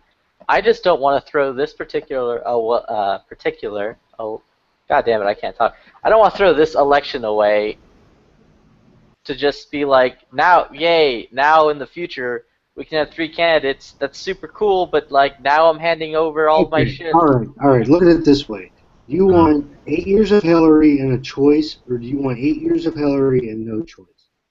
That's the point. And more of the same, basically. That's the point. I mean, it's basically again like what you have said. It's the same thing. I don't know why it's a given that Hillary's going to win. I don't agree that just because. I think Trump's probably going to win, but that's just my opinion. I think definitely Trump's a wild card. He just seems like a complete. People aggression. keep underestimating him, and No, I think he's not that's going to win, where guys. making Guys, it get insane. over it. Democrats are more. There's more Democrats than Republicans. There's more women than men. It's over. Okay, so think about after Hillary. This is my point. I mean, there's still a good chunk of women who are still voting for Trump. There are more. 60% of women don't like Hillary. No. On top of that, Trump has the largest fucking. He's polling the largest with like ethnicities, more so than fucking any Republican in the past has. Do your research. I did my research. Okay, well, do your research on Vegas odds on presidential election. Oh, Vegas odds. I thought you said Vegas results of an election or No, something. Vegas odds. Okay, I'll give you a little insight how to Vegas works. Okay, they don't set the line on a football game as to what the professionals think is going to happen. They set the line as to what the public thinks is going to happen. Because in order to have profit, they have to have parity. They have to have equal betting on both sides. So Vegas is keenly aware of what the public is going to do, not what the pros are going to do. Okay, so if you look at historically, the Vegas has predicted the elections more predictably than any other system. And they're like 2-to-1 Hillary versus Trump. Trump is the monopoly. You're saying they're more successful, but do they have a 100% success rate?